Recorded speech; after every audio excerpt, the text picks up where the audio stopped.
언제나 don't get burned 넘쳐 흘러 물드는 buffet 죽여주잖아 like a buffet Talk about me, I forget to listen. At least I get the recognition. Heavy way up all up on you with the repetition. You in the pit, it's not no exhibition. I'm giving you more cause I'm better than 비없는 시험들도 All of my numbers are tapping 부루마법 message 뭐 눈종이 눈이 나가 뻔히 필요한데 너네들이 만든 돈을 go get it go get it go get it 내 멋진 그대 너도 get it cause I got it different No I got it something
Hello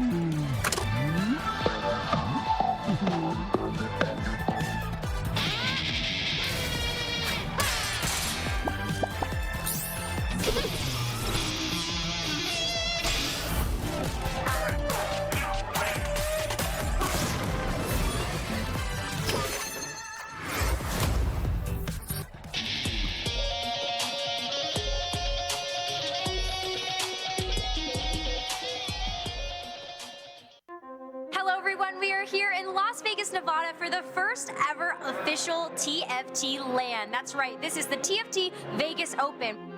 512 competitors flew here from all around the world. They're taking the stage to be able to compete for the title of the TFT Vegas Open champion, as well as for a $100,000 grand prize. They've got a lot of games to play. You're not going to want to miss it. Vegas is a good choice for a TFT event because people just say TFT is all about luck, but there is strategy, there is skill. It's kind of surreal, like, to see how far TFT has come. That missed weight cost you the top 4.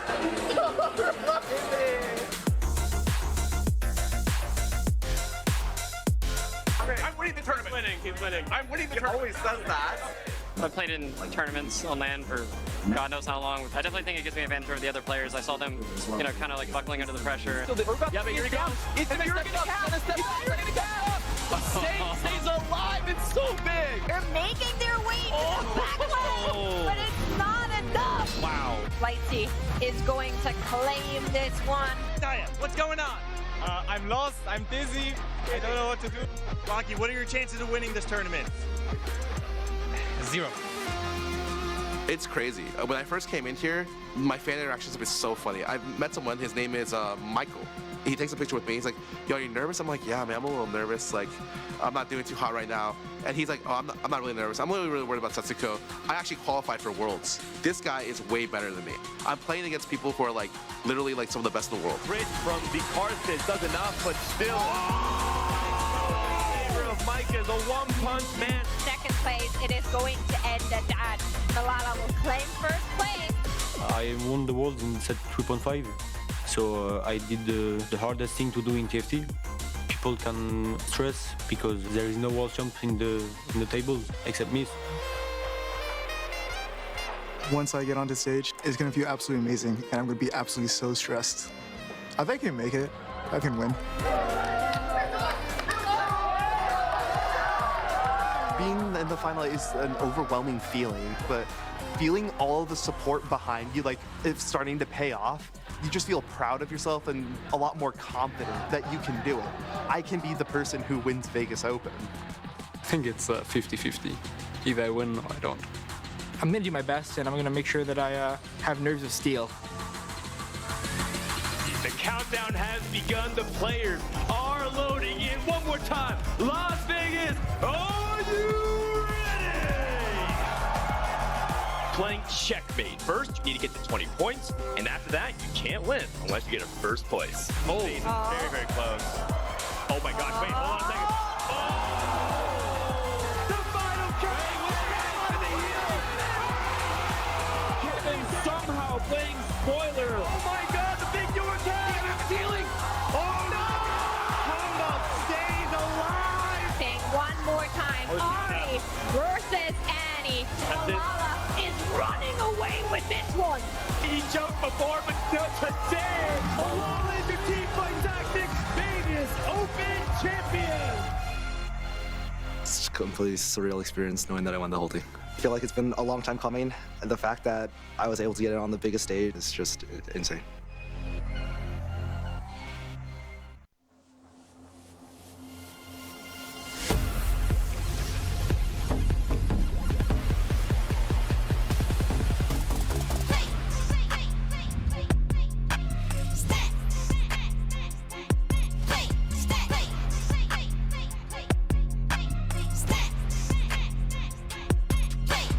너가 말은 비트 위에 너가 만든 stage. 계속 리믹스로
I DJ at different shows, there is no greater high that I get than doing anything else. Because when I leave that stage, I am bursting with endorphins. Gaming is also another high. You got your headset on, you're listening, you're talking, it's strategy, and there's a lot of adrenaline.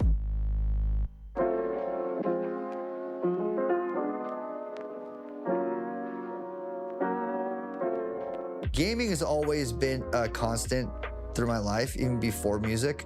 My dad, he was traveling the world, and I was raised by my mom, and gaming was like my haven. Right when I get back from school, I would go open up the Nintendo and play Zelda.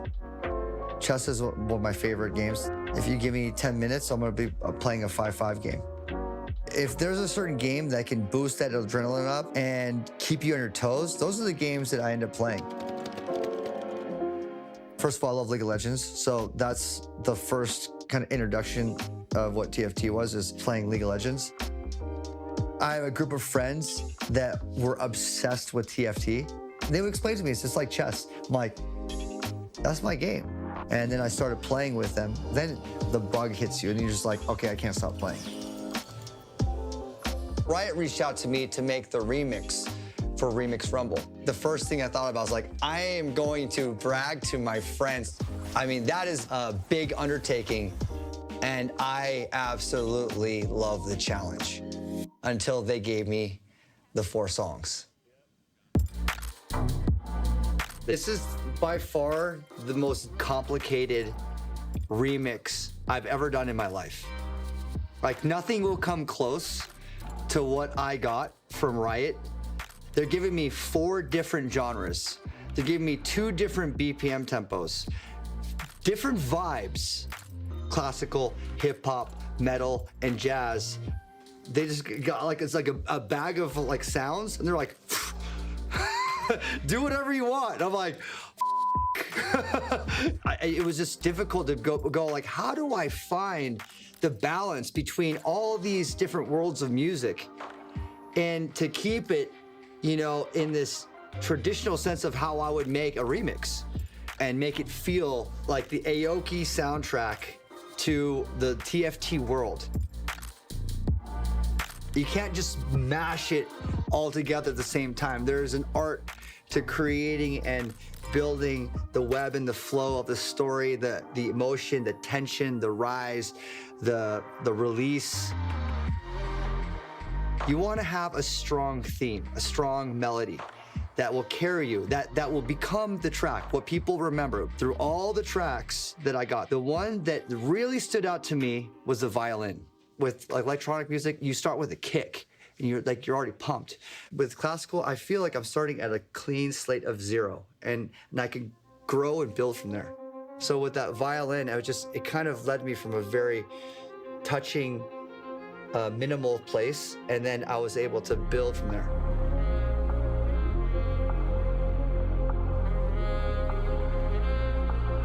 And I want the violin to stay ever present on this journey. As we go, we're bringing on hip hop, we're bringing on metal, and then we're bringing on jazz, and the classical is riding all the way through.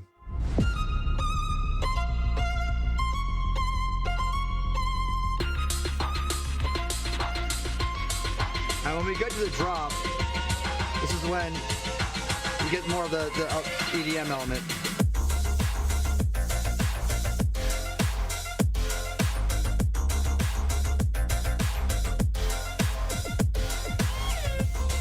After the first drop, that's when I introduced hip hop and metal together. 2 different genres. You wouldn't actually think about how that would work, but the 808 bass underneath the metal guitar riffs actually sounded really cool.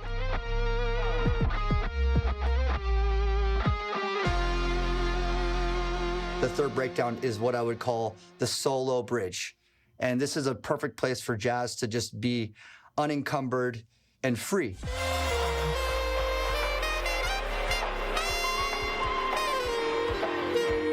And you get, so here's like the solo of the sax.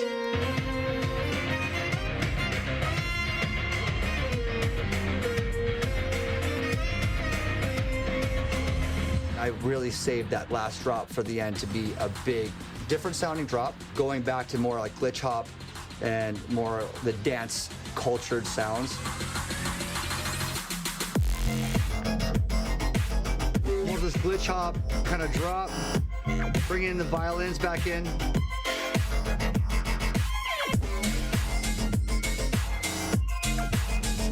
And then coming up into the big counter melody right here. It's like the final boss moment, you know, just getting to that ending and that elation of beating the final boss and kind of basking in your glory and having these really big chords and big melody. And then, you know, I want to bring that violin sample back in here, which is where it all started.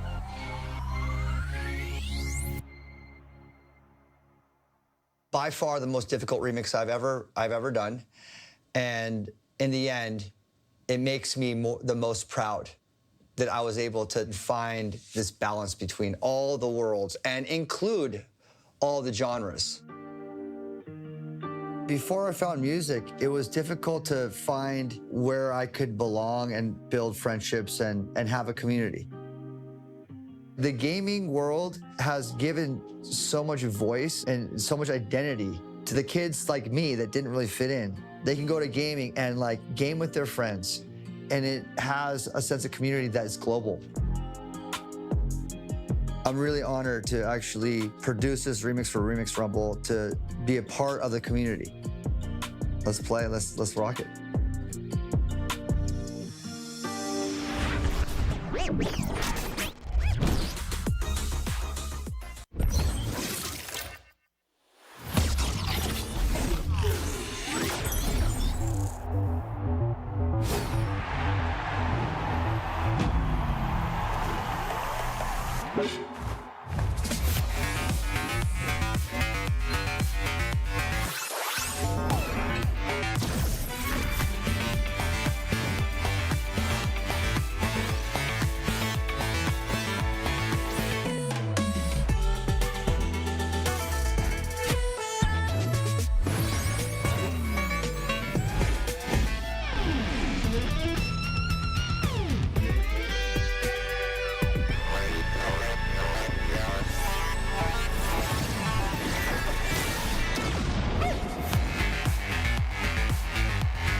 One away from Vex, and whoa, hits both in one shot. Cute. Sunfire Cave, please! What the? Also, this Urgot, dude, he literally just heals to full. Holy, dude. That was insane.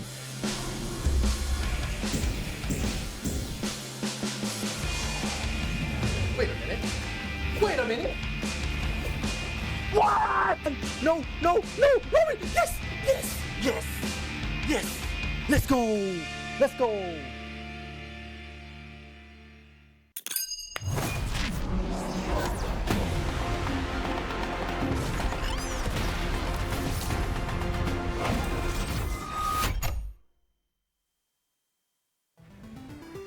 Welcome everyone to day number 3 of the TFT NA Regional Finals, where at the end of the day, we'll be sending 4 players to represent North America at the Remix Rumble Championships. My name is Nekra and I'm your host this weekend, joined by Azael and Gangly to help set the stage ahead of our final lobby today with the who's who and the what is what. So Azael, Gangly, how are you both feeling and how hype is today gonna be? I'm feeling really good. I'm super excited. The games this weekend have been absolutely incredible. You know, back-to-back days, we had so many close lobbies, so many close finishes. You know, yesterday we had one of the highest cutoffs we've ever had, you know, at a TFT event that I can remember. And it just feels like the competition is getting better and better and better.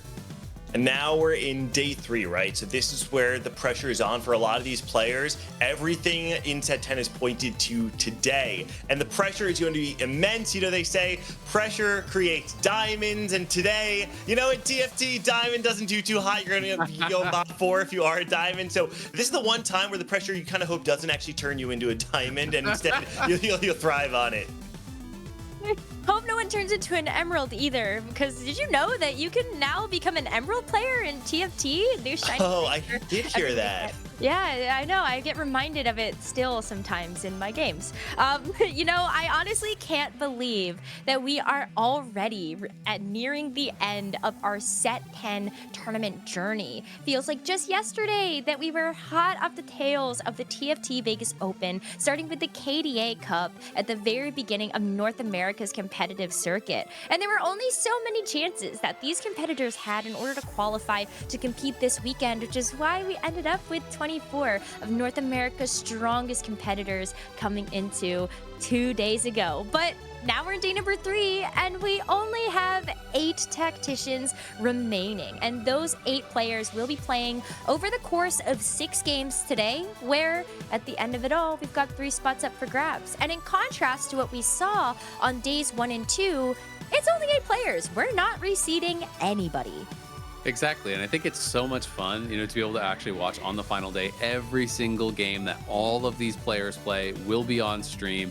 You can really follow their story throughout the day. See, you know, are they adjusting their play style? What kind of styles and preferences do these different players have? And who's really on their game on their final day to be able to try to get to that Remix Rumble Championship? And it's not just today that matters, because we still have that player that's going to qualify through the best average placement. So you've got to be keeping in mind the performances that you had on days 1 and days 2 as well. But there's also a $35,000 prize pool. We gave out a small consolation to our players yesterday that ended up in 9th through 12th, but the big pot is still up for grabs alongside those top 3 spots to go to the championship. But yesterday was filled with some very high highs and some very low lows, and that kind of happens when you have just such a stacked couple of players that are left in that top 16. So what are some of your takeaways or your favorite moments that happened yesterday?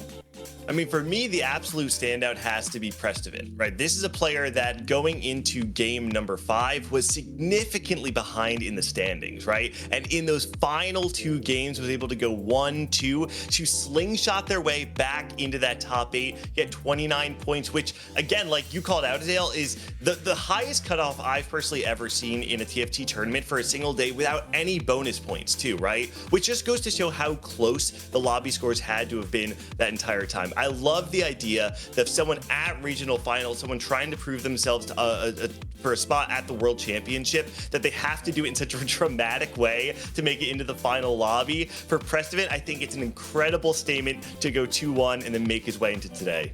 Absolutely. And I mean, he wasn't even the only one who did it in that similar fashion. Malala was in a pretty rough spot as well and had to actually do the exact same thing. Malala went first, then second in his final 2 games to be able to actually qualify. You know, did hit 30 points, so had that 1 point buffer perhaps, but still pretty insane final games. And it was in very dramatic fashion in some of these final lobbies. You know, Malala even getting some pretty good matchmaking, running into a couple of ghost boards and things like that, that did help to make the difference.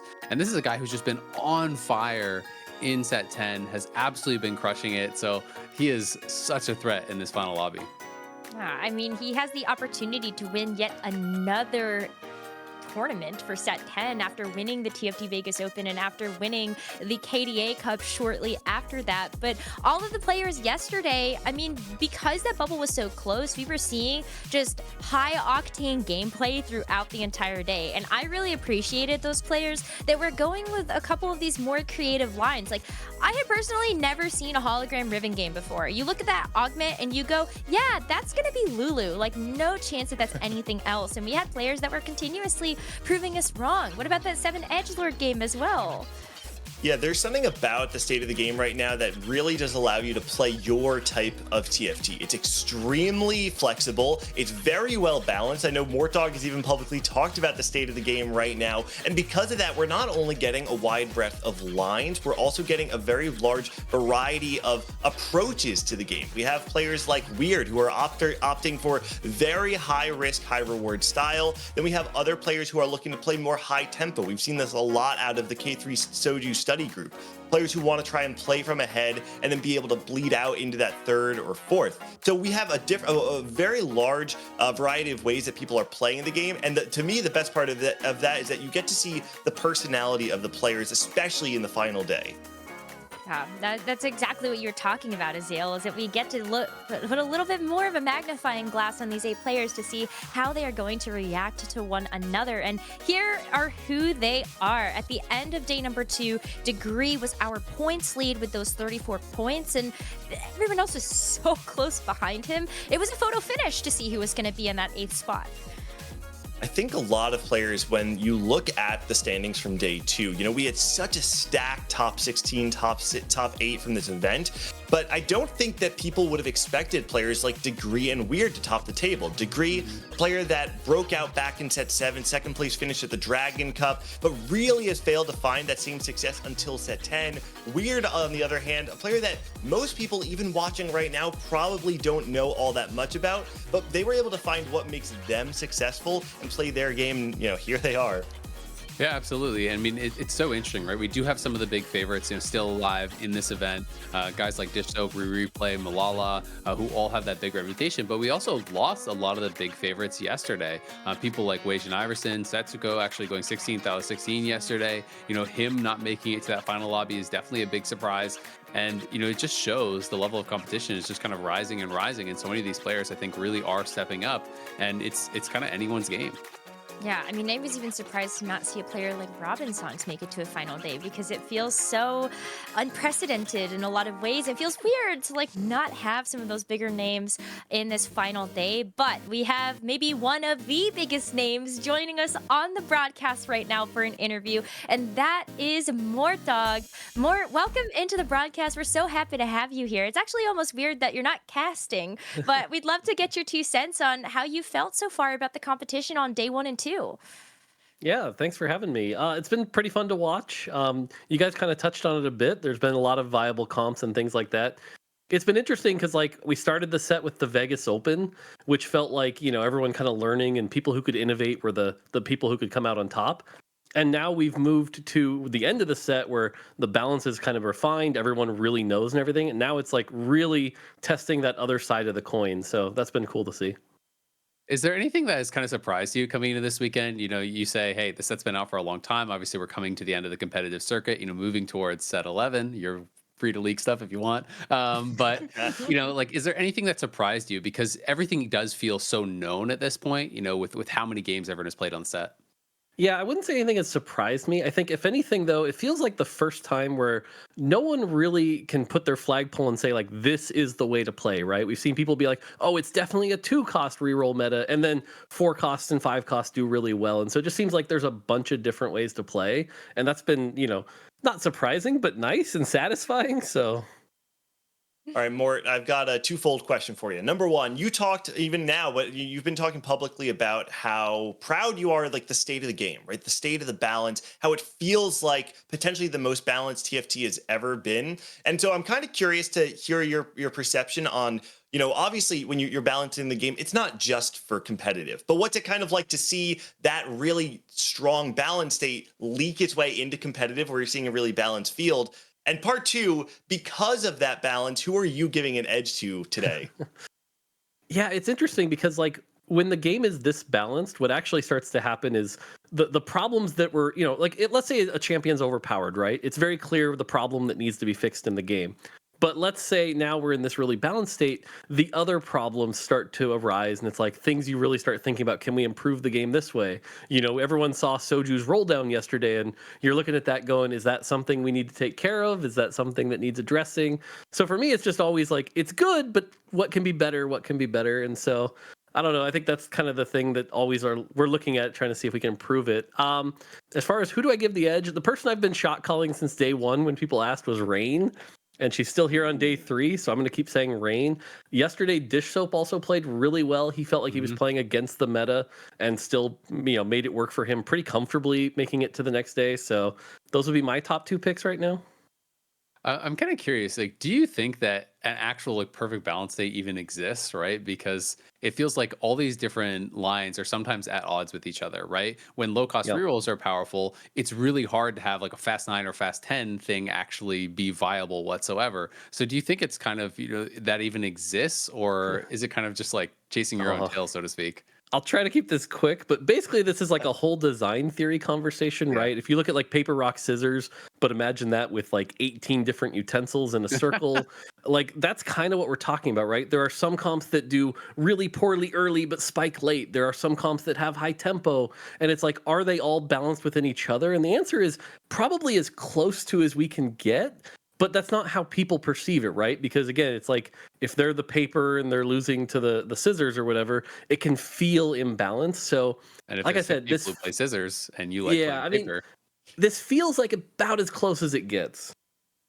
It's so awesome to hear that you are so happy with the state of the game, and I'm wondering if there's any thoughts that you could share about from the rest of the TFT design and balance team about how they're feeling for where the set has gone so far.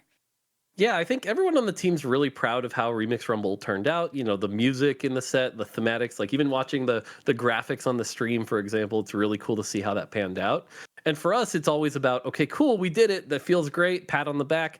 What's next, right? And so everyone's kind of looking forward so that we can keep surprising players. And I think right now we all have our mind on, you know, the next set and then the next one, and we're already talking 2025 stuff. So, you know, it never ends. So you get that brief, like, cool, let's keep going. But it definitely feels satisfying. It just can't rest on it. So. Well, as much as we would love for you to spoil some things that are happening in set 11, we won't probe too much more. Thank you so much for your time. And I think you're going to be on the co-stream later. Is that right, for Dan's stream? Not today. Today I'm just going to watch and enjoy and get ready for next week when all the cool stuff happens. So. Well, thank you so much again for your time, and best of luck during the rest of the week, and hope you enjoy the championships. Thank you. Still have so much action ahead of us in terms of this day, and then fast forward to next weekend where we got the Remix Rumble Championships. Just love hearing from Mort and the rest of the design team, because as much as we look at Mort as sort of like the pinnacle and like the face of the TFT balance team, there's so many amazing people that are working behind the scenes to help out in that regard. Yeah, absolutely. I mean, it takes a massive team. Like he's saying, you know, they're already working on things for 2025. We're only a couple months into 2024. These sets take obviously, you know, a ridiculous amount of work to create and to get to this level. So, you know, it's kind of that nonstop grind, I think, in game dev for a live service game. It is kind of insane to think how much work goes into something that ultimately lasts 3-4 months, right? 4 months at the tops. It's kind of exhausting when you think about it, and I think it's worth taking a moment to just shout out the entire TFT dev team, because they pour so much into the game, and it's really cool that we get to celebrate you know, the incredible game that they've produced, even if it's only for a short amount of time before we move on to the next set. Spam the chat with thank you, devs. Please say thank you, devs, because we are so incredibly blessed to have such an amazing team that gives us the live service that we get for this game. But now we get a chance to see what these top players can do with all of the tools at their disposal. Is it gonna be the 2-cost reroll? Is it gonna be more of these 4 or 5 costs? We are several minutes away from getting to the action, but let's actually talk about some of the players that are giving their best foot forward for this weekend, and that's going to be our players that are currently in the top 4 for our best average placement, because there is a spot on the line for one of these players to make it through if they don't make it into the top 3. Yeah, absolutely. I mean, the gap has closed a little bit from day 1 to day 2, but I believe it's the exact same 4 from day 1 and day 2 who were the top 4 average placements. So these players have been really consistent, throughout both days of the competition. Replay gave himself a massive lead on day 1, where it was a 1.86 average placement, I believe, from that first day. Cooled down a little bit on the second day, so that has really kind of closed the gap somewhat, because he was over 1 full placement ahead of second place. Now it has slimmed down, but Replay still in an incredible spot, where as long as he doesn't have a catastrophic day where it's just chain 7ths and 8ths, even if he's finishing middle of the pack and finishes outside of that top 3, he has a really good shot at going to Worlds just based off the lead in average placement. Yeah, the addition of the average placement spot to the World Championship is such a great addition. When you think about TFT as a whole, obviously it's a game of variance. There's only so much that you can do to control the cards that you were dealt. And when you have a larger sample size, like 18 games over the stretch of an entire weekend, all of a sudden, it's not just about the hand that you were dealt and the way that you piloted your games on Sunday, on the final day of competition. It's now extending, it's increasing this bullseye to 18 games over the course of the entire weekend. And what we get from there is that we get to send the player who has the most consistent play over the course of 3 different days of play. I love this. It's my favorite addition they've ever added to the North American circuit. And to see players like this, I think surprised some people, maybe to see players like Weird, and maybe I think a lot of people might be surprised by Rain as well. But we also get to see players like Prestovin and Replay who are on the top of so many players' rankings, and they are going to be rewarded with a World Championship slot at the end of the day. Well, let's focus in on Replay a little bit more, because while he is at the top of the best average placement race now, he's also somebody that's been in contention to join the 3 biggest players in North American TFT. And we are talking about Setsuko, Dishsoap, Weijin, Iverson. And why are they considered the big 3, and why was Replay left out until maybe now? All right. Buckle up, everybody. Let's break it down to the big 3 in North America. For the last 3 sets 8, 9, and 10, the scene has been dominated largely by 3 players who have had the best stats on average in tournament, and on top of that, the best solo queue performances. These players, Setsuko, Dishsoap, Weijin, Iverson. Now, in set 8, Replay, a player who had not been playing TFT for a long time, apart from a short stint back in set 3, comes out of the woodwork, makes these really deep runs, ultimately wins the World Championship, and then has a strong set 9 as well. So why is he not considered to be in this big 3? Well, the primary difference is that Replay, 1, has the lowest lows out of any of these players. I'm talking about a 107th place finish at the Freljord Cup, 61st place finish at the KDA Cup. But in addition to that, he does not have the prowess on the solo queue ladder that the other 3 players do. When a lot of players look at his games from ladder and they want to just get an eye test on him, they don't really feel like he has the same prestige as the other 3. Despite that, because of Replay's tournament results in set 10, he's actually now overtaken Dishsoap in average AVP over the course of the last 3 sets. I said at the beginning of the weekend for Replay to be considered in this big 3 because he doesn't have the solo queue prowess of the other 3 players. It's not about meeting their performance, it's about exceeding them. And you look at this graphic, Setsuko no longer in contention, Weijin, he's gone too. There's 1 more player, it's Dishsoap, and Replay has 6 more games to get him out of here too. And I think the craziest thing about it was you had this big conversation, you set it up on day 1, and then he immediately was just like, first. He's just absolutely crushing everyone in day 1. Has cooled down a little bit, but Replay definitely making a strong case for himself here to be able to get back to the World Championship, to be in that conversation amongst the very best players that North America has.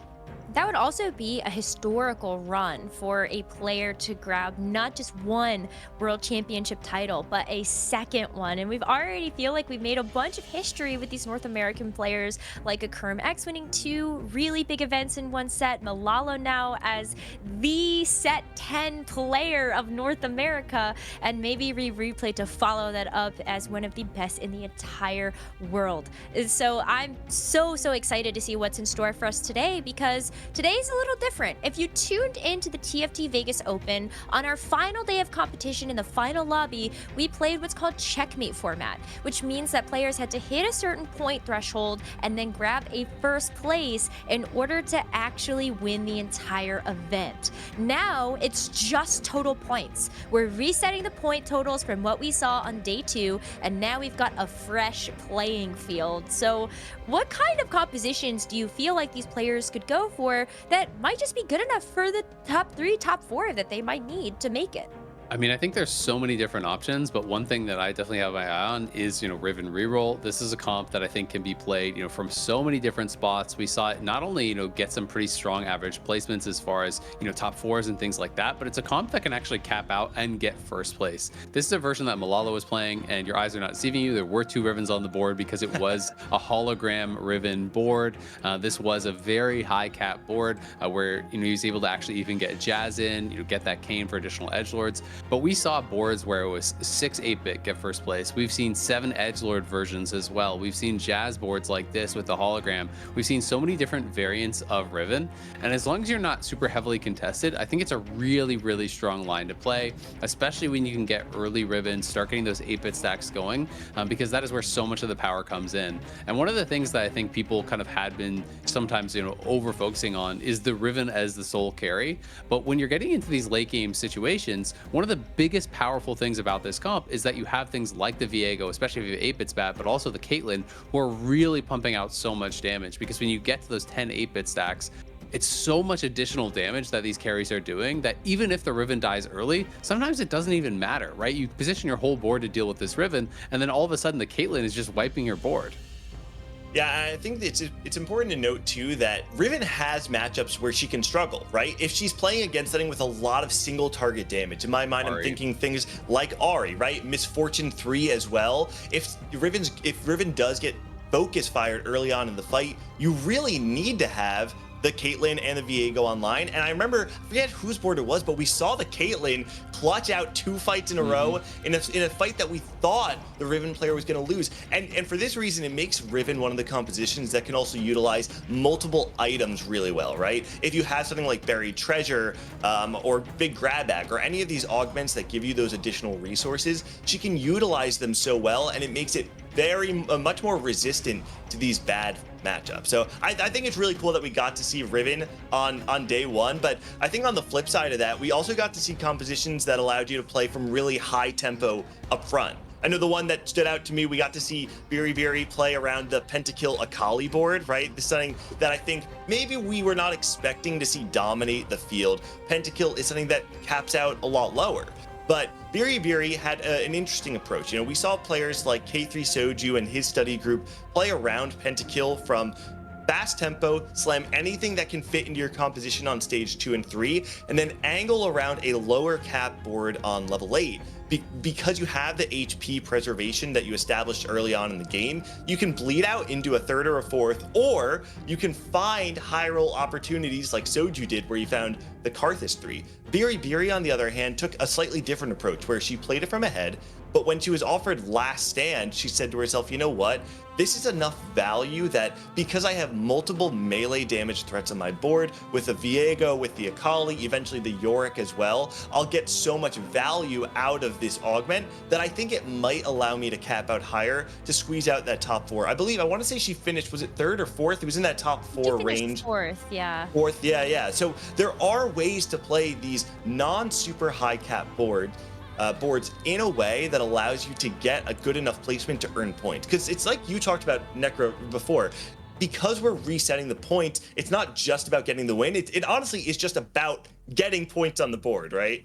Yeah, and I think it's so much about really avoiding 7s and 8s. Like, they are so punishing. We saw so many players who were actually having really good performances in day 2, but they pick up 1 or 2 8s, and that's it. Like, you're just out of the running now. You've lost too much value, in those games. So you, at all costs, have to be able to avoid those. And that's why I think it's such an interesting line, because there are so many different ways to approach it. There are ways where you can, potentially cap out and really go for some of those first place finishes. We've seen people, with pentakill boards be able to get to 9, get things like Yorick 2 in there, and be able to kind of get that really, really super strong board where they can actually get a first place. Or Soju's, 3-star Karthus, which obviously hard to replicate, like you said, also was another first place.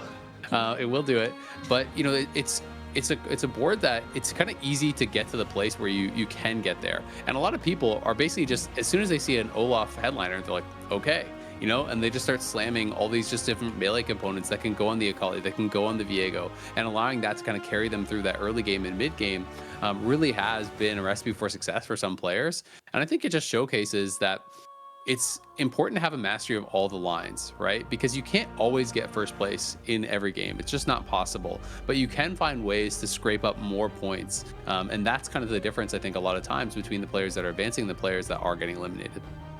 Well, talking about a comp that does have a propensity for going first if you can find the right conditions for it, we got to talk about AD Flex, because this is a composition that we've had on the menu for the entire weekend, and I want to focus in on Degree's AD Flex board, because this is the board that he ended up getting that first place finish with on that final game, and to be able to secure the points lead for the day. And as you can see from the board, he has so many upgraded units: 2-star Kiana, 2-star Lowy, 2-star Lucian, and just ways to be able to continue to improve this board. And we've seen very high capped variants of this board. You think Wei Iverson had a really great board as well, with a Kiana and a Jhin as the primary carries, and that is sort of the recipe for success when it comes to these AD Flex boards. Not only that though, but it's called Flex for a reason. You can itemize so many different carries, and if you can get the right augments to support it, such as Degrees, who did have a Buried Treasures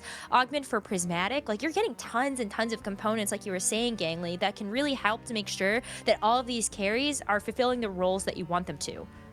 Yeah, and it's important to note too, I mean, you look at this board, how many damage threats are there? What's this, like 6 or 7, depending on how that Kiana is itemized? It makes your board very resistant to fight RNG, because yeah, maybe your melee carry does kind of into the fight right off the bat, but now you've got an Ezreal and a Caitlyn, and a Lucian all on the back line, putting out consistent DPS. Being able to get an AD Flex board online certainly has the highest cap, but what we've seen from a lot of players is, it lives on a razor's edge. If you don't have quite enough gold, you are going to bottom out very early. Yeah, absolutely. And something that, I've kind of really noticed is that one of the difficulties of this especially comes when people are actually contesting each other on that line, because we have multiple Heartsteel players, and in some of the games we even had multiple Heartsteel players raising the stakes where they really cannot afford to get a win. So they end up weakening their boards so much that they're taking all this additional damage along the way, right? And a lot of the times the more successful Heartsteel lines that I've seen are ones that are actually able to more ride that line. Maybe you don't have a perfect loss streak, but you're preserving so much more HP. In the rounds that you are losing, you're actually killing units, and you're keeping your health high enough that, to your point, Gangly, when you actually do have to roll down, you have additional lives. You can level a little bit later, have more gold to roll, give yourself those outs to be able to hit the units that you need to actually stabilize the board, because that stabilization is really what is key. It buys you the time to be able to get to 9, to be able to get to, even in this case of Degree, get to 10, and get those luxury units to where you can actually win the game, versus just going 7th, going 8th, as we saw so many times across this weekend. Well, thank you both so much for the pre-show. I feel like we have a really good understanding now of the players that we have competing in this final lobby, as well as maybe what to expect coming onto these meta compositions. But it's going to be also about who can be flexible, who can be creative, and who can really prove their worth today. We're going to get into our very first game of the final day of the TFT NA Regional Finals, and we're going to send things over to Casanova and Bupasaurus. Hello everyone, and welcome to the first lobby of the final day of North America Regionals. As Nekra and that wonderful desk said, after today we will have 4 representatives for North America. That means half of the players that you're seeing today will end up making it. How will that affect the gameplay, Cass? I think we're going to see it through these first lobbies, but in this first one, let's go over it real quick. Well, I mean, it's crazy, right? This is the most amount of players we've sent to Worlds in a single tournament, right? So this is half the field going in. Usually, it would be like top 2 in an AVP spot, so you would have to play a lot more risky. You'd have to play for those first and seconds, right? You couldn't just play a top 4 style and guarantee your spot. But now, with it being kind of almost this pseudo top 4, right? Top 3 in an AVP slot, playing for top 4 and consistently getting top 4s is a really viable way to lock yourself into Worlds. And we look at a player like Kiyun across the course of this tournament has not gone first a single time, but has 75% of the time been in that top 4. He's been so consistent, and it's brought him all the way here. And he's a player that, with that consistency, I really look at as being in a really nice spot due to the fact that we're sending half of this field. If it was only 1 or 2, maybe I'd be less hype on him, but right now I feel good about this guy. I think anyone that kind of functions amongst that top 4 has those lines that are like, you know what, I know this might not win that lobby. Katarina, I think, automatically comes to mind for me, but I know it's going to get into that top 4. And so when I have the opportunity where I do need to rubber band back 4th, if I do fall onto an 8th, I at least have a little bit of cushion. But Scuttle Puddle is going to be an option on this first go around, and Replay going to rat it up on a 1 guy there. Golden Symphony and 3 Chaos Champions are the other ones, Kaz. Set 9 Replay would always stand on the portal. No one else wanted to play. He's like, oh, it gives me the tilt advantage if I go there. Everyone else is unhappy. We see him do it again, but he doesn't get it. There's not going to be Scuttle Puddle this time around, Boop, but we are still. I know Necra is a little disappointed. What was it? Golden Symphony? Is that where we ended up? Yeah. So it's going to be pretty standard, right? Golden Symphony is going to give you opportunities to get augments about items, about stats, and with that econ. And so it's going to be really interesting to see in what order a lot of these players do select those augments. Yeah, what's cool about Golden Symphony in particular is that we've kind of been in this reroll meta to a sense, right? There's still, a lot of other ways that you can play. You heard Mort talking earlier, right? Like there's still a lot of good 4 and 5 cost ways to play. But on Golden Symphony, a lot of the augments that are incredibly strong at capping reroll boards are in that gold selection, right? You see Submit to the Pit, you see Blinged Out, right? And there's a few more that you can be looking for that can kind of give you that direction to move towards a reroll line. And so that's something we can look out for, Boop, on 2-1 is, hey, has anyone committed to one of those reroll lines already via an augment selection?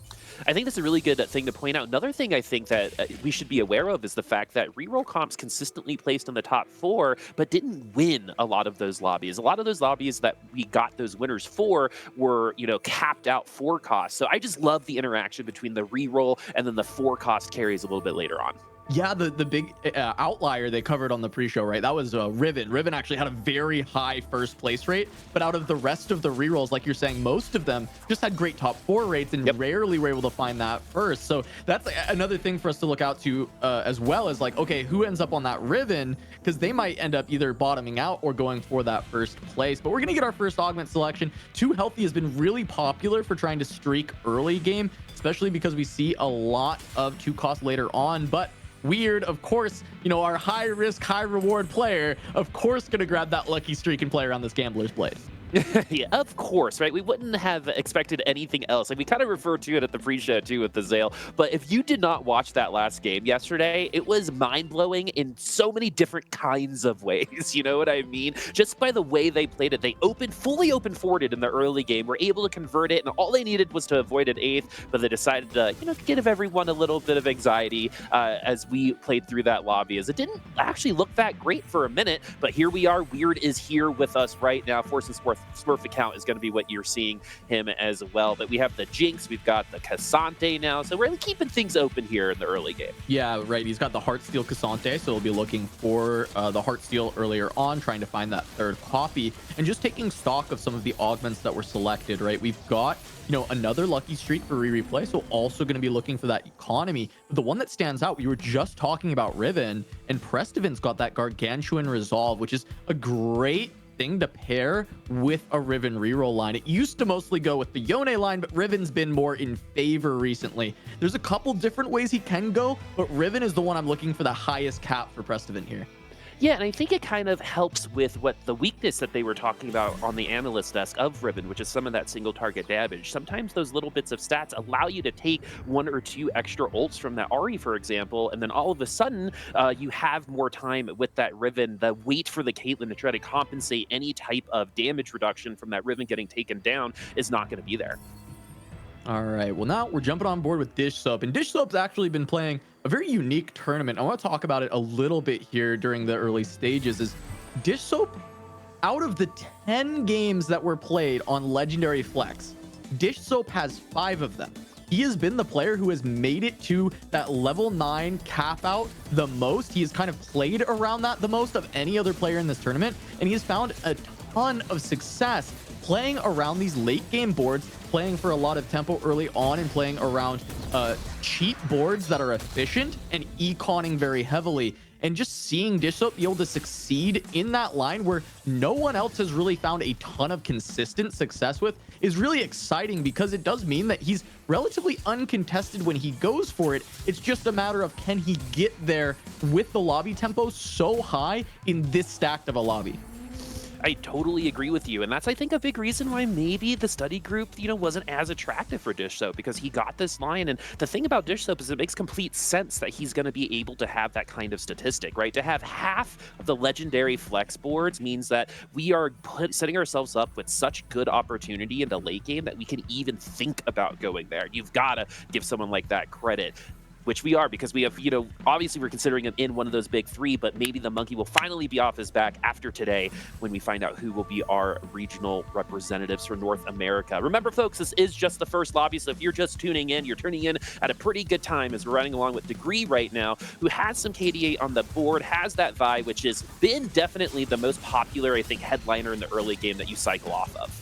Yeah, for sure. And Degree with just a very easy early 80 flex slam, right? We've got the Titans and we've got the Even Shroud. It's really good early game item with the Even Shroud that does scale into the late game by giving you that shred. And then also just this Titans, which is pretty flexible amongst a lot of the frontline AD. So you actually want to play around Viego, Zed, Poppy. Those are kind of more the looks you're going towards, or a 3-cost reroll like the Riven, right? When we see that slam. So Degree potentially going to be in similar lines to what Prestivan wants to play, and we'll have to watch out if they end up both contesting each other. As we get our first carousel, Dish going to grab a rod, potentially considering Ginsu's into Kale reroll with pumping up. I actually love that line, that decision from Dish Soap. As you can see, he's got 2 Kales on his board. He's got an open bow, and I think that's a really strong way to cap out a Kale board, because pumping up is going to continue to give you that power throughout the game. So early commitment here from Dish Soap, and we can start to see those compositions coming together across these different boards. Yeah, to put it in perspective, that Kale has been fine on its base power. It hasn't even needed, pumping up throughout the regionals, right? So just to have a little bit of extra, I always like to point this out, but with TFT, it's all about finding those windows of opportunity to get like inches from people, right? It's not about making huge decisions that are going to launch you forward, where that does take place, but a lot of TFT takes place amongst those micro decisions just like that. As we're now going over to TiVo champion and KDA Cup champion Malala here, I love the fact that we were talking about the fact that this could potentially be the best set of all time from an individual player, but there's still some work to do. Yeah, and we're looking at Malala. He's TVO champion and also one of our 3 win streakers currently in this lobby. Going up, Prestivan is the other one at the 100 HP. And we see the sleight of hand, this Thieves Gloves augment that gives the HP and attack speed to everyone holding the Thieves Gloves. Such a great way to win streak throughout the early game. And pairing it up with Jinx, who is such a good early carry, this has been such a strong board that Malala is being able to push through everyone else. And the big thing to look at, Prestivan got the win as well. Will we get a win streaker through Krugs here? Malala versus Prestivan could be on the table.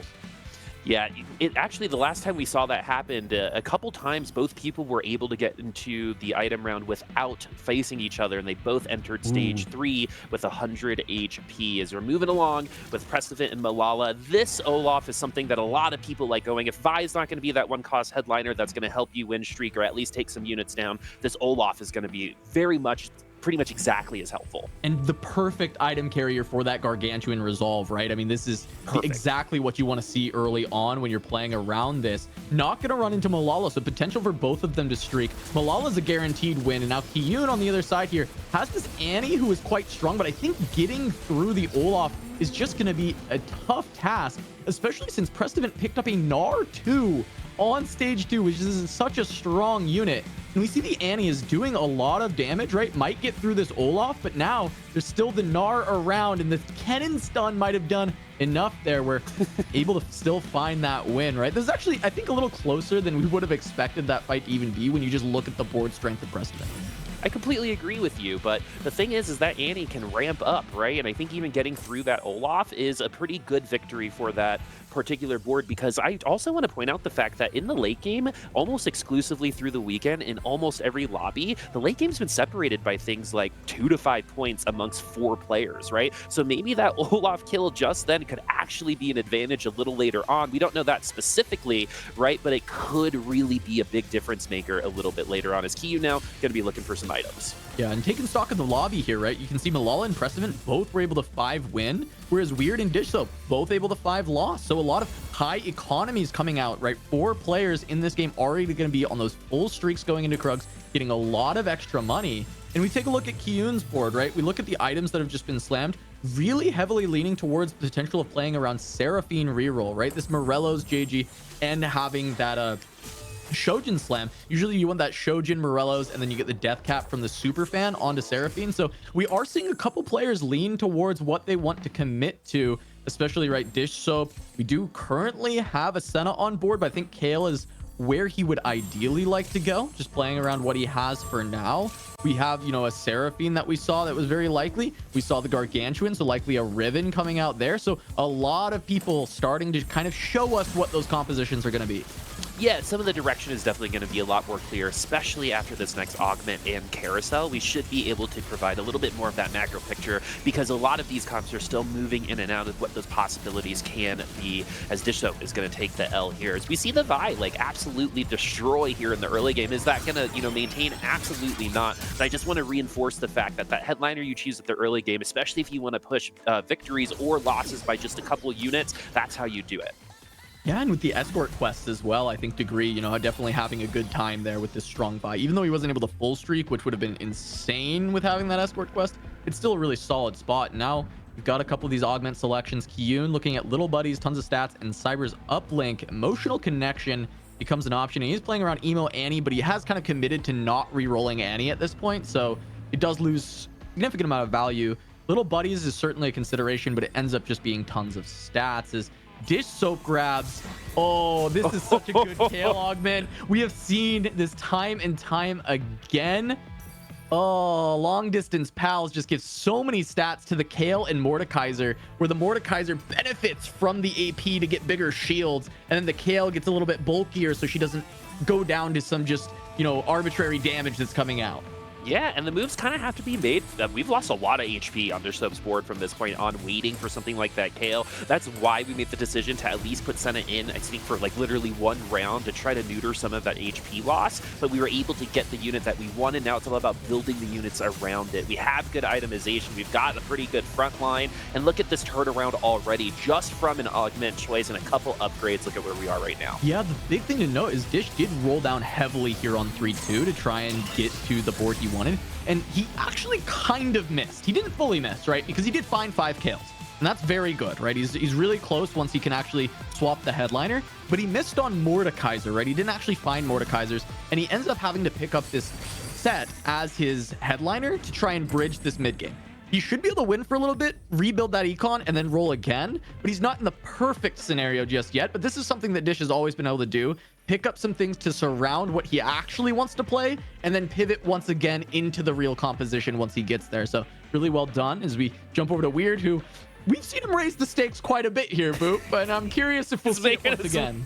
He's making his way. You know, I know what the books would say, but yeah, this is going to be raise the stakes. And, you know, just to kind of finish off your point with Dish Soap, he's really good at making imperfect situations look perfect through his gameplay. So I wonder if that's going to also be the case here, as we have converted into the win. But we're now going to be raising the stakes, so hopefully it's going to be a loss here. It should be all right looking at the Annie and looking how the front line for replay is going to be hanging out just fine. But it's all about now if we can kill any other units. It does look like we're going to compete for one more. We will, and replay gets another thing of gold because of that Gambler's Blade. And Malala's streak has finally been snapped. I just want to note he was on a 7 streak. He made a lot of money off of that, but it's been snapped. So we know that that board wasn't too insane, right? It was just a very strong early game board. And now Malala looking to just keep that economy and then start to turn it into something else. So not a huge outlier over there, as we've got a spatula on the carousel. And these have been very impactful in many games, but neither of our first picks are really looking for it initially. And we'll see. I know we might have had some Riven players, and Rain ends up picking it up instead. Rain looking potentially to play around true damage. We see a Senna currently on the board, but those could go in another way. Actually, no, it's guaranteed to be true damage. We got blinged out. There we go. Just looking for an open sword to go with it. Yeah, and so this is going to mean that we're going to be able to lock in our true damage vertical aspect a little bit sooner once we are able to make that item. But right now we've got a pretty good board here for Rain. It must be pretty awesome to you to hear like the creator of the game be like, I actually think Rain's going to go. What a cool thing to happen.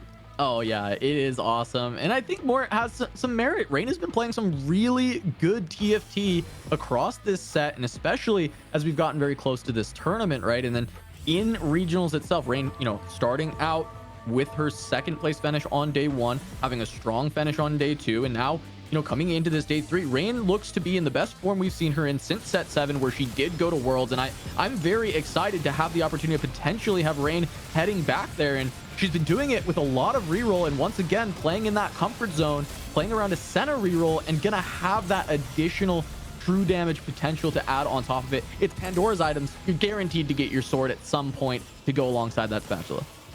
And I also want to point out, Rain said herself that this reroll part is actually a moderately new aspect to being comfortable with her game, right? She's actually really well known before this set to be a very big first or eighth player. I think last set Robin was the only other person who was that first or eighth. So it is really cool to see the development and evolution of Rain's gameplay when it comes to being able to roll with these reroll comps. And so now we're still waiting for that sword. Sometimes Pandora's isn't your friend until a little bit while later. Sometimes the PayPal needs to go through before it happens, but Rain should be sitting pretty here for a good couple rounds. No reason to panic, no reason to really force anything at the moment. Yeah, she's just trying to econ back up quite a bit and then do another roll down. She's also using a different headliner than she actually wants with the Mordekaiser, just to supplement the front line for stage 3. And then we'll see that stage 4 roll down where she'll swap that back out as we jump on board with Malala, see what he's been doing. And he's got a cane that he just picked up out of his level 7 shop to be playing around 4 Heartsteel. He might be able to slot in 5 Heartsteel pretty soon here and still play around this Misfortune carry to try and play Win Streak Heartsteel for a little bit in stage 4, or even just play around a decently strong board. So really good 80 flex setup for Malala. Could commit to playing around the Misfortune, but he's got such an HP lead. I'd like to see him start pushing even more levels, play around those 4 and 5 costs. Yeah, we're seeing the benefit of that win streak too, having that much gold at a level 7 in stage 3 to even have access to that cane. That's called pushing an advantage, right? Is Malala going to be able to keep that kind of pace going? It's very hard for a player to lead from beginning to end in TFT, but it could potentially happen as we're looking over at Kiyun and Rain. Taking a quick look at Kiyun because it's been just a second since we saw that board, looking pretty classic with that Seraphine in the backline, but not a lot of items, well, really no items other than tank items right now. So these wolves need to be pretty important for Kiyun. Yeah, he's very close to hitting the Seraphine, right? He's got his headliner open and he's got 5 copies. So really just looking for headliner +1 and he's there already. And I believe, yeah, Kiyun was just hiding his items from you here. Because oh, okay, I see him now. Yeah, that's what it is. Player who did have the Shojin Morello setup, I believe. So this is going to be a pretty good place to be. He's still digging, but he's got a lot of gold to roll. Rain also going to be digging now for that Senna. Just needs to find the headliner, and she's going to be there. And there it is. True damage Senna. Perfectly going to hit on 4-1. And there we go. There's the Seraphine for Kiyun. So 4-1. Both players going to hit their headliners, going to find these 2-cost rerolls, and going to be trying to look to continue to win streak here. And there's a sword for Rain, so she's got her true damage emblem if she wants it. Yeah, Rain in a really, really good position. That comp is going to continue to get stronger as Rain has allowed that comp to get there. Seraphine now in at that backline, going to be focusing on the Mordekaiser. Not going to get those big clumps like you see against comps like with Submit to the Pit. So this Mordekaiser is actually going to be neutering a lot of that damage from that Seraphine. Look at how much it's been able to tank because of that adaptive helm and because of that ult that Mordekaiser constantly gets. We've gotten to this Kale to be able to ramp up pretty aggressively. It's on the Seraphine now, and that Mordekaiser is gonna have MVP for this round for sure for Dish. So this is the power of the long distance pals alongside with this Kale, right? Because you're actually sharing the AP with the Mordekaiser. His shield gets to be bigger, sharing the tanky stats, and then also Kale healing him up consistently with that Gunblade. As we've got this big cash out coming from Weird. We're gonna have to talk about this, right? He's got the IE, he's got the blue buff, he's looking for the Ezreal. Skips initially finding a 4-cost carry. It's not good enough. Viego might be playable, decides against it, Poppy, another potentially playable one. Gonna skip it. He wants this Ezreal. He has the gold to try and go for it. He will settle on Zed. Zed works really well with these items as well. And he has the Zac to pair with it for the EDM. Can he get 4 Crowd Diver online as well? Looks like no, but he does have some great items for the Ezreal and the Zed to get rolling. Yeah, and at least we were able to pick them up in some sort of fashion, right? So we're going to be able to play this. We have good items for Ezreal, even though it might not be a headliner. A good old Ezreal, too, is still going to be pushing a ton of damage, especially if we have a Radiant IE along with that Zed. It's combined, Zed should be able to kind of butter up the units that he's on, so when that ult goes through from that Ezreal, they should fall, too. And we've seen a lot of Zeds wrap around into the back line. Like we've seen Ribbons and take down carries immediately as the first ult from Ezreal does clip that Misfortune, but it's going to be a pretty easy win here for Weird after that transition. Yeah, this 4-2 board is going to be pretty disgusting. He's also got a duplicator, so even if he just finds one more Ezreal, he could just make it so both his carries are upgraded, fully itemized. And because he has Gunblade, the Zed actually gets to supplement the front line quite a bit. Not a lot of these boards are having enough burst here on 4-2 to instantly destroy his front line, and so that Gunblade's getting actually quite a bit of value as we still are going to head over to Prestivant, who has not hit the 3-star yet, but does have the Riven Headliner online. Has the Riven Headliner, has a fancy Jhin in the back as well. And we also have long distance pals. So this is also something that we've seen on those other boards. It's also an augment I feel like high level players utilize just so much better than some of the lower ranks do, because they kind of understand the stats inherently and how they interact with the game. Degree now has the Caitlyn, and Caitlyn has kind of popped off over the last week. There have been some thrilling rounds ending with Caitlyn against some other types of units. And with these items, well, they might not seem very traditional. I do think they work out. Yeah, I think the big thing here is Degree was looking for Zed or Ezreal when we look at the items that he had built, and ends up getting stuck on the Caitlyn because now he's out of gold, right? He took what he could, and it's allowing him to at least stop the bleeding a little bit here, right? He was on a loss streak. He's down to 31 HP, but the Caitlyn can at least stabilize because he rolled a lot of gold. He found some other upgrades, the Alawi, to try and help supplement the front line. And these are not the best Caitlyn items ever. I think eventually he still would ideally like to pivot out of Caitlyn. But for now, it's going to work really, really well. And he's still going to have a strong stage 4. Yeah, so hopefully that can graduate, right? That can be pushed onto something else, because the cap for that is just not going to be where it's going to have to be to compete for a top 4 at the, when that comes through. So Weird in at last place right now, 14 HP. I think we might have an extra round if we do lose, depending on how many units we lose by. But things are getting a little precarious for Weird right now. Forces perfect count on the side. Malala, we're coming right back, especially since we have Thief's Gloves on a Kayn, so we get some itemized 5 costs, and it's probably been going on through the majority of the stage, but we've lost the last 2 stages because we haven't gotten a ton of upgrades outside of just picking up a 5-cost unit 3 rounds ago. Yeah, and he's leaning into Heartsteel with the HP lead, right? So we see he's raised the stakes. He actually has a pair of Canes. And so after this cash out, he's got a potential very quick way to just upgrade this board to be really scary with a Kayn 2. And he's got a lot of gold. One of the things we saw with these raise the stakes yesterday that failed is by the time they cashed out the raise the stakes, there was no gold left to roll. And if the raise the stakes gave items, which we saw it do twice, you didn't have enough gold to actually stabilize the board. And that won't happen here for Malala, right? He's got 40 gold level 8. He can continue to just play, but he might win. And in fact, Malala does win and loses out on his raise the stakes value. That's actually not something I expected to happen here.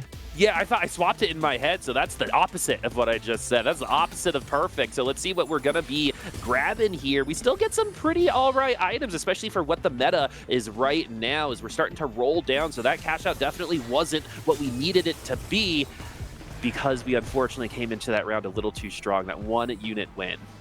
Yeah, so instead it's just gonna be that Virtue and not really much else coming out of that. 100 cash instead of what would have been like a 300 cash for Malala. So certainly not what he wanted to see. Losing a lot of HP kind of for nothing in a sense there, right? Because he ended up lose streaking and playing a weak board in order to kind of double cash that Heartsteel and just didn't get there. So now it's down to a 1-star Ezreal that is contested and around that 1-star Kayn. So actually really looking to see if he can pair this Kayn on 8 because it's not going to be easy to go to level 9 anymore. I think that would have been the big thing with the cash out, is trying to push to level 9. Yeah, and because of just one round going the opposite way, right? That's part of the gambling of Raise the Stakes, is you have to make sure that is a possibility for you. And looking at the HP, I actually think we could have made that a little bit more secure going into that round. Unfortunately for Malala, that could ultimately bring him a much lower placement than what was originally expected, as we're one Riven away here for Prestivan. Yeah, Prestivan has been close to this Riven for quite some time now. The last time we checked in on him, he was 6 Rivens, and he still had some gold remaining. Now he's on 8 of them. He just needs to 1 more. He's got great items, but only 1 Caitlyn. The rest of the board hasn't fully come together. He's playing 4 Edgelord, 4 8-bit, and even though his augments are incredibly strong for this board, the fact that he just couldn't hit this Riven for so long is hurting him a ton, and he's rolling down looking for it, but there's just no gold left. He can't quite find it, and the Viego upgrade's great, but he just doesn't even have the items for him either. Yeah, it's not the raffle that you want to win right now, right? You want to win the Riven raffle at the moment. You know, these upgrades are nice consolation prizes, but that's not the grand prize that we're looking for right now, especially when we're so close and we have such little HP. Like, we only really have a round, but we could get wiped in order to get that Riven 3. As we're moving back on over to Weird, who is on Elimination Station right now, was able to upgrade a lot of that backline. We have an Ezreal 2 and that Zed, so this is a pretty scary comp, but it might be able to get sniped for another really high-powered comp at the moment. Is it going to be the Seraphine, though? The Ezreal does clip him with that ult, but the Seraphine seems to be doing just fine right now, Cass. Yeah, but the Zed staying alive with that Gunblade, trying to heal up, and we get the big stun into the combo with the Ezreal, right? That's that crowd diver hitting the backline, buying some more space. And we did see that the duplicator was used by Weird, and that was for the Ezreal, right? Such a contested unit, but he just had to find the second copy. That was all that was necessary to get to this Ezreal 2, and his front line is quite good. The Zed-Zac combination, that pairing is just so incredibly strong, and being able to supplement it with a set 2 and having this Yorick, at least for stage 5, a Yorick 1 still being quite good. And then you've got that with these Thieves Gloves that are giving all that extra HP. So this board is still very strong. And we saw Prestivan just fell, not being able to find that Riven. We talked about how, hey, Prestivan with that Gargantuan could be playing for first, or it could be a bot 4, depending on where the Riven shows up. And she just never did.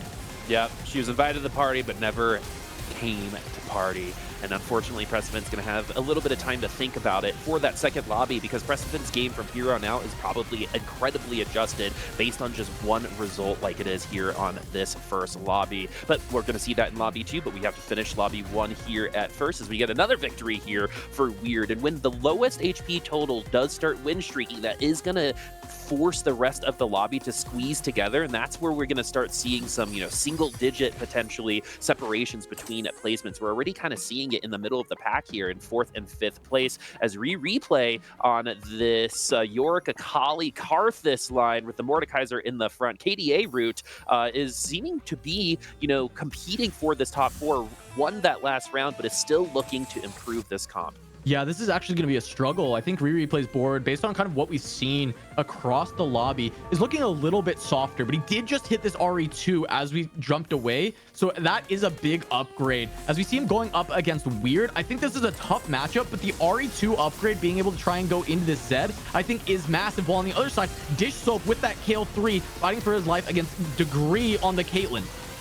Oh, the Kale was almost taken down by that Lucian. Is still eating those bullets, but Kale was able to overcome. Moving on over to Weird. It looks like Weird was able to take that down as well. It looks like we had an elimination as well. Degree now in 7th place, and this is what we all expected. Single digits for the rest of the bot 4 right now, with the top 4 separated by just 22 HP as we get to the stage 5 carousel. Yeah, I mean, just look how strong Weird is. Absolutely blasted Replay even after the upgrades that he found. I was concerned for the comp, right? It is that kind of pentacle comp where you hope to get there with a lot of tempo and then slowly bleed out. And yes, it pivoted into Ahri instead of the normal like Karthus Viego, but it's still a similar composition in that nature where it's still very good, but if you don't have an HP lead, it's really hard to crack that top 4 with it. So Replay definitely going to look to be struggling here and might end up going out in 6th, especially considering that his competition at the bottom is Weird, who may have one of the strongest boards in the lobby currently. Yeah, and I believe outside of Degree, everyone who's competing for AVP is currently ahead of Replay, so they would be gaining some ground for that AVP spot as well. Replay potentially getting eliminated. Weird, really, really good comp right now, but you never know. Sometimes you press play and you get a bad fight, but right now it's going to be Replay that I'm looking at. Looks like it's going to be Rain on the other side. We have that true damage spat on that Caitlyn. You know, what month is it, folks? That used to be super, super popular a couple patches ago, but it actually has seemed to be climbing a bit in popularity when you have that spat and you have that Caitlyn on that board already, and that doesn't seem super close just yet. The Akali is on the Senna. One more ult and they might have been able to take it away, but that's going to be it for Replay. We have a top 5, folks, as Weird/Force and Smurf count is still competing for the lobby, streaking right now on 5 HP. Well, and he made it to level 9, right? He was kind of gritting this out, trying to get there, and he's done it. And so now, if he can find this upgrade on the Yorick, that's going to be a massive increase in board power. And he's still already found the Alawi, which he's been able to put with his bruisers. Yeah, it's 3 bruiser, but that's still fine, right? It's a lot of HP on the front line. I think a lot of people are really shy away from going like +1, like 3 Guardian or 3 bruiser, but still, those tanks are getting the benefit of the stat regardless, right? So it doesn't matter if you still hit that next threshold. As we got Dish Soap, this will be another big test for Weird's board. Can he deal with the Kale and the Mordekaiser? Yeah, it's double Rage Blade, so that Kale is going to start ramping up a lot quicker than maybe some other versions that we have seen, though the Ezreal does hit the Kale. A lot of damage is going through, and Zed is on the Kale now, and that wasn't even really that close, as Dish Soap will fall. This is that crunching that we expected with Weird having that win streak. Yeah, the big difference of Mordekaiser 3 versus Mordekaiser 2, right? Zed just ate him up, just deleted that Mordekaiser in the front line, and because of that, the Kale doesn't have time to do the thing that the comp does so well, which is make the Mordekaiser go infinite by healing him consistently with the Gunblade. When Zed kills him in 2 hits, you don't really get much value out of that Gunblade. Well, speaking of a pretty interesting adjustment here, Malala at almost 60 gold will have it after this round. Got to the Kane 2, now has that Poppy Headliner. It's some pretty good items on it. And while we missed on Raise the Stakes and we won our first, I think, one of our rounds after we raised the stakes, this comp is still competing for that top 4. Maybe that HP differential was enough to secure it. We did win that last round too. You can't count out something like this Caitlyn, Ziggs and Kane, as this is moving into, a little bit more on that legendary side he of went things. to 9 and found the biggest upgrade that he had available to him, which was an Alawi 1, right? Just getting some more frontline, getting that bruiser onto the board. So really, really good for Malala, finding exactly what he was looking for to increase the power of this board. As Dish Soap not able to get the Mordekaiser together. So having strong augments, great items, but not getting the full potential of the comp by not being able to find that 3-star. All right, is this going to be Dish Soap's last round? Is it going to be outside of that top 4, depending on where Weird is going to end up? That Kale is trying to break through that front line. The Karth Assault goes through, but now the Kale has fallen. That wasn't even that close. Is Weird going to be able to take this? Yes, it's not even going to be close on that one either. Weird definitely seeking that first place in the first lobby. There's no better way to start, but Rain is the one that is in the way. So 1st and 4th right now on a streak, and Dish Soap finishing in 5th, which honestly for first lobby, I'd be pretty all right with. Oh yeah, and I mean, considering the spot, right? It was a pretty good Kale spot, really good augments. He found the Kale relatively fast, but his first roll down was pretty much a big whiff, and he just kind of settled on a decent board to get him back to another roll down and then put the comp together. So considering how the game played out, I think a 5th is pretty solid, and you'll take that and run with it, as really it's been kind of the Weird show once again, showing us that 1st or 8th style that he initially became known for, and he's actually making it work once again, because right now this board is still looking pretty unstoppable as he faces Kiyun looking for another victim. Is this going to be, as you said, another victim for Weird to put on the list? Lucian is starting to get that ult off, and the backline is already starting to take a lot of damage. It doesn't seem like there's enough throughput. No one's going to be able to front to back this comp for Weird, as that's going to be another easy win. And Malala looks like, I think when I walked over there, yes, it's going to be fine, as we have a top 3, 23, 9, and 5. So Rain also losing on that last round. Yeah, the Grim Reaper's got some competition, because the Weird Reaper is here running through, trying to take out everybody in this lobby. We've just seen kill after kill, increasing his placement on his own power every single time, right? Taking down Replay, then Dish Soap, then Kiyun. And now, Malala and Rain left over, but Malala on 1 life, and it looks like currently he is potentially in Rain's pool. So we'll see if Weird ends up fighting a Ghost. Yes, he will. So Rain, she's going to try and take out Malala instead. Yeah, is this going to be Malala's last round? It has kind of been Rain and Weird and for leading this entire lobby based on these comps getting locked in pretty quickly and a really good pivot from Weird. But now the Senna is potentially going to get attacked by this Poppy. Is there enough damage onto the Senna to make it one more unit? And that one unit might have been a difference as Rain is still alive here. It looks like a little bit of a coronation, but 9, 6, and 5 separating our final 3. Yeah, this has been, you know, kind of the story of Senna for the most part. She's been one of the best, if not the best, 2-cost reroll for getting a top 4, like guaranteeing you a top 4. But she does kind of struggle to find that cap. And even with Rain finding a true damage emblem, getting it onto Caitlyn, probably one of the best targets you can find, it's still not able to compete with this Heartsteel board that Weird was able to put together, right? This is that quintessential Ezreal AD Heartsteel flex, and he's put together the perfect board for it. He found all the units that he needed to. And really, it just comes down to, can he handle Malala, who has also been able to push to 9 and been able to find this Kayn to some of these upgraded units. It's a very, very close fight between the two. I think Rain is going to struggle against either, and it might be a fight to see who gets the best matchmaking, and Rain finds the Ghost. Rain finds the Ghost. Is Weird going to find another victory here and another elimination for the Grim Reaper of this first lobby?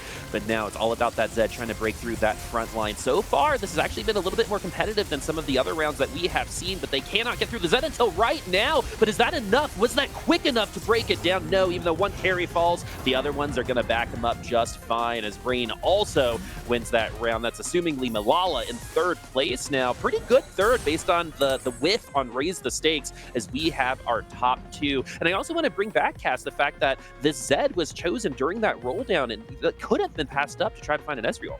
Yeah, but those are the big 2 you look for, right? You want Zed, you want Ezreal. You kind of want to put those both together. And so, of course, that's one of the 2 options that is the best to pick up. Weird being able to carry that through. And now Rain, blessed by Mort Dog as his chosen, also getting blessed by the Fire RNG there, finding a Ghost when she needed it most to get 1 extra placement. But I think trying to beat Weird here is going to be a tall task for Rainplosion.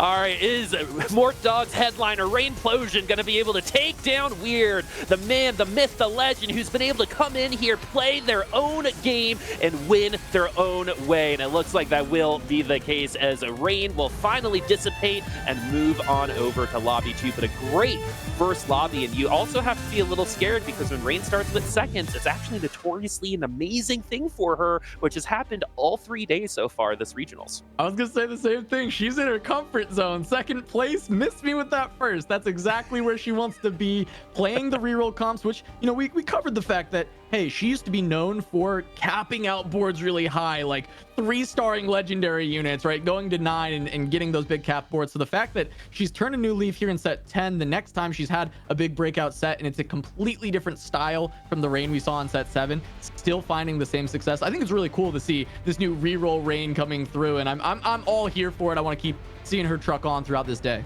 Yeah, reroll Rain, good branding. We love alliteration, but we have so much more to go. This is the final day of North America Regionals, and we just got done with our first lap. We have 5 more to go and an awesome desk to come up as well. So please stick around. We'll see you soon.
get a job 달리고 to work 뜨거워 언제나 don't get burned 넘쳐 흘러물 드는 buffet 죽여주잖아 like a buffet Forget to listen.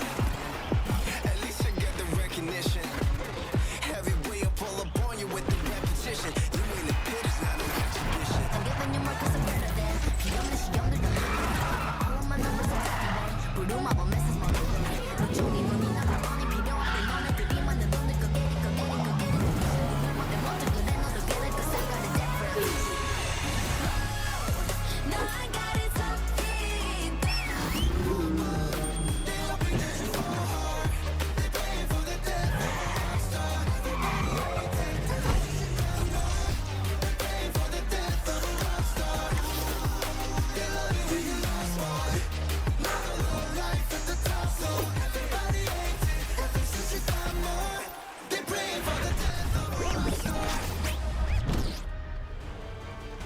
Hello, everybody, and welcome back to day number 3 of the TFT NA Regional Finals. We started our day off with a bang, and these players were truly going for the gold when it came down to just how high capped they were looking to play. Like a lot of 80 flex, but I'm even just kind of looking at like the Riven reroll. Precedent just could not get that online. Sometimes that's just the way it goes, though, right? I mean, you opt into a line, you know you're playing either the Riven or the Yone, which we really have not seen Yone at much at all. The Gargantuan Resolve from 2-1 does mean that Precedent's looking to play in that 3-cost reroll line, and ultimately he doesn't hit, right? I don't know exactly what his spot was leading up to it. But what I do know is that he obviously did not have the resources or, you know, the variance on his side to hit that 3-star Riven. If you miss, though, that's just what happens when you play a reroll. On the other hand, though, we had 3 different 2-cost rerollers, right? And I know, Zale, you've even talked about this on the cast, how when you opt into a line that is uncontested units but contested cost, it makes it actually more consistent to play that way. Exactly. It's actually super beneficial. It may seem a little bit counterintuitive to think about. But the reality is, so they're all going for 2 costs, but they're all going for different 2 costs. And what that does is actually takes a lot of the 2 costs that you don't want to hit out of the pool, because people are picking up all the Sennas, all the Seraphines, all these additional units that you don't actually want on your board. And so that gives you a much higher chance of actually hitting. Whereas in this game, Precedent, correct me if I'm wrong, I think he was the only 3-cost reroller in this one at all. There was just 80 flex players and 2-cost rerollers. So he is kind of, you know, having that tougher spot where it's more likely that you just keep getting served 3 costs that you don't actually need, which can be tough. Obviously, super fans take some of those out of the pool that you don't need. Like there's going to be Nikos and Echoes and things like that that are getting taken out of the pool for you.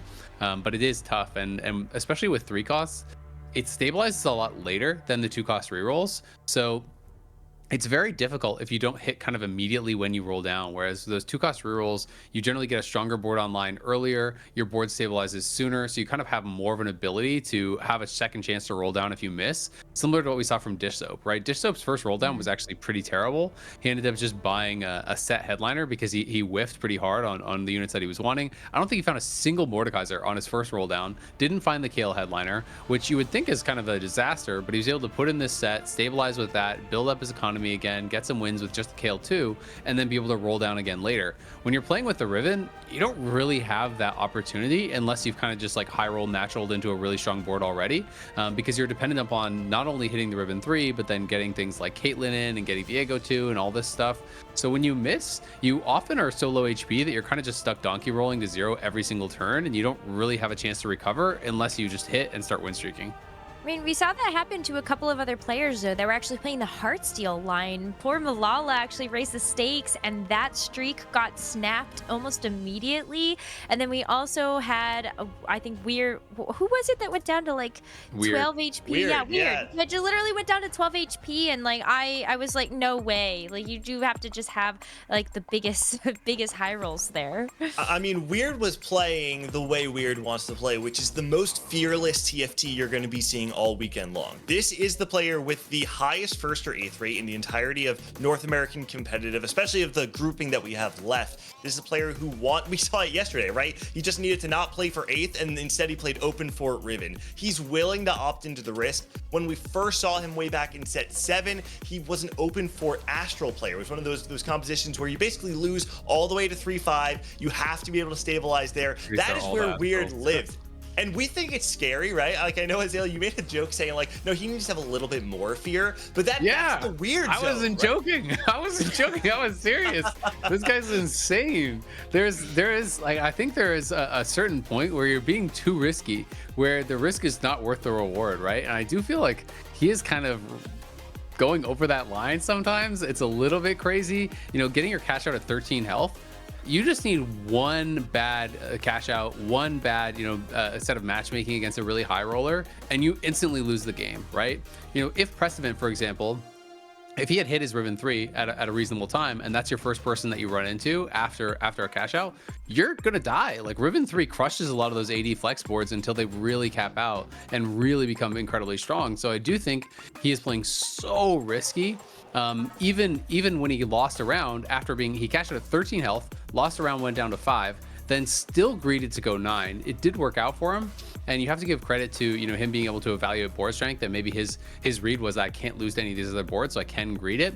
But ended up going 9, ended up being able to cap out the board higher than anyone else because he got these really greedy plays and didn't die, and it gets him a first. But it is crazy. It is so risky the way that this guy plays. And I just want to call out really quick, though, a part of that inherent risk was also that he wasn't the only loss streaker. Disso pumping up full loss streak early game. Weird, absolutely willing to take risks. Question is, if you keep that game plan, maybe you mix it up for the rest of the day. Only time will tell. I don't know. My heart is pounding a little too fast watching Weird play this game, and maybe he will continue to have that payoff for him. Only first game down. We still have 5 more to go, so let's get into that second game back with Bupasaurus and Casanova.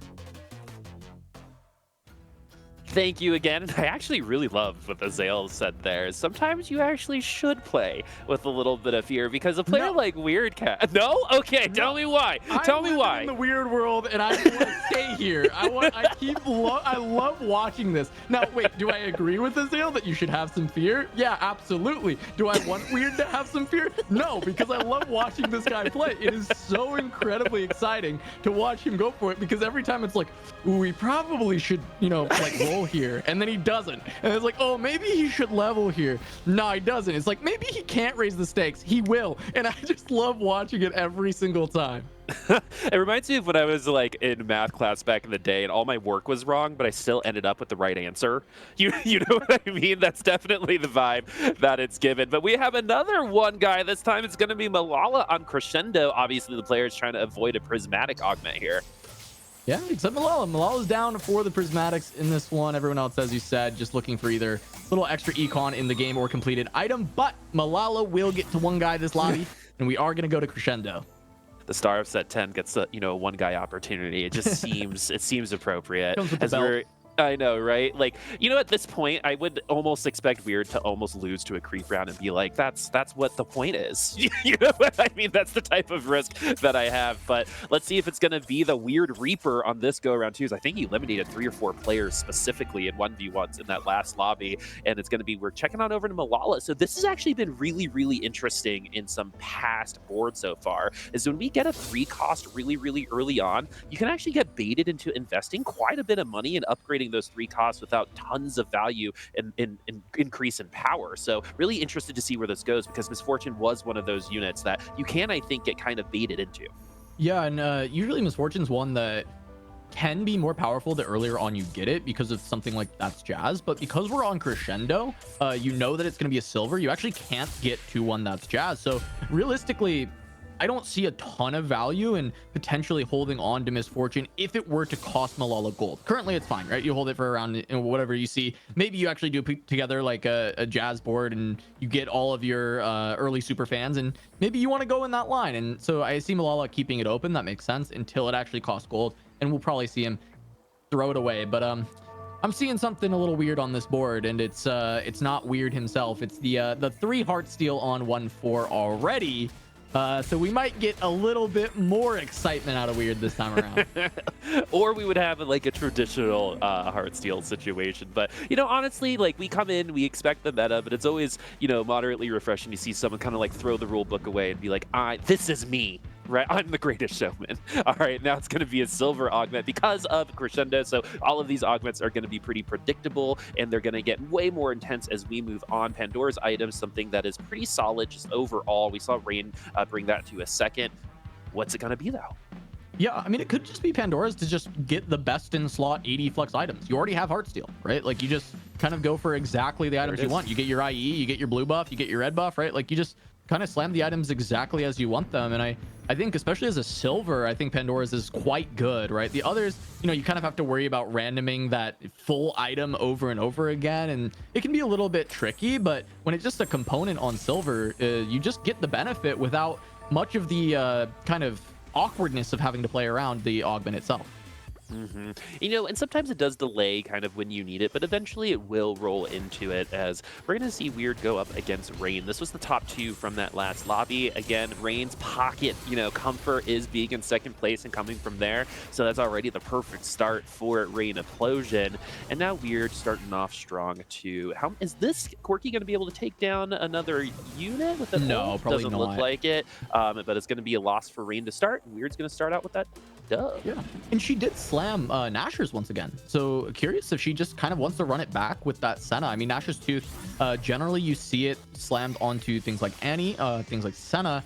Seraphine, not so much. So it kind of almost locks you into really wanting to go for that Senna, or it does mean that Rain would be playing around 4 costs later on. But considering how she's played most of these games, I fully expect Rain to try and force her way into the Senna line. Yeah, it almost kind of feeds into that strategy that we were talking about earlier of, you know what, if you start in the top 4 and you just finish in the top 4, you'll get top 4, right? And so maybe the Senna, like you said, I think has the highest top 4 percentage of the reroll comps right now. So that's probably a pretty good direction. Forcing it can be a little bit of a risk, but the players here are the top 8 players in North America at the moment. So I definitely have faith that someone like Rain can make that happen.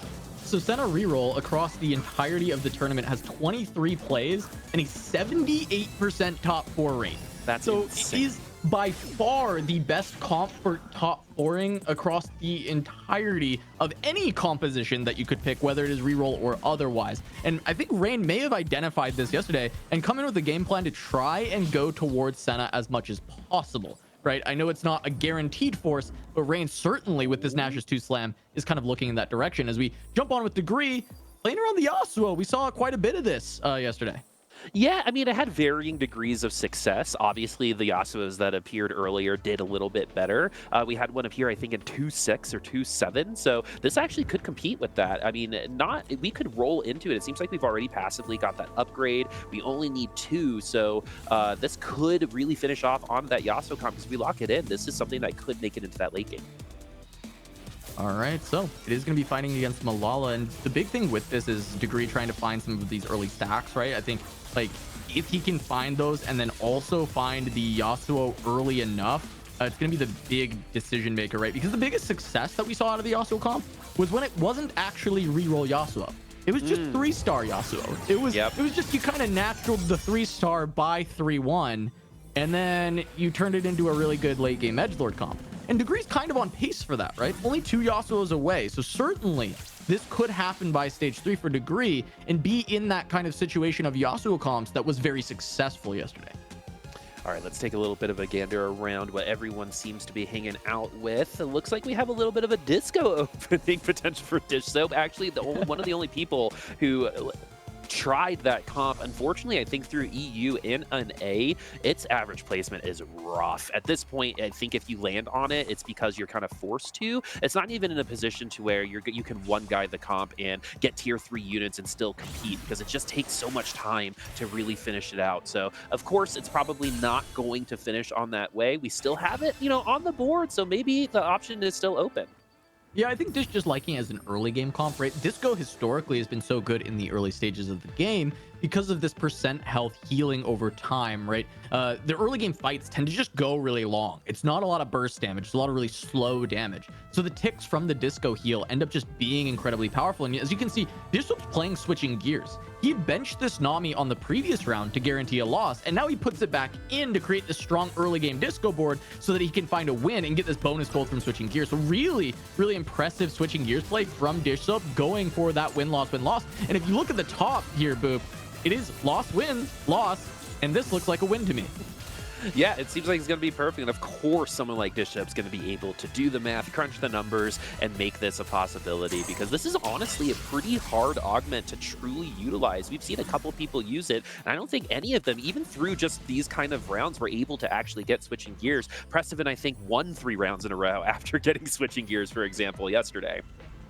Yeah, now we're taking a look at the 2 loss streakers in the lobby, right? This is Rainplosion down on the 4 loss, playing around Annie for now, but holding on to Senna, notably. We are going to pay attention to that. I do think that's where she wants to go. And then Malala on the other side, looking to angle towards Seraphine. We see the slam of the Morello, a tier on there as well. And on the loss streak, playing around this stationary support, but there's the Cell. Cell's away, trying to catch Rain slipping, but does not end up running into Rainplosion here. Yeah, so if you're curious as to why you would purposely make your board worse than that, if you're just watching for like maybe the first time, it is because in TFT, winning sometimes is the worst thing that can happen to you, right? I know it's super, super interesting and weird to hear, but that is just the case. So Malala guaranteeing that if they did go up against the other loss streaker, that he would end up being the one that takes the loss versus Rain, but they didn't come up together, so strategy still works anyway. We still lost those 2 rounds, and of course we're tied with the same amount of HP too in 7th and 8th place. But of course, that's all temporary. HP is just a resource for a lot of these players right now. Yep, so both of them keep their loss streak. Kiyun gonna keep that 100 streak at the very top of the tables here, as Dish once again switches gears as he benches his Nami, ends up finding that loss. A very good loss, might I add. So Dish Soap really, really taking it to the limit with that switching gears.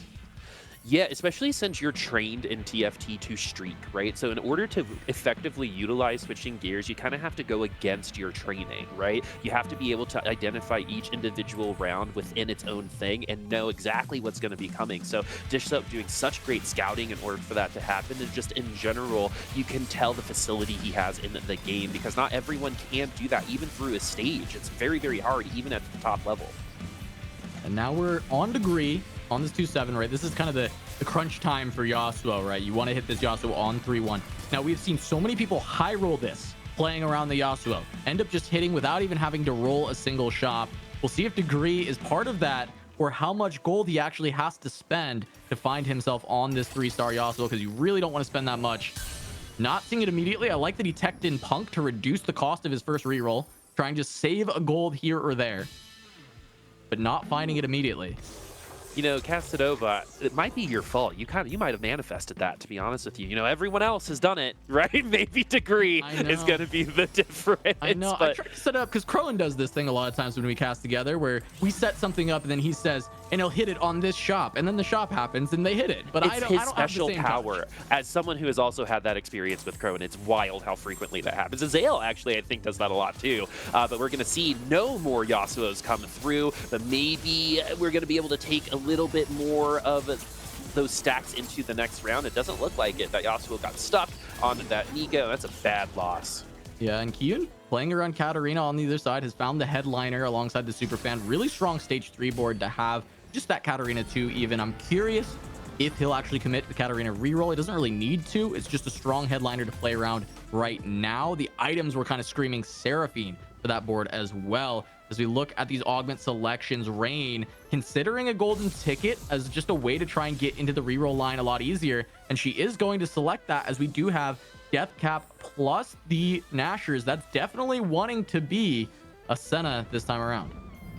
See, and this is the issue that can happen when you do force such a highly, placing comp, right? It's not always going to take place. You're not always going to see that headliner. We've rolled a good amount of gold, and we haven't even been able to pick up, I think, that many Sennas just in general. So that could potentially mean that Rain gets to that Senna 3 a little bit later. That means that Senna is potentially just going to not appear as we're starting to put the Kale in just for now. And it looks like we've put in some consolation prizes on the bench in a just-in-case kind of situation. Seraphine was most definitely, no, Senna was most definitely the intent here. Yeah, but I think this is cool as well, right? The items actually work for Kale. They're not the ideal ones. You do want to go double Rage Blade and then have the healing from the Gunblade. But they are AP items that work right now for Kale to go alongside the Mordekaiser that was found. And Rain can consider pivoting back to Senna if necessary, or if she's noticed that this comp is uncontested, she could commit to playing Kale, having these this initial Kale headliner. Yeah, you got to keep yourself open, right? Sometimes forcing that comp, being a little bit of being a little hard-headed could actually keep you from realizing that, hey, the Kale's just there too. While those items might not be super best in slot, like you said, Cass, it could still bring us some good results. Remember, top 4 here is really, really valuable, especially if you've already top 4'd in that first lobby. But Prest Event now needs a good result. Starting with that 8th is brutal in the format like it is today. Yeah, for sure. And Prest Event is, going big, right? This is a raise the stakes being played for Prest Event here. He's got only the 3 hearts still in, but still trying to make some extra money. Has a good amount of HP, right? We're looking at, 75 HP for Prest Event. So he's in a reasonable spot to take a few losses here and get a pretty large cash out. We jump on with Kiyun, who is full streaking. 7 streaks for Kiyun right now, going up against Malala's Bard board here, and then upgraded Gnar as well. So this is a pretty strong board, but the healing that comes through for this Katarina is just so massive that it's incredibly hard for the Bard to actually take her down. And Kiyun continues this win streak, and as you see, he does end up buying this extra Katarina. There is consideration towards re-rolling it, and for the first time, it's a crowd diver Katarina. The problem we keep seeing is all these country Katarinas just falling off, but crowd diver Katarina is actually very strong. Yeah, and you can see it in the results, folks. The Katarinas have had a very, very hard time over all the last 2 days, but maybe today is going to be the difference here in Lobby 2 in North America's final day of regionals, as this is going to be our Stage 3 carousel. Where's Dish Soap going to go? Kiyun full streaking, and we've seen people convert this HP advantage, like say in Stage 5, you start losing consecutively, but you've developed such an HP advantage, you kind of fall into the top 4 anyway, as we're going to raise the stakes. Based on what we've seen, I would assume so, as Degree is going to go with the Yasuo. Who is this person? Be consistent in any way, shape, or form. I would say this was probably not the time to raise the stakes. Prest Event has raised the stakes as well. You're going to be contested in that, and you actually have a reasonable board to put together. But because it was weird, I was just like, oh, he's going to go for it. But yeah, exactly. The energy is there. Yeah, as you called out, Degree did hit this Yasuo 3, though, but it's 3-5, and loss streaking throughout the stage is really tough. It makes this Yasuo a lot worse of a composition, and we've seen this a lot of times with Yasuo as well. We saw the successes yesterday, but we also saw the failings throughout this tournament. And while I think Degree should be able to find some wins for the rest of Stage 3, try and get a couple stacks, this Yasuo is going to fall off so incredibly quickly. Yeah, and it could be literally halfway through Stage 4, right? I think we got at least, 4 to 5 rounds where we could definitely compete for those wins. But especially after our 3rd augment and a little bit more items, it's going to be really, really tough, because then some of our highly capped boards, the Heartsteals, will start pivoting and get to potentially legendary flex boards that are going to absolutely compete and potentially destroy a comp like this. Again, the time we did see the successful cast was when it was picked up at like 2-6. Yeah, exactly. 2-6, 3-1. Those are kind of you need to find it as early as physically possible to actually make it work. And we're going to see if Degree can actually continue to find these wins. We haven't seen a ton of upgrades popping up on the side for anyone else, but Kiyun's board is still really strong, and he's finding a lot of streaks. And Kiyun, once again, full win, running into Prest Event, who's trying to lose for this Raise the Stakes Heartsteel. Kiyun's going to go 10 wins, streaking entirely through Stage 2 and Stage 3. He is so incredibly rich that I'm not sure Kiyun knows exactly what he wants to do with this spot, because certainly you could re-roll for the Katarina, but also you could just try and push levels because you've used this giant HP buffer, and you see him sitting there with 80 gold. He's not spending the money yet. He hasn't decided exactly what direction he's going to go, and we'll probably see after this PvE round Kiyun start to make a real decision. Yeah, interestingly enough, too, Rain on a 3-win streak right now as we're moving on over to Prestivan, who's on a 5-loss streak, starting to look at that Ari. And, this lobby actually looks a little bit different than the previous lobbies we've had. I feel like everyone hit their tier 3 units super fast all through every single lobby through the weekend. This one, though, is going a little bit slower, and I think that's going to giving Kiyun a little bit more of an opportunity to develop this HP lead because he's not being punished just for running that Katarina right now. Maybe it's the crowd diver difference, but that's not what we've seen in previous lobbies so far. I did just see Kiyun pick up a Seraphine too, and I know that those items I had mentioned are really good Seraphine items, even though they're kind of okay Katarina ones. And I'm curious if Kiyun is actually deciding to re-roll for that instead.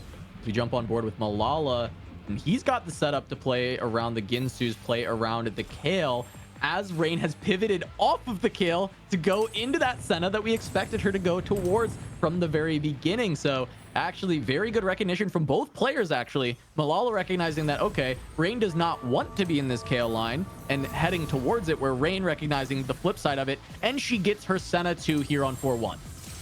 Oh, finally. It took a little bit of a long time, right? But we finally got there. But now we're going to look at this Kale with that Superfan Rage Blade. We've actually seen Tier 2 Kale do just fine through Stage 4, but we definitely need to be seeking, if that's going to be our final carry, that Tier 3. But we're also going up against a Jhin that's not going to have more turrets than it does right now. So it's definitely going to be pushing through a lot of this front line. The Mordekaiser is already doing quite good, and it's going to be that Kale finishing it off as Prestivan still lose streaking through to this last augment, which everyone knows is prismatic. So Prestivan has to make a move at this point, but we're looking at Kiyun right now. Overwhelming Force going to get flopped, Pandora's items, and a stationary support. Yeah, I mean, Kiyun kind of just going for this this Mr. 100 here. Still has not lost yet at all. Rerolling everything, ends up going for those lucky gloves, it looks like. Yep, it's going to be lucky gloves. Has found the Seraphine 3 and now can just kind of look for more gloves as much as possible. Lucky glove up as many of these extra units, and that gives you a really strong Akali to go alongside with the Seraphine. You get AP items for your Ari, and then you're able to lucky glove a bunch of your frontliners whenever you get a chance to, and just make for a very tanky board. And so really no signs of slowing down. Kiyun spent his gold and made the board very strong. Yeah, I mean, the Seraphine 3 has locked in a bunch of top 2s. It's pushed for victories before, but maybe with this lucky gloves, we're going to be able to accommodate a little bit more power on things like that Akali, like you said, Cass, in order to push even further access to stats and access to good items every single time we have that fight. So this Akali is going to be jumping around, but so far it's been a lot of damage on the backline for the Seraphine. Barely leaves the Ari alive, but with another ult, it should be good to go, even though that's even an Ari 2. Seraphine should be fine. Yeah, very close fight. And looking at Dish Soap, he's level 8, right? A lot of people are on 7 rolling and switching gears for Dish Soap. He's used this economy to go to level 8, and the board he's playing feels temporary to me. It feels like this is how Dish Soap has kind of made those level 9 boards and then gone into those legendary flex situations. He's got no gold right now. He's on a 4 loss, so he's tried to stabilize around this Ari, and we'll see if he can actually start to find some wins. It was a very close fight against Kiyun as we jump on board with Weird, who has put together yet another kind of AD board around this Heartsteel and currently playing around that Edgelord Viego. Same concept as last time. We're actually experiencing a little bit of deja vu, but instead of Viego, it was Zed the last time around. Had good items for the Ezreal, couldn't pick up the headliner, but we got a good secondary option there. And we can still upgrade that Ezreal. Still going to be doing a lot of damage, but now it's going to be that Viego trying to, truck through a lot of this damage. The Akali making it pretty difficult right now. The Ari doing some pretty good work too. Where's this round going to go? The set should be just fine, as now it's all about getting rid of that Akali. Yeah, big carry from the set in this fight, being able to just get in the face of the Ari, tank it up, and actually do plenty of damage. So now it's just the Akali left, and the set still going to finish her off as well. So Replay going to take the loss there, and Weird is out of gold, and this time the board is not in such a stable place that I feel too confident for him. He did make it a level 8, so as you can see, only Prestivan, Dish Soap, Weird, and Replay are at level 8, so half the lobby. And the other half have found their kind of big reroll upgrade, so it's just a matter of, are these level 8 boards going to be stable enough while everyone else has kind of hit their stage 4 spikes? Yeah, looking at replay too, picking up binary for that last augment. That's been very, very well performing so far in this week. And I believe everyone who takes it has really been pretty locked in for that top 4. We've seen people get up to 7 items from that augment spread around. And with the meta that we have right now, where tertiary and secondary carries are that important, that can be really good. So we're finally getting to level 8. It's taken a while here for this Yasuo comp, but we're trying our best to try to compete and, you know, catch up. While this comp can lead tempo, it definitely is catching up to it right now. Yeah, and the fact that it's Edgelord Yasuo instead of true damage, if it was true damage, this could just be 6 true damage, 3 Edgelord, but instead you're kind of stuck on 4 and 4, trying to potentially push it to 5 Edgelord if you can find something like Kayn, but instead just going to be able to play this Lucian. Is Lucian 1 probably not going to get a ton done here, and just trying to get some items onto the board. But really, the only strong part of this board is still the Yasuo, and we're reaching the stage of the game where that's going to start to struggle as he's going up against a Zac and an Akali that I think this is going to be a very close fight. Yeah, it's looking like it. At least the Yasuo is already on the Akali, gets the execute, so it's all about these Zac CC bounces, right? Is he going to be tanky enough to deal with all that damage, at least to try to get that Lucian off? I do think that kill is going to be coming through here in just a second. There it is, and that's going to be a 1-unit win for the Yasuo. But again, we're already seeing how much closer those fights are. Yeah, and Weird actually took a loss there, right down to 1 life. The board didn't look incredibly stable. It looked okay, like it could find wins, but definitely not a consistent board. And Weird with no gold. You know, we talked about that first raid style. We got our first. We might be seeing that 8th here for Weird in this game, as continually Kiyun, I mean, we're just going to keep watch on it. He's 1 round away from going continually win streaking throughout all of these win streaking into Raptors as well, really making a case for this 100 HP win. Yeah, I mean, at this point, even if Kiyun loses a significant amount of rounds from this point on, we probably still end up in the top 4. But yeah, really, Weird is on Elimination Station, and it's going to be the opponent that we see on the other side here. So we're going to see Prestivent's team try to do its best. It's going to be that true damage Akali, so it's going to have to go front to back on it, but at least we have that Hodge to try to get a little bit more HP back to us, but we get taken down because of that health regeneration not being quite there. Is that it for Weird? It looks like it is. The Weird Reaper gonna have to do it on himself. Yeah, and you see just that cast from the Akali taking out the Ezreal, sniping it while it was still fighting with the Viego, and I think it made all the difference. So huge play there, as we're now seeing Dish Soap go on a big transition here at level 8. He's actually not going to be able to find a way to push to 9. He recognizes his board is not strong enough, and he's just trying to salvage what he can and try and make it as far as possible. He notices the HP is dropping quite a bit, so if he can increase the power of his board, he can try and lock in a 4th or 5th. Yeah, at this point, just single round wins against opponents could be the difference between even 2 to 3 spots right now. So say we push up against replay, we win that round, then all of a sudden a top 3 becomes even more attainable. But now we're going to see this pivot go through. It's going to be the Poppy in the front line, Cass. Yeah, so Dish Soap finds Ezreal. It looks like he wants to play around just this AD flex as well. He wants to play Ezreal and Zed and use the Poppy as the frontliner for it. He's got the support item to give that extra bulkiness to this front line. This Poppy's going to be a beast, but his backline is pretty weak, so he still needs to find upgrades there, and he's not even on an Ezreal pair, and I think that's the really hard part for Dish Soap. He's just looking for the best way to try and salvage HP, and now we're seeing Malala hit, but he hits too late. He hits too late. He did not get the Kayle in. He has Kayle 3 on the bench, and that might save Prestivent a ton of HP as he goes into this fight.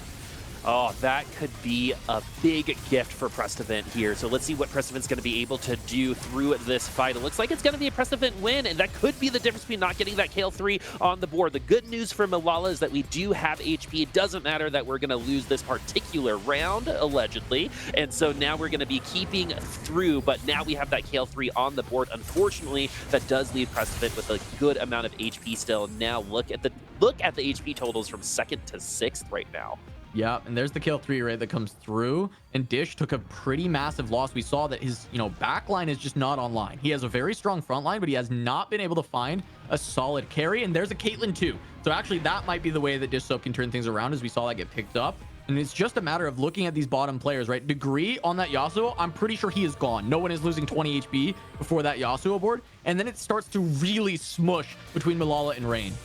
Ooh, really interested to see where that's going to go, especially that Kale 3 against that Mr. 100 on the top side. But now it is going to be Degree fighting for his life. Yasuo is able to get onto the back line, but goes back to the front line. So I think we're going to be fine. Got a ghost. He gets to live another round. Yeah, we're going to be fine. So it's going to be another round. And let's see where the other HP totals are, because Degree really wants Prestovit, Dish Soap, or Rain to lose and drop below them in that HP total. So maybe we can squeeze out a 6th and a 5th instead of that 7th. Yeah, Dish Soap lost again, right? He tried to salvage this board, tried to hold on the HP, but he just couldn't find carries that worked out well. And now he's on a 3 loss at 11 HP. Replay at 15, kind of in a similar spot. And you see Dish Soap, right? He's playing this Caitlyn, but he's playing Caitlyn with Ezreal items because he could not find the character that he wanted to play around.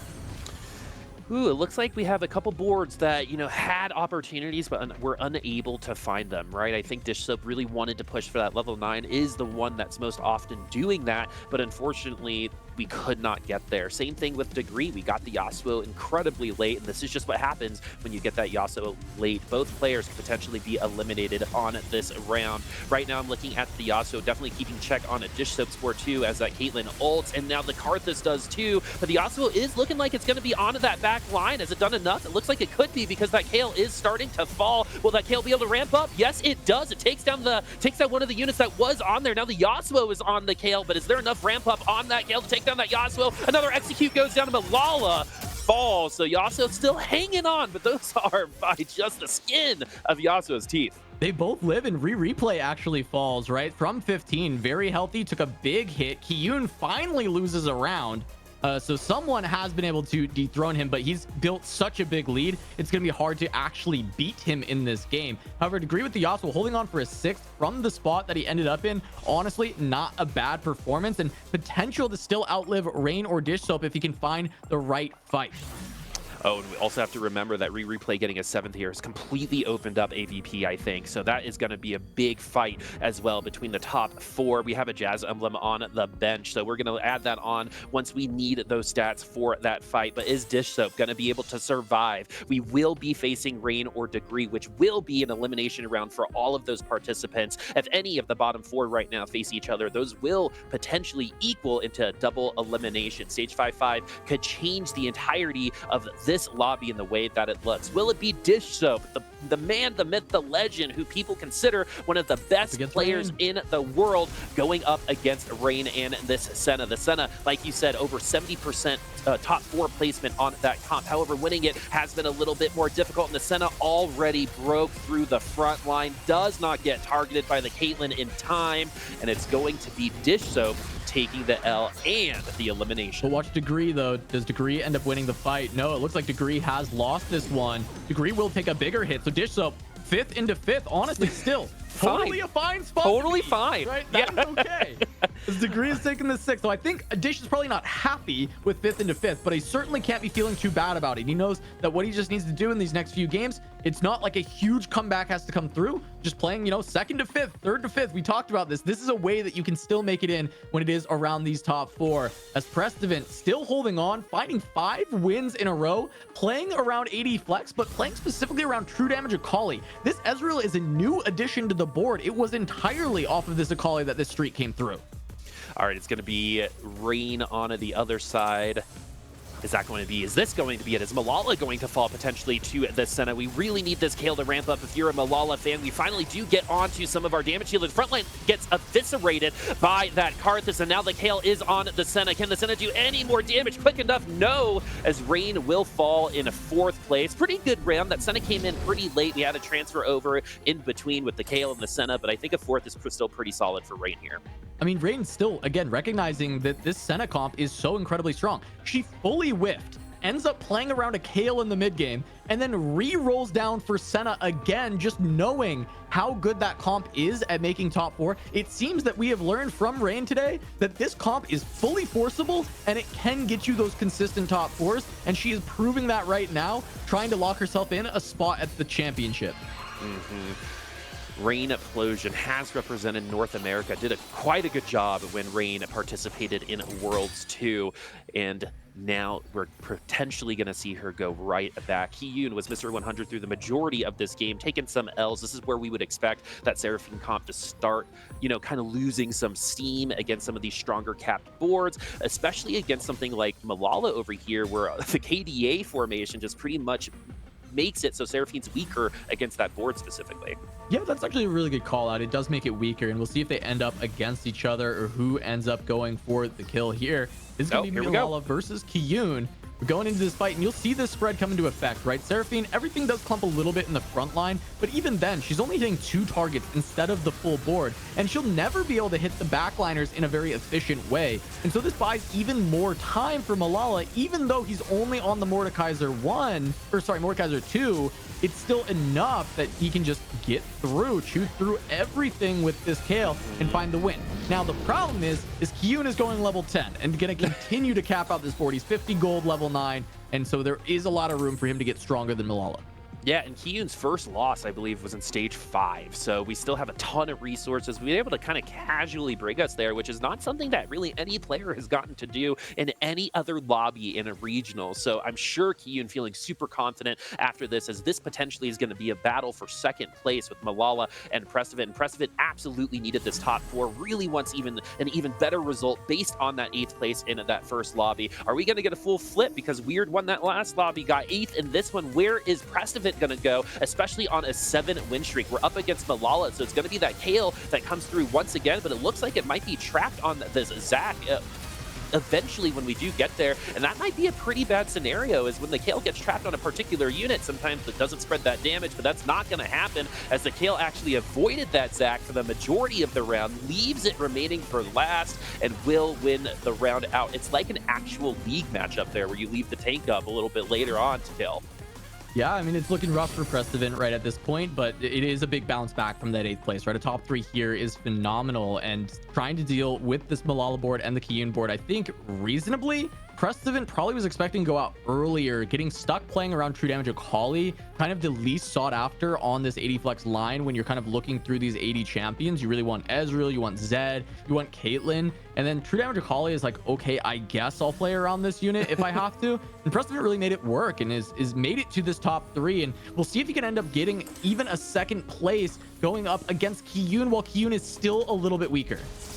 All right, is Prestevit going to be able to take another round here? The Akali actually gets distracted, walks around, is not going to be doing as much damage as it can, but is that going to matter? The Akali is still alive, but is getting targeted by that Ahri, and the Ahri looks like it should be able to finish things out. I wonder if that Akali getting distracted might have been the reason why Prestevit gets eliminated in this round, as Malala beats out his opponent there, obviously, because it was the Ghost. But Prestevit, unfortunately, with that Akali, huh?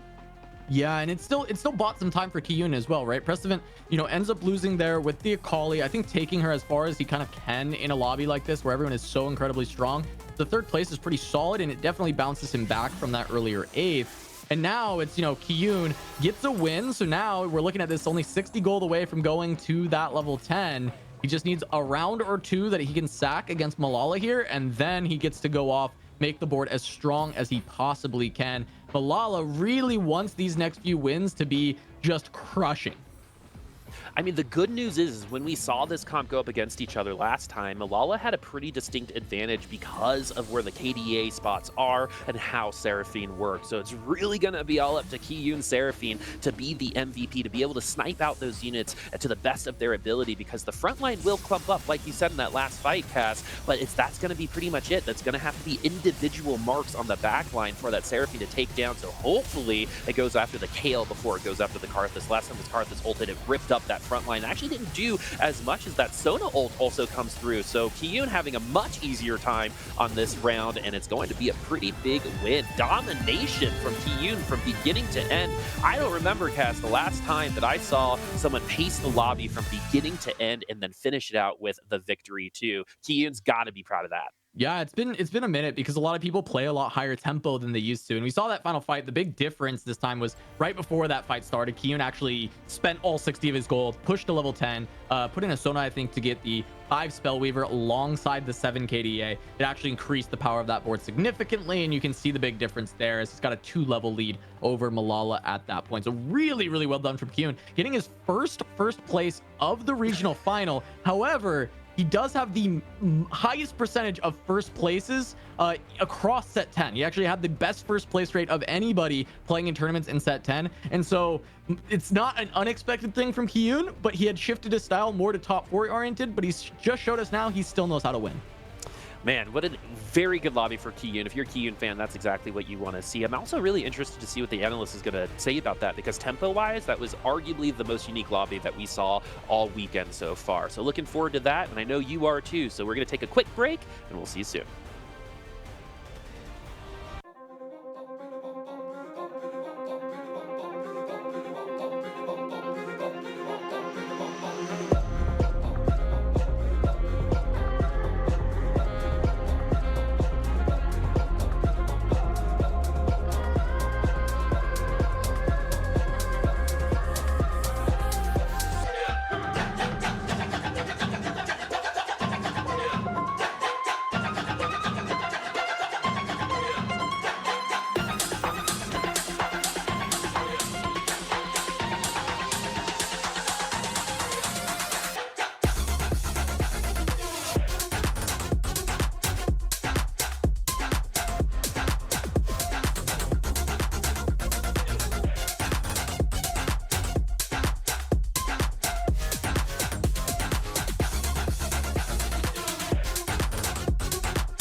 Welcome back, everybody. We are now 2 games down in our 6-game gauntlet to decide which of our players in North America will be representing our region at the Remix Rumble Championships. And now that these 2 games have finished, we are seeing some patterns.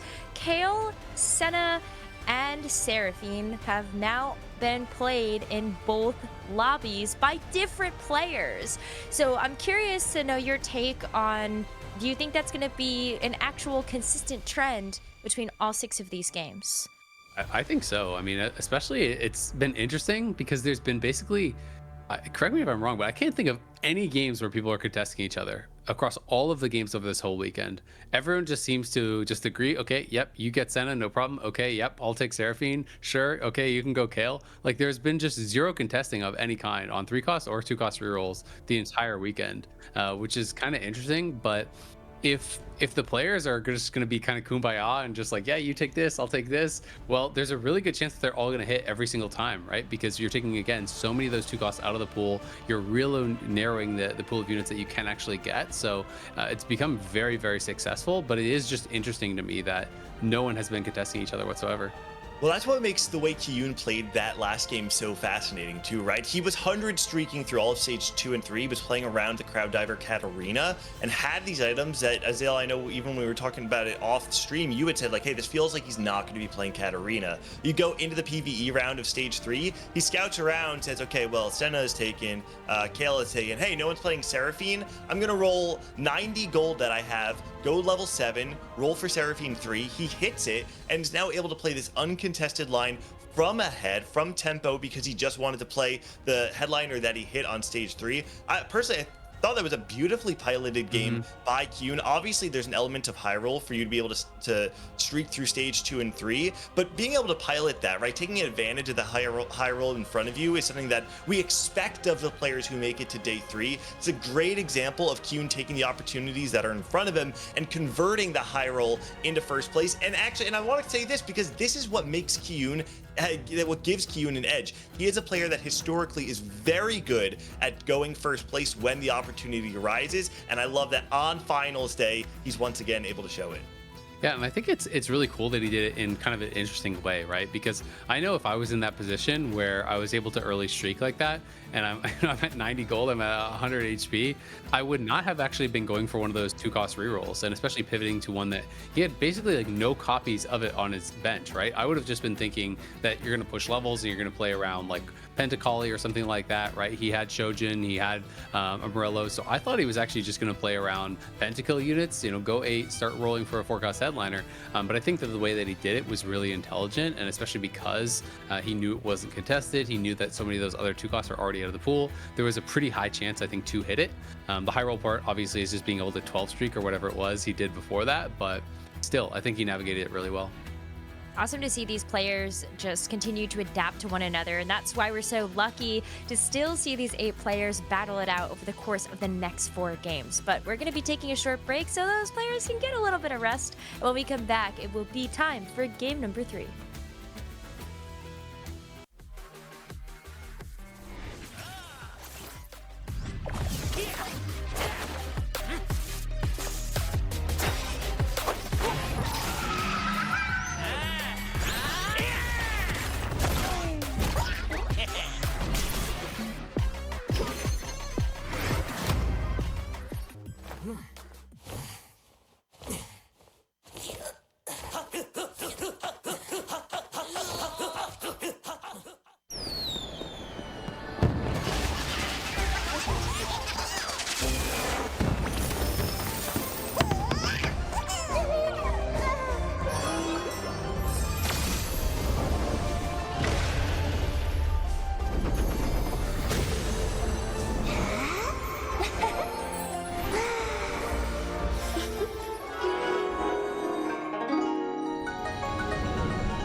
Nevada for the first ever official TFT LAN. That's right, this is the TFT Vegas Open.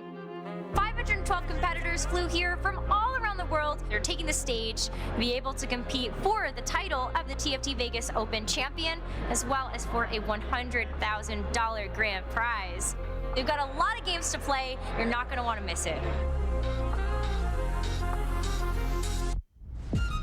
Vegas is a good choice for TFT event because people just say TFT is all about luck, but there is strategy, there is skill. It's kind of surreal, like, to see how far TFT has come. Oh, that missed weight cost you the top 4.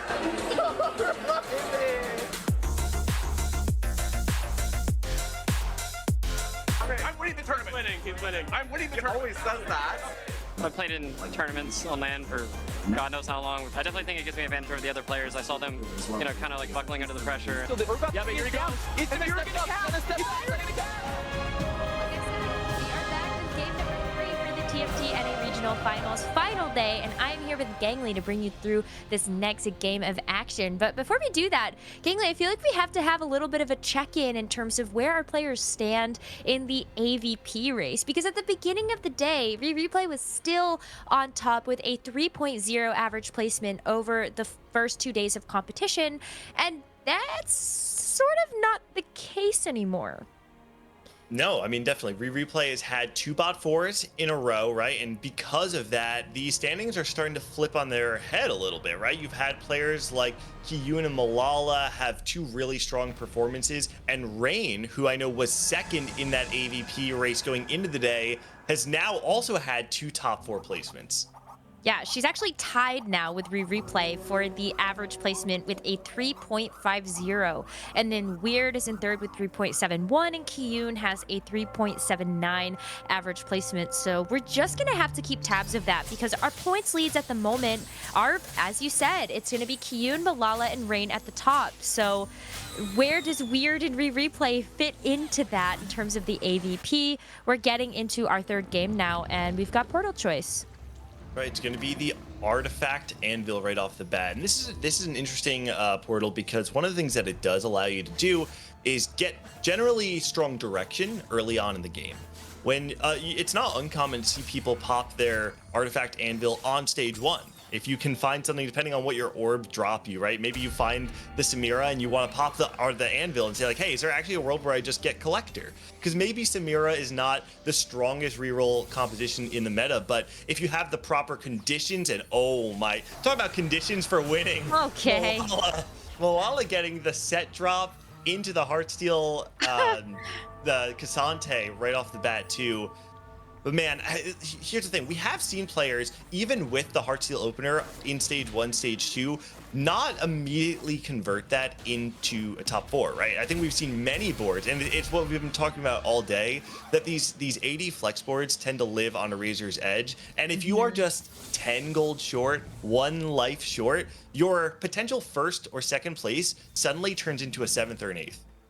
And we totally saw that almost happen to Weird with the 13 HP at the very beginning of our day, where we're just like, no shot. Like, if he's able to hit, he's fine, but if he's not and he's broke, that is an 8th place for sure. But Dish Soap is one of those players that needs to turn things around a little bit, and took the Heartsteel Cassante as well. Does not have that trait online though yet. Still looking for that 3rd champion to fill it out, or the 2nd champion, I guess, with the Heartsteel. He does pre-level though, puts an extra push of XP into his board, meaning that he has a higher chance of getting the 2 cost, and now opens up his shop to early 3 cost as well. It is going to be a silver augment, which means that we're not going to see a significant power change coming right off the bat from the augments themselves, but this is the point in time where we'll probably see players pop these Artifact Anvils, figure out where they want to go from here. Well, it's going to be Mogul's Mail, so you get a little bit of an econ trade, I guess, a little, and you do have the Gargoyle too, as you called out. So really nice defensive items on this Cassante to try to maximize some of the value you might get out of going Heartsteel later on. Yeah, one of the things about Mogul's Mail is that it can be relatively inconsistent, because you have to get that stacks. I'm struggling to remember exactly what the number is. I think it's like 40 stacks. Yeah, 40 stacks to actually get the gold proc, right? So if you don't have a strong enough front line, you're not going to be able to get value out of it, because Dish Soap has the Gargoyle Stone Plate, though. It means that this Cassante is not going to die. We're seeing the mirror match, though, right? The two Heartsteel Cassantes going up against each other. Diamond Hands on the other hand, or on the other side of the board, and the Mogul's Mail on Dish Soaps. I think that's so interesting because both of these players want to start a loss streak here, and it's going to be coming down to the wire. Both Cassantes go down at the same time, and now you're looking at just this super tanky set in the front, and it's going to be whether or not this Punk board here from Dish Soap can actually break through that. So it will be Malala that goes down with the loss to start, and will hopefully be able to keep on that trajectory. Yeah, Dish Soap did not actually have the Heartsteel in yet, right? So there's nothing wrong with losing. And in fact, you know, losing on stage 2 versus winning with Heartsteel is not as big of a deal. However, look, we actually talked about this. You get a Samira dropped from your orb, you pop your tome if you find the collector. I don't know for certain that we're actually going to see replay play Samira from here. If he was looking to play Samira, most likely he probably would have slammed something like the Last Whisper instead, and then tried to keep his cloaks for maybe something like a frontline item on his eventual Mumu. This looks more to me like he's just trying to play some sort of tempo AD board, maybe trying to play around the AD flex that we've seen for so long throughout the entire weekend without Heartsteel. Let's say we replay 2 bot 4s. This doesn't necessarily feel like the most high roll opener in terms of like setting yourself up for additional resources in the future, right? Doesn't have the Heartsteel, but he does have the Olaf and 4 Bruisers in his front line, so he's definitely going to be strong on stage 2. It's just a question of whether or not that can convert into the later stages of the game. Yeah, the Bruiser is super nice for the HP buff, right? And maybe it buys enough time for the Samira to be able to get that damage down, but I'm kind of curious about where he does take that, because a Gold Collector, as you were calling out, is really for some of these sort of AD boards. Ezreal, Caitlyn, Lucian are all really good holders of that Gold Collector later on, but Samira with the country has also been relatively uncontested. We haven't seen too many players actually go down that route. Yeah, I feel like uncontested is a bit of an understatement. I do remember Spencer played it yesterday, but it was a bot 4, right? Country is not a line that we've seen all too much this weekend at all. It doesn't mean, though, that there's not a condition in which it's viable, right? That's the beauty of a balanced state. Exactly. You find the spat, you get the Gold Collector, you high roll Samiras. Maybe we will see someone lean into it. I definitely don't think replay is locked into anything like that right now, though, right? No, I don't think so. I think you're right about that one, but I'm interested to see where Degree goes with this, because he doesn't have a headliner in the moment. He's really rocking with Pentakill and the Sentinel, and we've seen Pentakill be a very versatile trade to have in the early game, because there's so many different branches that you can take from that, and even just having the Lilia in means that you could pivot to something like the Superfan a little bit later on. He was holding the Kale with Gambler's Blade and the Gunblade, so I think he actually might be trying to make his mark relatively early in the lobby and saying like, hey, all you re-rollers, look at my board. I've already got the Kale. Kale. I've got the Gambler's Blade. Yeah, this is an item that the Kale can definitely utilize. Would not surprise me to see him go down that line. I think also it's important to keep in mind he's playing the Stationary Support 1 augment, which means that after, I believe, 8 combats, player combats, he'll get that support item. That also might give him more direction than what he has right now, right? That's one of the tenets of TFT, is that you have to kind of balance power right now versus direction, because it's very easy in this kind of game to get dizzy. And if you don't have clear direction and you aren't able to maintain a very flexible board state, especially on these big roll downs, oftentimes it can turn even really high roll positions into something like a bot 4. So players do typically really like to have some sort of direction early in the game. We'll talk about direction. I'm looking at Rain's board right now with the Disco Taric, and when I see that Steadfast Heart as well as those Diamond Hands, I am immediately thinking of Blitzcrank. So this might really be just a disco board. I see the Static Shift Slam as well, and I'm like, oh, well, Ziggs is a great holder of that item. So is the Lulu. So, I don't know. It's possible. I'm not buying into anyone committing to disco right now. No, I'm definitely not. It's possible. Certainly, I'm personally not subscribing to it quite yet. I have to see it before I believe. Malala, though, takes the early cash out, has the set 2 on his board. So this feels like a really, really interesting spot where you have the Heartsteel off stage 1, and instead of looking to play around the loss streak, even after the first cash out, the fact that he hits this set means that he actually has the potential to now try and play a stronger board. The biggest issue though is even with this strong front line, his back line is just, you know, pretty pathetic, if I'm being honest. Yeah, Corky that is an One's not doing all too understatement. much. No, but he's able to slam the items that we would typically see on something like an Ezreal carry. You have the red buff as well as the tier to be able to find just the last component to make the blue buff. So he is in a very, very good spot. And as you were saying before, like, you can definitely play the Heartsteel from a winning place and still come up with some of those components later on. We're going to be checking in on Degree, though, still with no headliner, with the Pentakill and the Sentinel as the two main traits on his board. And maybe he's able to find the headliner, but this is where I kind of go back to the question that we asked on the desk is, if you are T-posing with the Kale and those items, does somebody decide at that point to go, you know what, you're not allowed to have the Kale, and in fact, I'm gonna take that reroll line? If someone happens into it, I think it's absolutely possible. But we say that, and just like Okay, that, never Degree mind. finds the Kale, right? I mean, this makes sense, right? This is obviously high roll. This feels great for Degree, but this is where he was pointing his comp from the very beginning. And I think that even without hitting this, he has been saying to the lobby, signaling like, hey, I really want to play this Kale. If you want to opt into it, you're opting into more variants than if you just left me alone. And that's the nice thing about being able to signal that early is like, yeah, maybe you do open yourself up to a little bit of risk because you're playing more narrowly, but you also reduce the risk by making sure that everyone else who wants to reroll is going to be taking those other 2-cost rerolls instead. I wish players in my lobby were that respectful. You know, that would be great. I had a game recently where I was trying to go Riven reroll, and someone was holding a two-star Riven with a punk emblem. I'm like, are you joking right now? But sometimes that's what you gotta do, is take those contests. We've seen players do that before by holding units on their bench so that it is way harder for another player in the lobby to actually hit their 3-cost reroll. All right, I want to pay attention to Dish Soap's decision here because he's doing this really interesting thing where he has the additional gold from his artifact, right?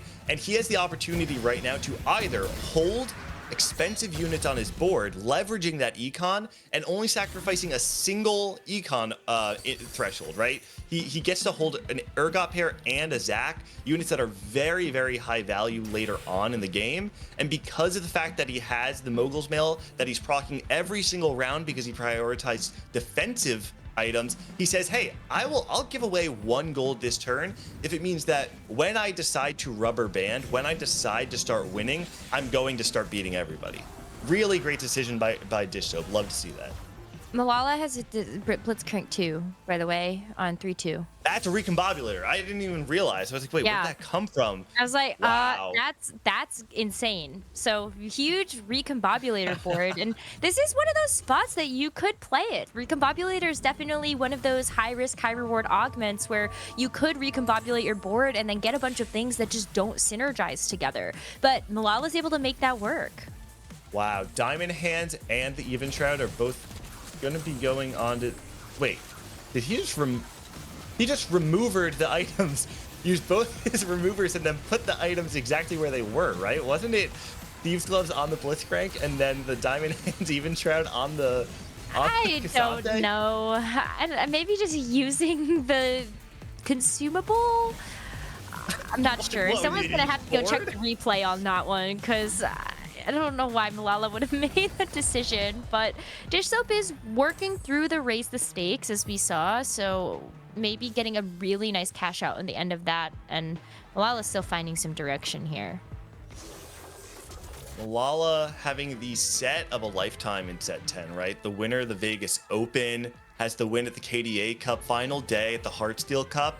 And I think Malala's run contrasts Rain's, I think, pretty beautifully. Rain is one of those players who had really high highs back in set 7, winner of the Jade Cup, made it to the World Championship where she went all the way to the final lobby before falling short in a 7th place finish. And since then, has really just not recovered to the same form she was once in.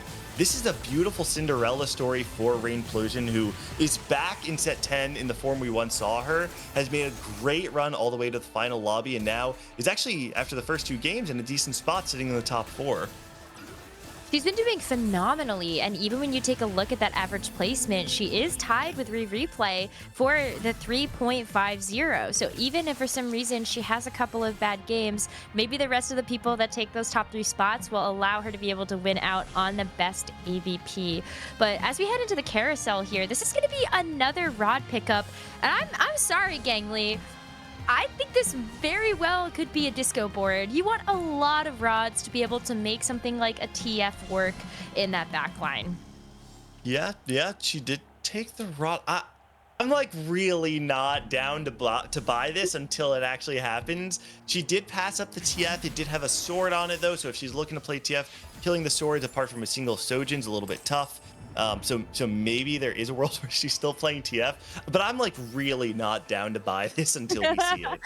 I just wanted to keep planting the seeds of doubt, you know? Wow, look at this line though. Weird playing what it seems to be is the Kai'Sa reroll, playing it on 7, not with super fans even online. I don't exactly know what has led Weird to be playing this board. It's not the variation of, okay, no, it looks like it's probably not actually going to be Kai'Sa reroll. He just maybe happened upon this, was playing from tempo, and now at 3-5 was able to level and just play 2 Kai'Sas because he has the headliner big shot in place. And from here, it actually does look like he's probably going to be looking to play on level 8 around the Ezreal based on the items we're seeing here. I was going to say, you see the Infinity Edge and you see the red buff and you're like, oh yeah, that is something that Jin or Ezreal actually would really love to hold. So I will be keeping my eyes on what sort of 4-cost headliners all of these 80 flex players are going to go for. Dish Soap is going to lose again, and he's super healthy. Like, seriously, this is a very nice spot to be able to raise the stakes in. He did have Little Legends, right? Little Legends, is that what it's called? Yeah, Little Legends right off the start, right? So he started the game with 130 HP, and this is where you get to see that really come to fruition and come to life. Even on the other side, Ki-Yoon here is sitting, playing the Heartsteel board, 57 HP, certainly not the lowest HP we've seen for Heartsteel players, but even just look at the stacks. He's not about to cash out. He does not have that really large influx of resources coming his way like we would expect from Dish Soap, but they're going head to head right now, both of them backlining the K'Santes. It's just a question of whose board is actually weaker. I will say on the side of Ki-Yoon, he has the Sunfire Cape and the Triforce, so there's more damage, but I mean, we're seeing this 3-item K'Sante on the side of Dish Soap start to get through that front line. I mean, which is, I guess, actually the back line. And it's going to come down to the heads up, the 1v1 between the 2 K'Santes. I have no idea who's actually stronger in this position, though. Well, I mean, the Mogul's Meal is also getting stacks. So I'm just kind of curious if the Gargoyle Stoneplate is also going to be enough. The Steadfast Heart also gives you crit. So it's 2v1. And these K'Santes are just absolutely pummeling each other. But no way. It looks like it is going to be Ki-Yoon winning that one. But could you imagine Dish Soap getting to like the very end where he gets his cash out and then he loses? 2 5 costs and gold. Oh. The Kane and the Jin. Yeah, so he gets the cash out that we've been talking about all weekend that is in some ways easier to play, in some ways harder to play, right? Because he has a lot of money. He's going to be able to go 8 and roll very hard, but he has no items. And the 5 costs he hit, Kane and Jin, are good in some ways, but bad in others. Jin is a unit that really does require proper setup. Strong frontline, mana generation like Blue Buff or Sojin. Kane, on the other hand, not the kind of unit that you're going to be looking to play on any board. He's doing his big roll down right now, though, does have the Jin pair. Finds a Zed headliner, really nice pickup, but other than that, nothing is upgraded yet. He's not out of the woods yet. Finds a strong frontliner in the Zac 2 as well.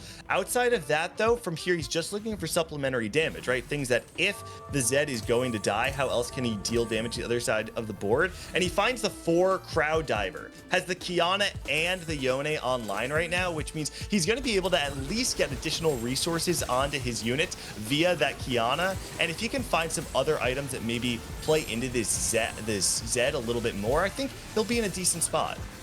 I think so too, and you saw the Lucian pickup as well, just to be able to hold it on the bench. So that's another way that Dishsoap can play flexibly around those backline units. It's sort of kind of, yeah, like what can he 2-star first and try to make sure is super strong. And we're gonna get a prismatic augment to finish out this lobby. It's an immediate reroll on the hologram there, but I'm sort of looking at the Pandoras and wondering if you take that to try to make sure that your items are super good.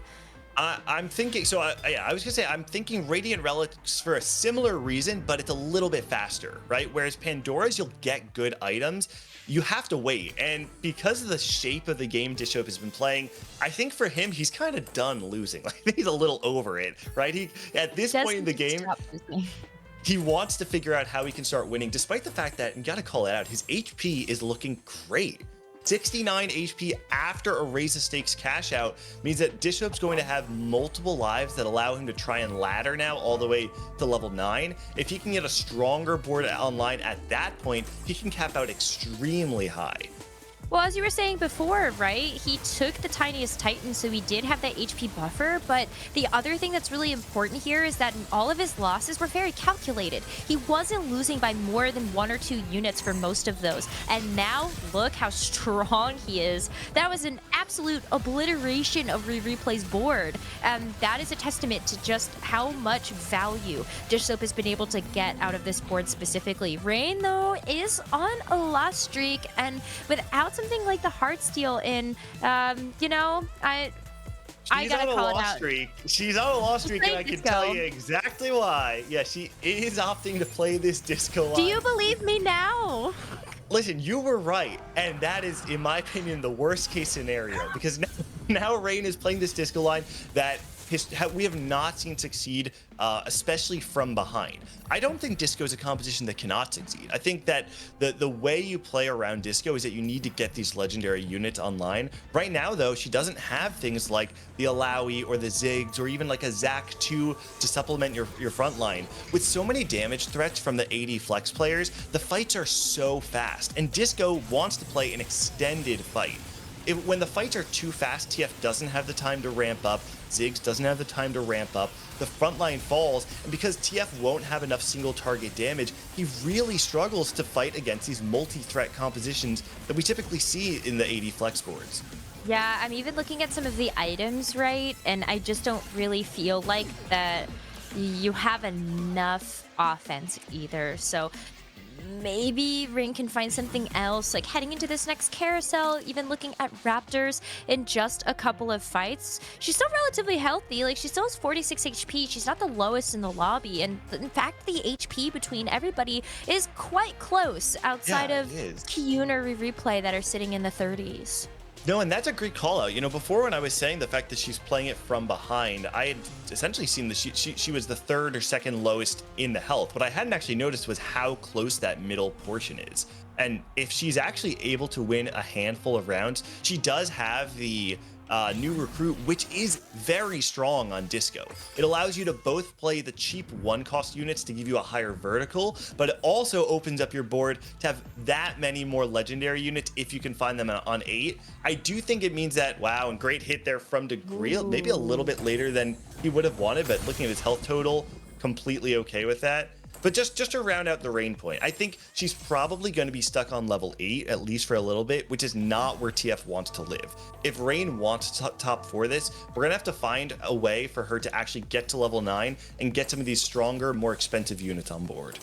I'm in total agreement with you there, because you really want to have like that Ziggs and Alawi's you were mentioning before. But Degree, super sitting pretty. You look at sort of the Mordekaiser that you'd love to be able to 3-star to tank most of the damage for this Kayle. He's not too far off. He does need 4 more copies, but when you look at how many other players are playing Mordekaiser, it's not very many. So it could be relatively uncontested for Degree to be able to 3-star that. That is another hit that Replay is taking, though. And that is starting to look a little scary. He's taken a lot of hits, and that's a very important thing to note. I mean, this was the point leader after day 1. This is the person leading AVP after game 2. Replay going into the weekend. There's this entire conversation about where he fits in the big picture of TFT. fighting for his spot in this big 3, big 4, saying, yeah, you know what, Setsuko, Weijin, Dish Soap, these are great mainstays, but I belong to be there. And right now, it's not the start to the tournament that he really is looking for. No, it's so tough though because there's so many players that are playing that AD flex line, and if you're trying to build those items for a specific carry like Ezreal, maybe you have to play this Caitlyn instead. Doesn't really feel fantastic, and I'm even looking at these Zed items, and I'm not perfectly happy with what I've got on that headliner. So I actually feel pretty good about the Zed items typically, because all right, think of it this way, like the shape of this Zed is that you have the Rune Ants, because you have a lot of just base AD. The Rune Ants feels pretty good. You have the Gunblade. Right, yeah. The Gunblade does help keep the Zed alive, and the Sterix gives you the additional AD when it procs, more sustainability, and so I actually think it synergizes really well together, even if it's not the best in slot Zed items that you would normally see. The build is actually relatively creative. The thing is, having the Caitlyn 2 on board right now is definitely an upgrade versus what we saw a few rounds ago, where it was just like an Ezreal 1, but you are playing this Caitlyn with the red buff and the IE, which are certainly not bad, but clearly items that you were looking to play on Ezreal. If these Caitlyn items were something like, I don't know, Giant Slayer, Runans, straight damage, even Sojin, I think I would feel a little bit better, but this is clearly an Ezreal item, like a series of Ezreal items that just landed on a Caitlyn. Yeah, that's what I was thinking as well, is like you would rather have the Ezreal here, but I think you gotta make the most of what you got just based on how many players are playing that AD flex. Like here's Dish Soap, for example, that has also had the great cash out so far, especially with the raise the stakes that we saw earlier on in the game. But when you go and look at some of these other AD flex boards, like Kyun is still on a loss streak here, trying to get this cash out and stabilize, and he's not looking too hot. He's got 11 HP here. No, Kyun definitely in trouble. And man, this fight was looking really good for replay until that Ezreal got onto the Caitlyn in the backline. Once that Caitlyn was gone, there was not enough damage, and you really need the single target damage to try and take out that Zed. That's one of those fights that there's probably a positioning thing that replay could have done to save that fight. But those are the margins you're playing on, right? You can't afford to leave it up to RNG. You have to try and make optimizations, maybe even sometimes splitting the difference between your matchups, because one positioning change could probably have one replay that fight. And at the end of it, he goes down to just one life. Yeah, so it's definitely do or die, and for replay, like, he really can't handle taking another bottom 4. Otherwise, we are going to continue to see those gaps get closed in terms of the AVP race. But there are so many AD Flux players. Like, let's just take stock of that for a second. We've got Dish Soap, Weird, Malala, as well as replay and Kyun, and then on the other side of things, we've got Guard. President goes down. Replay goes down in 7th. Wow, this is a horrible start for replay, who's leading average placement going into the day. Now certainly not in the lead because he was tied, I believe, with Rainplosion going into this game. With Rain now outplacing him, definitely going to be a position where Rain can now try and seek out that AVP slot. And she's playing this disco board that we've been talking about and has now hit level 9. And this is the condition in which this comp is actually kind of playable, right? You have 4 Dazzler, a very strong synergy. You're able to also play this Jazz, the Jazz variation where you're playing on 9 with the Lucian. I will say the front line, despite the fact that there are a lot of units, the front line's not actually that inspiring. The Blitzcrank will survive, but if you have things that have backline access, for instance, the Ezreal ultimates, or if a Zed is able to ladder on the opposite side of the Blitzcrank, there's still a lot of ways where this disco board can fall. But we're hopping on with Kyun right now, who is on his last legs as well, up against, I believe, his Dish Soap's board, and he's going to fall. And just like that, Kyun and Rain both are eliminated at 5-3. We've got our top 4. We do have our top 4, so yeah, the disco board is not able to break through. What we have seen in terms of just that. It can't breach the surface, I guess, is what I would say, because we haven't really seen it ever go top 4 in any of these lobbies this weekend, unless you're looking at the EMEA regional finals. But now that we look at our top 4, Degree is still win streaking. Like, this is a very, very strong board now. You do have the Kale that came online a little bit late and still looking for the Mordekaiser 3 in the front, but you're really on a good pace here. And I just saw the Viego 2 upgrade as well, so that's going to be really big. Yeah, Degree definitely needs it too, right? 2 poor performances in games 1 and 2 with a 7th and a 6th. Currently at the bottom of the standings. Going to need to find some sort of top 2 performance to slingshot himself back into the standings, but at this point in time, we've got some really strong boards left. It's essentially the players who are playing AD Flex and hitting, and then the re-rollers who also hit. At this point though, right, even the player in 4th, Weird, right now, who's probably the weakest in the lobby, is a board that clearly was able to take out the disco board of Rain. I think it's one of those things though where you're starting to reach critical mass for these boards from Dishsoap and Malala, who are playing Heartsteel for so long, and while they may be losing to Degree right now, I don't know for sure that Degree will be able to cap out higher, especially if he's not able to hit that Mordekaiser 3 soon and deal a lot of damage to these boards while they're still in the earlier stages of the end game. Well, you could see in Weird Shop that the Mordekaiser is still in the pool. It just is whether or not we will see Degree actually find those. Weird does find a Caitlyn too, feeling way better about the items. Yeah, the Yorick too as well. That's a huge, huge hit. This is the point where, you know, you can upgrade your boards, but tempo does matter. And the HP they're able to preserve up until this point is going to play a huge role in defining where you end up. Yeah, here it is, Malala. You could just see, look at all the items on Malala's board with the Heartsteel cash out still prepped and ready coming into the next fight. So Malala, extremely powerful, but he's not even done. However, this Poppy on the side of Weird's made its way into the back line. There's not enough damage, and the Poppy will be enough. Malala actually going down to 10 HP. 10 HP, but now with the cash out and the dragon. So you're getting so many items here, maybe a lot of gold. That's actually going to be Degree with 95. Awesome.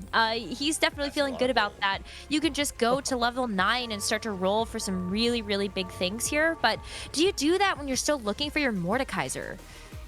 I mean, you can definitely cap out at 9, right? You have the opportunity to just play legendaries, but Degree's got his eye set on 9, and it looks like Dishsoap's got his eye set on level 10. He's currently level 9, 70 gold, 80 gold. He is going to instantly go 10. What does he add? He adds the oh, he wasn't actually playing Ezreal on his board, so now he's able to get the additional synergies for this 3 Jazz board. Has the big shot in, has the Heartsteel in as well. He's going to be doing some sort of transition. 3 items on his Zed. That Zed with the Radiant Giant Slayers. Oh, and this is so much power from the Zed, right? You're going to be going up against boards with very strong frontline in the end game. Having sustain on the Zed alongside the Radiant Giant Slayer means that Zed will cut through the enemy lines, but Malala does have a diamond hands on this Thresh. Let's see if that makes a difference. Well, it's not. I think is the answer to that question. After the Zed is able to get through that front line, the Diamond Hands goes down, and this Zed, as you called out, it's going to be so much on-vamp and so much healing for this board. So Malala is going to go down in 4th place here. Now looking at how far can we actually go, because Degree did just level to 9 and starting to do a little bit of a roll down here to find some upgrades. Able to get 7 pentakill in now with the Yorick. With Malala dead too, it does mean that those 3 Yoriks are put back into the pool. It's really a question now, how does Degree want to cap out his board, right? Dishsoap has an insanely high cap in this lobby. If you're Degree, I actually wonder if there's an argument to just wait a little bit, because the only way you are going to be able to beat Dishsoap is by having everything. 3-star Mordekaiser, the 2-star Yorick, maybe even trying to 3-star one of your 4 costs alongside that. I saw the Viego pair on the bench. Yeah, there's a world where maybe he looks to cap out that way, because otherwise it feels like Dishsoap's going to run away with it. I'm in agreement there. So like I think that's why you like hold the Viegos and see if you are able to roll a little bit more gold, because you know that you also have a ton of health as well. Like Degree is the healthiest player in this lobby by a pretty far margin. So you've got an extra life on somebody like Dish Soap, and especially Weird, who is sitting at that 6 HP. Yeah, and it's one of those things where if Dishop is sitting at 1 life, I think if you're Degree, you just send it right now. Because you want to kill him before he caps any higher. And what Dishop actually needs right now is time. He needs gold, because he spent all of his gold getting to level 10, and he has many different ways to upgrade this board right now, right? Look at all the 1-star units, look at all the item slots available. So the thing that makes this so difficult, though, is that Dishop has multiple lives. So if you are Degree and you send it and miss, you just lose automatically. But you can see right now, even on the backside of Dishop's fight, Degree has a full bench and is trying to actually cap out much higher. But actually, even the board, how it is right now, breaks through Dishop's. Dishop actually goes down to 1 HP with that loss there. And on the left side, Weird gets a win against the Ghost. So in a board that I thought was strong enough to beat Degree, Dishop loses that fight. And though he does have different ways to cap out his board, may not have time to get there. I would love to take stock of where that Karthus is, because I saw that Degree did get a Karthus 2. And so maybe that is another way that you get some backline access so that those 1-star units just get chunked by something like that. And we are going to take a look at it. There's no items on this Karthus, so you're not totally ramping up in the way that like you might want the Karthus to be able to get those crits, but look at how strong this front line is, still having the steadfast heart as well as the redemption on that Mordekaiser. Missing out on the Mordekaiser 3 though still hurts, but we're seeing Degree just go for the full roll down here, knowing that you are going to have to get some big just go for the gold here. It's just Dish Soap. Able to get Edgelord online too for Degree. He did not have Edgelord because he needed the 7 pentakill, but because he's able to get the spatula, all of a sudden his board gets a lot stronger for both the Kale and the 3-item Viego. I have to imagine this will make a difference, but we've seen Weird's board do quite well with that 3-item Poppy. It's very hard for units to take it out. Even you're looking at it right now, the Kale struggling to get through it, and this Caitlyn in the back line is free firing. Weird takes that fight, Degree takes a loss, and Dish Soap stays alive. Oh my gosh, could you imagine if he erased his stakes there?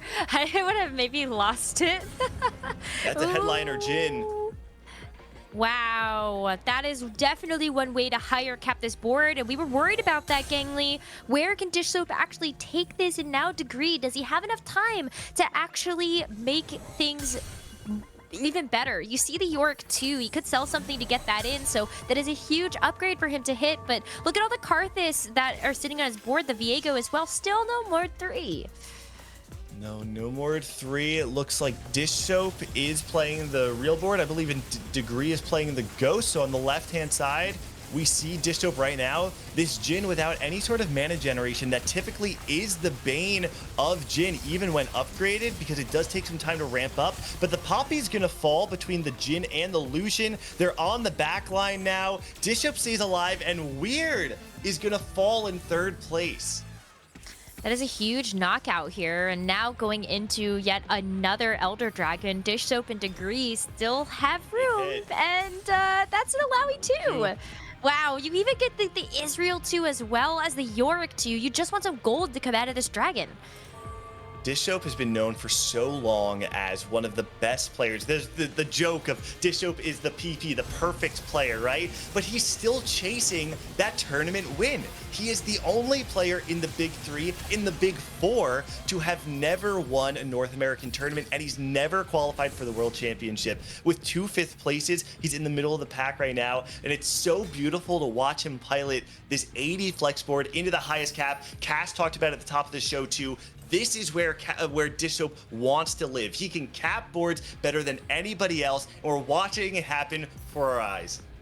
I mean, this happened in day number 2 as well, right? Where we can see a lot of prime examples where Dish Soap is so good, but the Mordekaiser 3 is finally hit on Degree's side, and that might just be the front line that he needs in order to withstand the onslaught of all of these backline carries from Dish Soap. so much power. Both of these boards are looking to try and play front to back. Whose front line is going to break first? It actually looks like Dishope's front line will break, but now another ult from the Lucian will be enough to kill the Kayle. The Kayle kills both the Lucian and the Jhin at once, and Dishope takes a second place degree, playing Kayle reroll all the way to a first. But that's how you do it, right? When you look at some of these reroll compositions and where we've actually seen players like Rain find success with this comp is when you get that Mordekaiser 3 online. You need some sort of 3-star to be able to tank all of that aggro and buy time for that Kayle to ramp up with those Rage Blade stacks, and that's exactly what happened. You love to see it. I think a part of it, you have to call out the fact that this Jhin did not have the mana generation. We talked about how important that is. You need to get that Jhin up and running as fast as possible. Because of that, Dishope's board, despite it being extremely strong, was too slow. The Kayle ramped up faster than the Jhin did, and because of that, Kayle was able to take it in degree after 2 bad games starting off the day. Takes a first to put himself back in the standings. No wonder why he was our points lead yesterday. Love to see that turnaround, but we still have 3 more games for these players to make a comeback. So we're going to take a short break. When we come back, we've got some analysis and then our 4th game.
Hello, everyone, and welcome back. What a great lobby we just saw. It is Boop, Azael, and Casanova. Necro and Gagley will be back for the next cast. So let's go ahead and get started because a big movement has happened because of how today has gone. Unfortunately for Replay, that AVP, which started at 1.83 in day 1, I believe he's currently in 3rd place. So Azael, what does that kind of mean for Replay's day for the rest of today? I mean, you're starting to sweat a little bit. You got to be getting a little bit nervous. You know, he came in day 1 with a massive lead. Day 2 had a slimmer lead at the end of that. And you're right, he is now in 3rd. It's Rain with the highest average AVP right now. Then Weird in 2nd. He is down in 3rd, and other people could actually catch him. So Replay needs to kind of stop this slide and fast. You know, start getting at least some of those kind of middle placements. If he can even get things like 4ths and 5ths and whatever, and people like Rain and Weird actually do qualify in the top 3 spots, then he could still qualify in on AVP. But it is getting very difficult to see him getting into those top 3 spots and just qualifying directly. Yeah, that's the big thing to look at, right? You need Replay at this point. He needs kind of these people who are above him to make it in, and from there he still needs to kind of aim to get 4th in this tournament, 5th in this tournament. He's not going to be able to get it with the 6th or 7th. He didn't have that big of a lead in AVP to start with. It was a large lead, but it's not one that can overcome more than just being 4th or 5th place. Yeah, and we've been talking about the big 3, big 4, and whether Replay belongs in it. And I think one might assume that we might be taking away from that legend with this, but if he's able to come back and make it into the top 4 or compete for AVP, in my opinion, that's the mark of someone who is great. But, let's go ahead and actually zoom out a little bit more, because I think with portals in this particular set, they've been a little less impactful, of course, than in set 9, but that doesn't mean they don't affect the game at large. Yeah, absolutely. I mean, I think that there's a lot of interesting choices in this one. We were getting those relic items, and everyone basically was going for economy based items, right? Like every single player in the entire lobby, except for Kyun, got one that generated economy in some way. So I think Kyun definitely would be pretty unhappy with that, especially because he was actually going for a Heartsteel start, so probably would have loved to bump up that economy even more. But it's just been interesting to see, some of the ones that pros really do like to go towards, even if they are more kind of like higher variance ones, and other ones that they seem to always avoid, right? Because I was surprised earlier in the weekend to see things like Prismatic Symphony grabbed, even though I consider that to be kind of like a higher variance, kind of crazier portal, when a lot of the ones that don't even seem the high variance, the pros will never even touch. Yeah, the big one here was like multi-talented was offered, and then instead people go to the artifact anvil because it's like perceived as less variance. And just as you said, right, everybody is offered econ. It's not the highest chance that you're offered econ except Hyun, and because he's stuck with that, he ends up like scraping out a 6th, which was honestly pretty impressive considering how the game looked as it was going. Yeah, and so as we're looking at the standings now, we got Mr. Vegas himself, Malala at the top, Rain leading AVP, Kyun. I think that game too was arguably one of the cleaner games that we've seen over the weekend. But I actually want to talk about Dish Soap just real quick, because honestly, that round, that 2nd place was down to a Kazante versus Kazante positioning battle there, Casanova. Yeah, his early to mid game was really, really solid. I love the fact that he took the Tiny Titans when he recognized he had the Heartsteel headliner straight out, so he can kind of play towards that very easily. Just needs to find one more. And then in the mid game, Kyun was the other player playing Heartsteel. He scouted it out. They both scouted each other. Kyun tried to grief the streak, but Dish Soap was able to weaken his board enough that there was that Kazante 1v1. And then it was all about trying to convert to that late game. And we did see some interesting choices back and forth there, Azale, once we got there. Yeah, absolutely. I mean, Dish Soap obviously going to be happy overall with the game, finishes in 2nd, but I do wonder, if he would like some of those late game decisions back. When he went 10 with 3 gold instead of just rolling heavier on 9. Then even after having made that decision, there was a Kale headliner offered to him that we were thinking, hey, he could actually grab this instead of the Zed headliner that he was playing at that time. The items for it were also really, really good. Hodge Gunblade, as well as the Radiant GS. So I felt like that could have been a really strong pivot for him. Instead, he ended up going towards the Jhin, but I didn't feel like he had enough frontline in his comp, and he had no mana generation item on the Jhin to really get the most out of that. So it is interesting, and it's obviously so difficult, knowing what is going to be the strongest possible board in these situations where you just don't get to play them very often. All right, let's see what those decisions are going to be. A lot of our players are in make or break situations based on their previous results in this lobby. So what's it gonna be? We're gonna have the casters tell us. Here's Necra and Gangly. Thank you so much, Boop, Casanova, and Azale. Gangly, I gotta continue the conversation, though. Who is at the top of the leaderboard right now? It's Malala. And could you imagine him winning not 1, not 2, but 3 set 10 tournaments? Malala's in a very unique opportunity to be the most decorated player in a single set of TFT. We have had players win multiple events in the same set, right? I'm thinking Setsuko set 9, Kuramek set 9, Spicy Appies set 6, but we've never seen someone win 3 events in the same set. It's an unprecedented opportunity that Malala has found himself into, and I want to kind of caveat it with the fact that right now the standings are extremely close. He's at the top of the standings with only a 2-point gap between him and 3rd, and then a 3-point gap between him and 4th. So even if you're on the outside looking in right now, you cannot give up. Malala may be in the lead. The thing is, he may not even be in the lead after this next game. Well, yeah, I mean, we've got Prismatic Prelude, and so when you see a portal like that, I feel like all bets are off when it comes down to sort of the variance that we can get with a portal like this.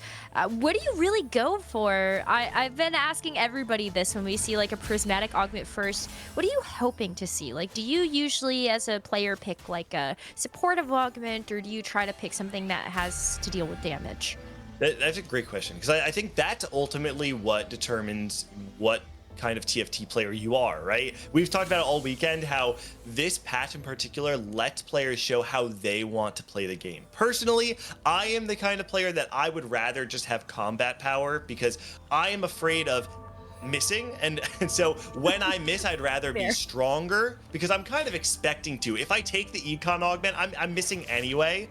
That's just me. Some players, though, I know, like, for instance, Weird is one of those players that I would expect them to take the kind of augment that would opt you into more high variance, right? We've seen them take things like the heroic grab bag on golden, on the golden portals. On the prismatic portal, though, you know, who knows? Maybe we see him take something like the cruel pack and try to reroll a 3 cost or whatever it is. But I think that those kinds of things, when you go into a prismatic lobby, it kind of does force you to either play in your comfort zone, or on the flip side, show that you're an innovative player that's able to play through pure intuition, and even with the higher variance of the game, make the best of it. I don't exactly know what we're going to get out of this, but I think it's going to be really important to see what each player actually takes. Let's find out, shall we? Malala is offered Caretaker's Chosen, March of Progress, and the Twin Terror is instantly rerolled.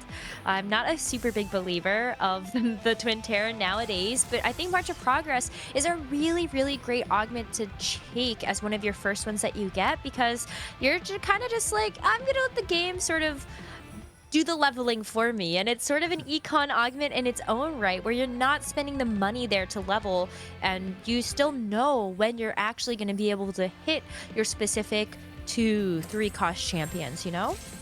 Yeah, I'm wondering if, you know, based on the fact that Malala does have this very clear Pentakill start, has the Pentakill Olaf, the Mordekaiser, and the Gnar already on the board, if this is going to be a straight sort of Kayle reroll. I mean, obviously it's going to be some sort of reroll, right? And the lines we have seen have primarily been the Senna, the Kayle, and the Seraphine.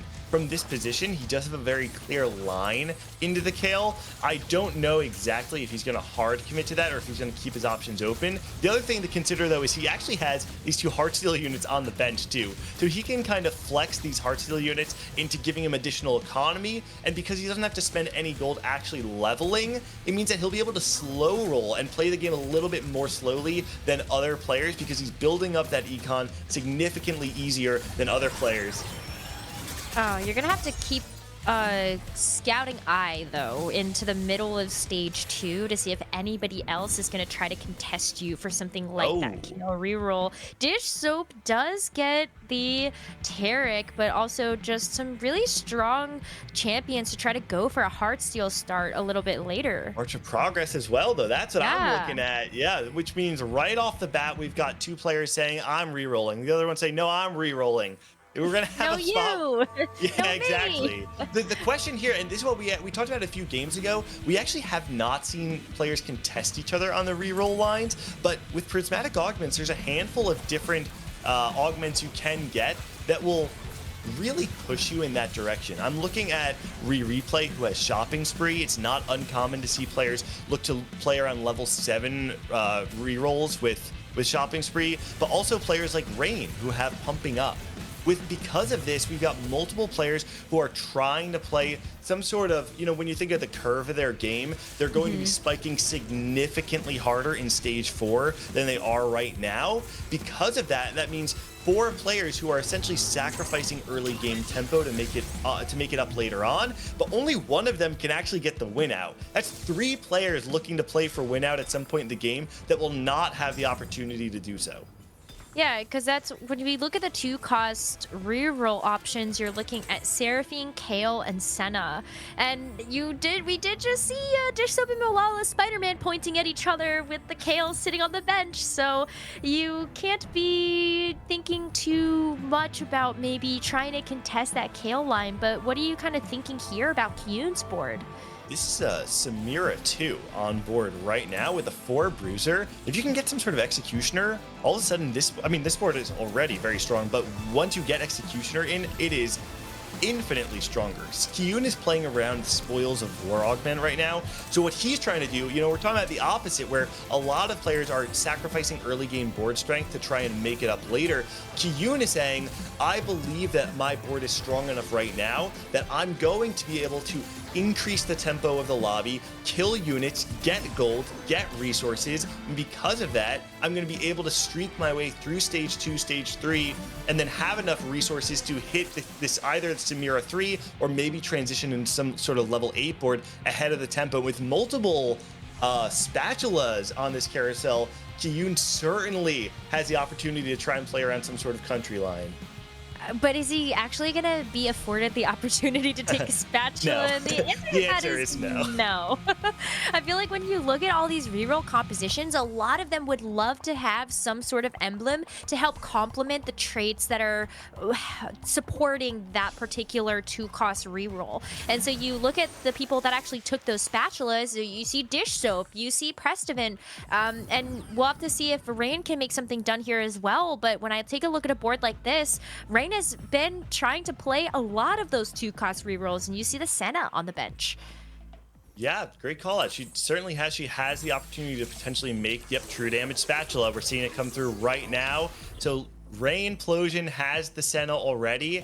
And we talked about the importance too of kind of signaling to the lobby, right? Degree did it earlier in stage 2 of the last game. It said, hey, everyone look at me. I'm playing Kale.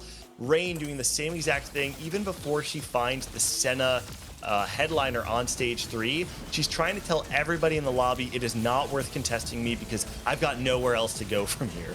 Yeah, I think at that point too, if she's able to get a couple extra copies of the Senna on her bench, then it vastly reduces the chances of anybody else being able to hit that Senna later on. But now you're also sort of playing this arms race between all these 2-cost reroll players. When you look at some of the augment choices that these players had taken early on, like specifically looking at Dish Soap with the March of Progress, do you wait then for someone else to hit their reroll composition so that you have a higher chance later to hit all of your 2-costs? Who gets to have that 3-star online first? Yeah, I mean, it is kind of tricky because you've got 2 different March of Progress players, but you also have the shopping spree of replay. So there is a certain level of value in waiting to see what's actually coming through from the other boards. But while we see it, I want to call out the fact that Prestivan took Spatula, right? And then made the Heartsteel emblem right after the carousel, is now on a 4-loss streak going up against Dish Soap, is certainly going to lose this one as well. And I don't know, I'm assuming based on what we're seeing, this is a Heartsteel Cassante, correct? Which means that he's going to have a very easy time fitting in 5 Heartsteel on stage 3, because all he needs to do is find a single Aphelios and then one of the 3 costs. Or no, wait, not even, right? If it is a Heartsteel Cassante, wouldn't that mean he just... emblem. And then 3 units. Okay, yeah. So the headliner, the emblem, you still need 3. Yeah, you were right. Yeah. But either way, it means that Prestivan's going to have a very easy time finding 5 Heartsteel on stage 3. And with Buried Treasure, this is an excellent shape of your game. Buried Treasure, another one of those augments where you give up a lot of power in stage 2. You can see right here, he 5 lost through the entirety of the stage because he's going to be making it up by the start of stage 3. And at the start of stage 3, if he's able to actually find those 3 Heartsteel, he now has an opportunity to say, actually, I want to dig a little bit deeper and go for even more resources. The question is then, is he going to have either the APM or the rolls on level 8 to make that transition? Because we've seen so many players go there with 1 life left and then just fail to stabilize. I was gonna say, or the HP, because if Prestiman loses too much, then you just might not have enough to stabilize against any of these 2-cost rerolls that hit before you. It's going to be a level 5 though from Prestiman, so making sure that he can stabilize a little bit better, which is having an extra unit in. Maybe he was able to find another heart steal, but Dish Soap is also making some big adjustments to his board.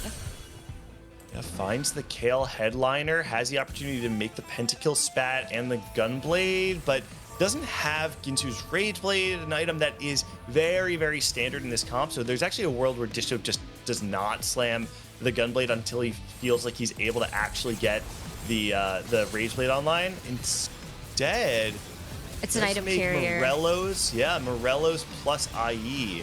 I don't actually, I'm not super familiar with this line to know if this IE does mean that he's just straight up opting into a 3-cost reroll instead. But I don't think this is actually going to be the Kale reroll then. No, this is also the Edgelord Kale, and you don't always...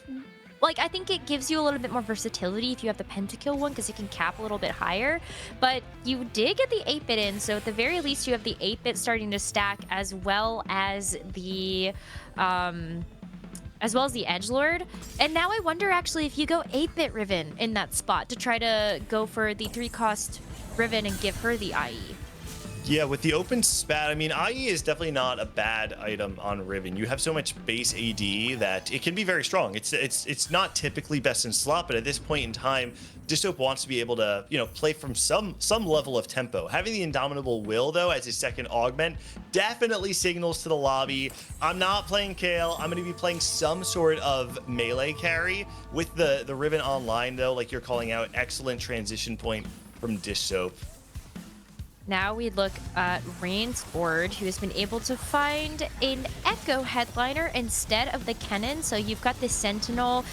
Maybe would have wanted the true damage there just to be able to have the 4 true damage online, but you're still looking at the having the Senna carry instead. But at this point as well, can she hit that? Well, I don't know how many Sennas are actually on the bench there. Hard to tell. Yeah, there are a lot of...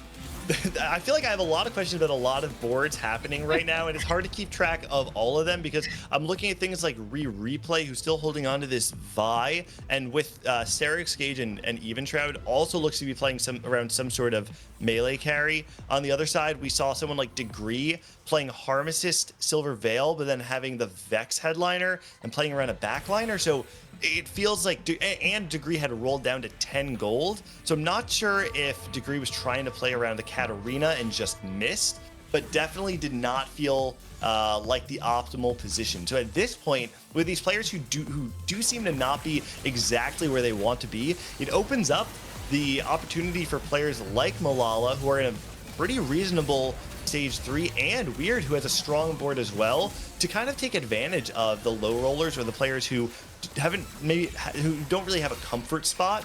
Because if you're able to either leverage tempo, save HP, and take advantage of that slower play we're going to see on stage 3, it makes it a lot easier for you to find yourself a top 4, even with a suboptimal board on level 8.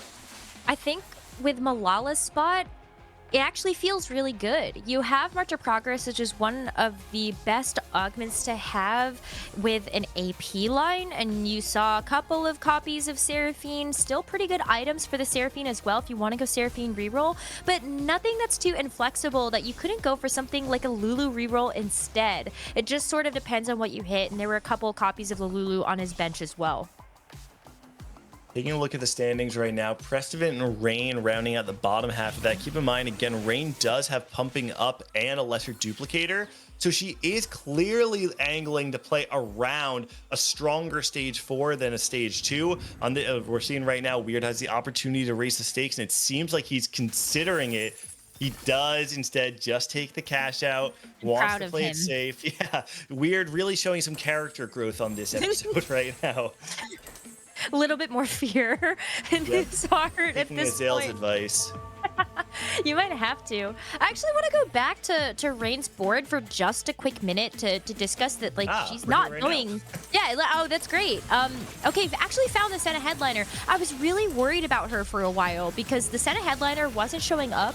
She is on level 6 right now and didn't have very many copies of the Senna, but she's rolled down quite a bit since the last time we had checked out her board just a couple of seconds ago. Is able to make 30, but still, you still have a couple of copies to go, and there are a few players that are holding onto the Sennas, even if briefly, and Weird is one of them that has 2 Rage Blades. So very true. Very true. Yeah, Rain's gonna have to keep an eye on that, see if it actually does prevent her from hitting. She does have one additional. Oh no, she took lesser champion team building is what it's called. 2 lesser champion duplicators that will come on 3-2, and then after 7 player combat, you'll get another one. So if you think of it, you know, she currently has 5 Sennas, but in a way she has 7. Once she finds 2 more, she's locked in. And what that does mean is it makes it a little bit easier for her to push levels. Maybe roll on 7 if she has that opportunity, because now that she's won a round, she does want to try and retain that streak. Being able to play around the true damage Ahri, add the Akali once you can, does make your board significantly stronger. So if she can win this next fight, I actually feel pretty good about Rain's spot in the game. yeah, I want to check back in a couple of rounds to see, even after Wolves, if she is able to hit a couple extra Sennas. But taking a look at Prestivin's board, we are seeing double Caitlyn in the back line. It is going to help out with Prestivin to not take too much of a loss and continue gathering up some of those hearts for Heartsteel. But Malala does have 6 copies of Seraphine, if in fact he wants to go for the reroll, but is going a little bit more vertical in terms of the KDA. Has the opportunity, though, to go for the Spellweaver instead, having held onto those poppies as well. Or those Lulus, sorry. Other Yordle, my bad. You can see that he is going to be putting an additional item component on the Seraphine with the super fans in. And this is a really interesting tech. If you've never seen this before, because the super fans give you an item, it means that you're going to be able to pop those items off. But now we're looking at Kiyun's board, has the Executioner Samira online as well. And with that, only 2 Samiras off from actually hitting, but only 1 because he has the Champion Duplicator. So probably going to be a reasonable roll down here to try and get this board online. It is not the country variation, which means he's going to be going more vertical into the Executioners instead. You'll expect something like either 4 or 6 Executioner. Despite only needing 1 Samira, though, does not hit on the roll down. Thankfully, though, it's got plenty of HP to spare and really good items. The Giant Slayer and the IE mean that this Samira is going to be pumping out damage. And once you get 4 Executioner online, if she's able to actually just free fire and the front line holds up, she will take out pretty much any front line that you're going to see through the early stages of stage 4. It just needs a couple more copies. I'm paying a close attention, though, to how this fight is going between Kyun and Replay, because that set is very powerful, even though the Ezreal is going to dash away. But Replay is continuing to take a bunch of hits. And how many rolls does he have, though, right? He's got the shopping spree, which means that he might be able to do a huge roll down. Replay is level 8 right now, so it's probably going to be important to see what he's adding to his board. I don't know if we can either go to his board right now or just see it in the sidebar, but Replay is gonna have to make some meaningful differences on his board. We do see, though, that 8-bit emblem is online for Dish Soap, is clearly trying to play this Riven, but did not hit the Riven headliner. Because of that, he's gonna have to wait a few rounds, try and econ back up. Only 20 gold. Instead has what I'm assuming is still 6 8-bit in, because it's probably 8-bit Garen. I'm assuming that is why this was chosen. Yeah, and on the flip side of things, when you look at Kyun's board, we did not get a chance to actually see the Samira hit either. So still sitting at that 2-star Samira. And Replay's board here is looking, I don't know if you want to take a Zac, is kind of how I would put that. I don't think the Zac is bad. It's just that Zac, when you don't have Ezreal 2 Z2, right? It's a supplementary unit on this board, and it does make you really strong. But it's certainly not the reason you're going to win fights when you have 1-star units. Replay, unfortunately, just missing. And I don't know if that was that he didn't have enough gold. I don't know if it was just a tragic roll down. All of a sudden, though, this is looking extremely scary for Replay. He's going to have to hit very hard right now. Well, he's got the 2-star set and still has a couple of rerolls left to work with, but is keeping the EDM Zac in the front without very much else to try to supplement that. Well, Okay, that's there's good. 2-star Good hit. Zed. Yes, that's a great hit with those items as well, but you're still looking at how you can best support this comp, and you're still at a 1-star Lucian and a 1-star Ezreal. Oh man, I mean, it's a really strong board, but the fact that he still has multiple shopping spree rolls and just no gold is really sad at so 23 broke. HP. He really needs to be able to stabilize his board right now. And yeah, the Zed is going to be a huge hit, but you know, you have a prismatic augment that should guarantee you this. So you're not necessarily stronger than you normally would be, although it is strong enough to beat Rainplosion before she hits Senna 3. After this round, I believe she'll actually get that second champion duplicator. With that, she'll have the Senna 3. But man, it is not a great spot for replay unless he can actually just pull a rabbit out of the hat right now. What's really interesting is seeing just how many reroll players haven't hit. Weird is on a 2-star Senna with 2 Rage Blades. Like, I'm a little concerned about Rain being able to hit in that regard, unless Weird is going to try to pivot out later to something else that can utilize those Rage Blades, but it's definitely not helping in terms of how many Sennas are in the pool. Yoon once again trying to find that Samira, but on the left-hand side, Weird doing his roll down right now. We talked about the Sennas being on the board. This is probably the turn where it will leave. The Akali is found, which actually does mean that Weird can hold these Sennas on his board and still have a meaningful upgrade that supports the shape of his board. Finds the Ezreal 2, great items for it as well. It's really now just a question of what's going on the Ezreal, what's going on the Akali. Yeah. There's the Urgot, actually. Ooh, Kyun hit the Urgot. Yep. Okay, actually just gave up on the Samira there and put the items on the Urgot instead. What do you think of that? Well, Urgot is extremely powerful. Having the country variation is usually better as well, and your front line is decent. However, you don't have any sort of lifesteal right now apart from the 2 Mosher. I don't know that something like Bloodthirster is necessarily all that much better. I feel like having something like a Hand of Justice probably would feel a little bit nicer, but with his items right now, having just the Rod, my concern is that it's just hard to get everything you want, right? Because you're playing country, you want to be able to find a cloak off of the creep round to make the country emblem, but you also need to find a 3rd item for your Urgot, but you also need to find some sort of anti-heal for your board. Kyun has some of the pieces, and I think the best part about his spot right now, though, is the fact that he has 69 HP and has bought himself enough time to try and get all those pieces in order. I think there's just a lot of people that have been struggling, and I don't know if he really would have wanted to... I think he still would have wanted to be able to find the Samira, but think about how much gold he had rolled down on and didn't have it. Now we've got Dish Soap going up against Replay. Replay still has yet to find the 2-star Ezreal or the 2-star Lucian. Wow. And looking at Dish Soap's board, you've got this 8-bit Riven or the Edgelord Riven online, and that Lucian is going to fall over. Replay now taking yet another big hit. Can't stabilize here. Gangly, this is not looking good. No, this is catastrophic for Replay. And 8th place here would drop his average placement significantly. The fact that he took shopping spree and was just not able to find any sort of stabilization on level 8, I mean, this is horrible. But you can actually see he's 60 gold and has shopping spree rolls left. He actually had the opportunity to dig deeper, and he chose not to. I think is he trying to go 9 from here? Because if he's not, I don't know why he wouldn't have just rolled in the previous round. I mean, you still have the shopping spree, so there you go. You called it. You go 9 here, but with the reroll, what do you find? There's the 2-star Ezreal. You had a better chance now going that level 9, but what else? You're still broke. So, okay, here's the thing. he was able to go 9. I think for him, the go button was finding the 4th EDM, the Lux. I think he's saying that is my next in. With the rolls that I'll have next turn, it will be enough to try and find Ezreal 2.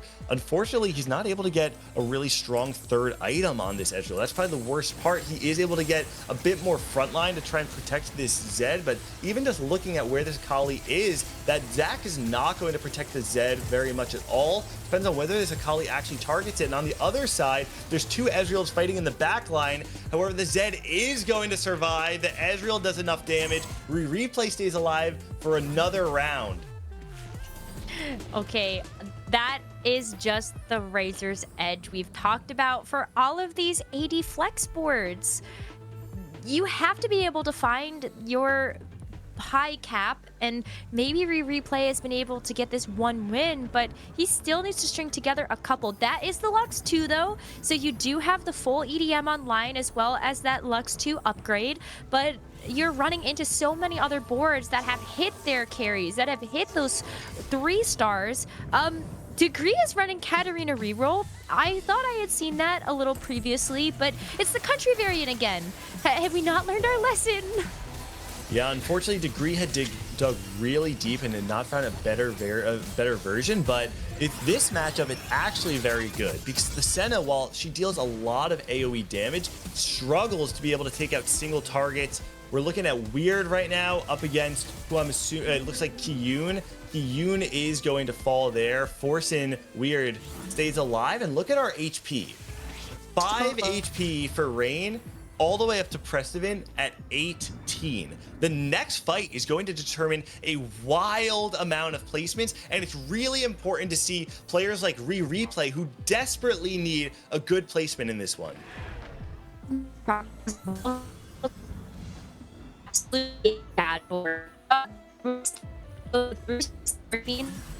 Lulu, and this is what you want to see coming out from a 5 KDA and 5 Spellweaver board. Seraphine reroll can be really powerful if you're able to get that 3-star frontline, and that Nico is going to buy so much time for the Seraphine to be able to dish out that damage. Meanwhile, though, we've got to check in on our 2 players that are on Elimination Station. We've got Rain that has this 3-star Senna online, but look at how much this Riven is doing. It's just shredded that frontline, and Rain is going to get eliminated. Degree is able to hang on though, but Replay has taken another hit. No, oh my goodness, Replay goes down in 7th. Oh my goodness, just like that, Replay, when it looked like he might have stabilized. Unfortunately, the 2 HP difference would have kept him alive.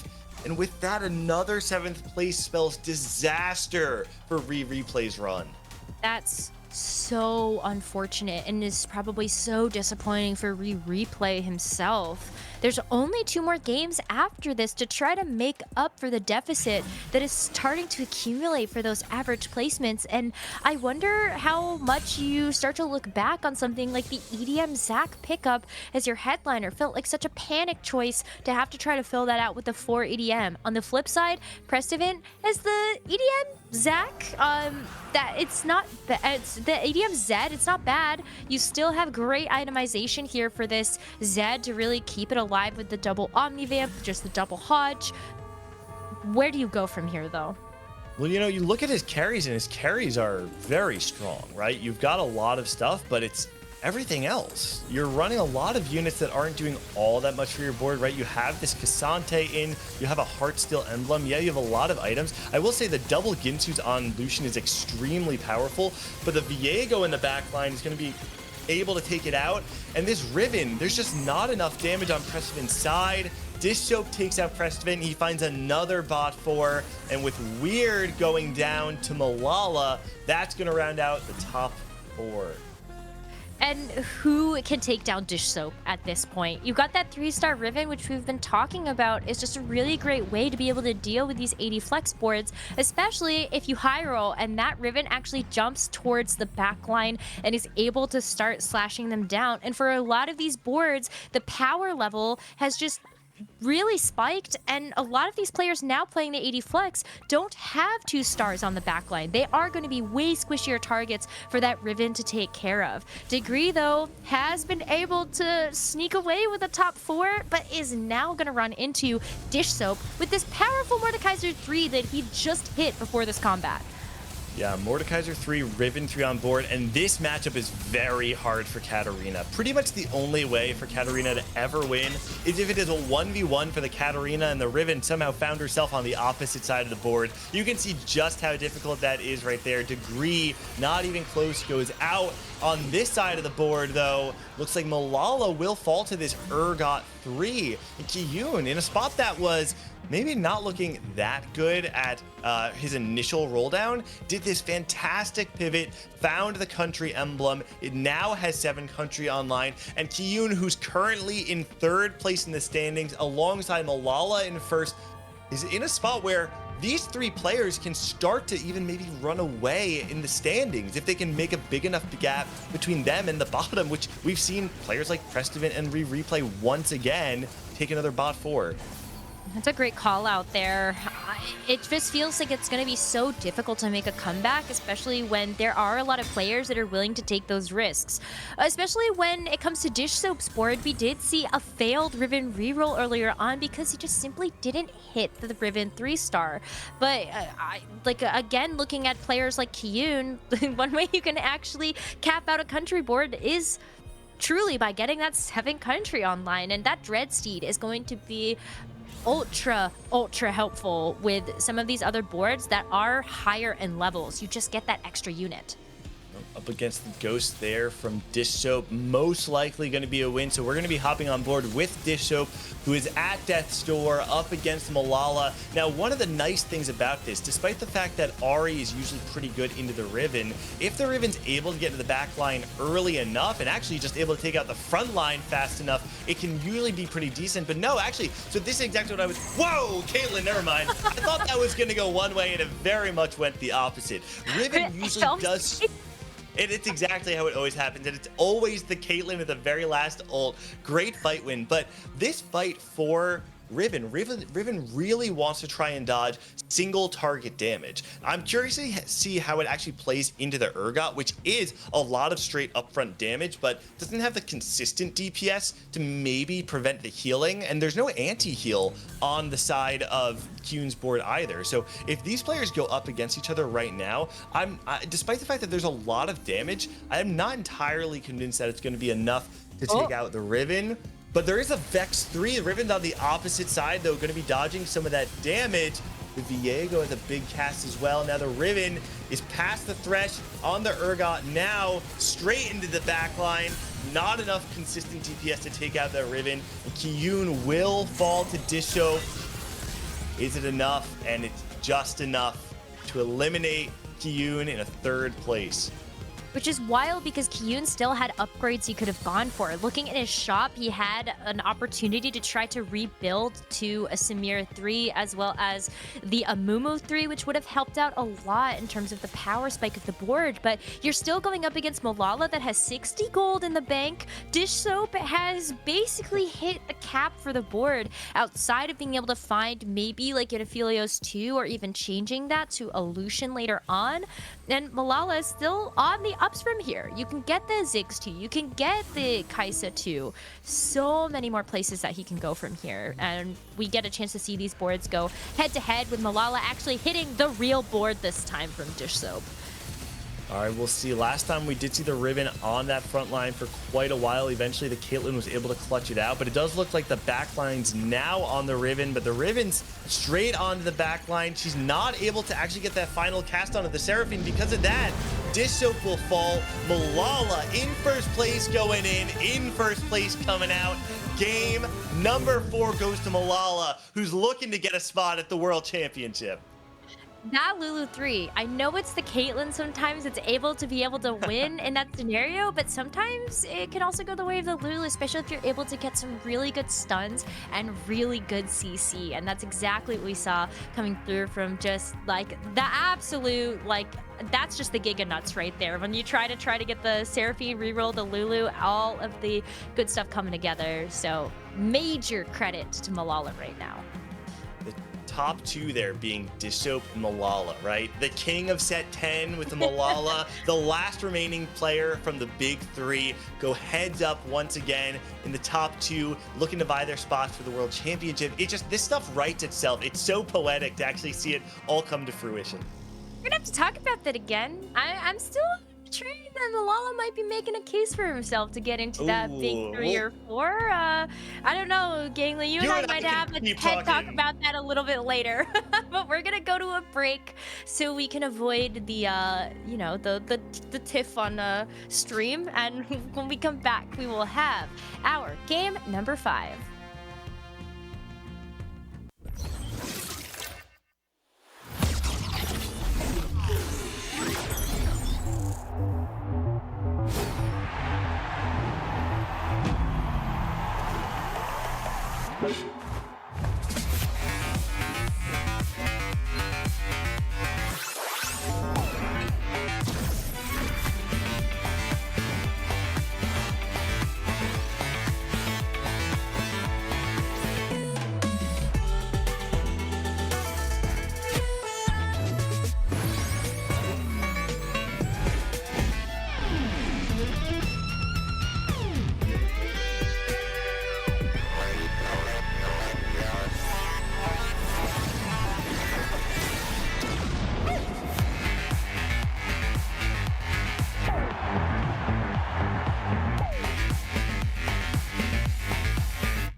Welcome back to the last day of North America Regionals. Thank you so much, Necker and Gangley, for that amazing cast, but it's going to be Casanova and Azael here with me. We're just going to talk a little bit about the people, because there is someone here who potentially is going to be doing something that no one has ever done. Malala, in my opinion, and I think that is kind of shared, could potentially have the best set of all time. What do you guys think? Let's start with Cass. I mean, really, the thing is it's just true, right? He could have the best set that anyone has ever had. We've talked about people winning 2 tournaments in a single set, right? It happened twice last set with Setsuko and Kurum, but now there's a chance for Malala to win 3 of the tournaments out of 4 that could have been happening so far within the North American ecosystem, right? He won TVO, he won KDA Cup. Yes, Heartsteel he missed, but coming to regionals, he could win and go to the championship and almost have, in a strategy game, as close to what a golden road is, because it's really, really difficult to win multiple events in a row. I mean, it's just insane, right? You know, you do need some element of luck, but I think it has to be that cross section of good luck, good fortune, and perfect preparation, perfect play, right? Because you have to be able to capitalize on all of these situations, find the lines where you can really get that little edge. And for him to be doing this tournament over tournament over tournament is just absolutely insane, that he just seems to be able to kind of like turn it on. And it's so funny because I know coming into TVO, as he was getting farther in that event, the story was really about, well, in the past, he's had these good performances, but he always kind of seems to choke, shrivel in those big moments. And that has been the exact opposite, I feel like, throughout this year, throughout this set. You know, he has just been improving day over day throughout this competition. He has been starting to really take over. Plays a great margin of progress game here. You know, was really, really dominant in this one. At the end, it wasn't even really that close. He still had quite a bit of gold left and everything to actually make the board stronger. So it's just been amazing to see how he's doing. And hey, I mean, he's pretty close to winning this tournament. And who knows, he could win this and then go Worlds, win Worlds as well. I'd love to see it. My favorite thing though, Boop, I just gotta sneak one thing in. I gotta get one more thing in. My favorite thing about Malala is after he won his 2 tournaments, people were saying, oh, this Malala guy just gets gold opener more often than anyone else. Well, what's the excuse now? Now that things have changed, now that there's been patches, what is the excuse now for Malala?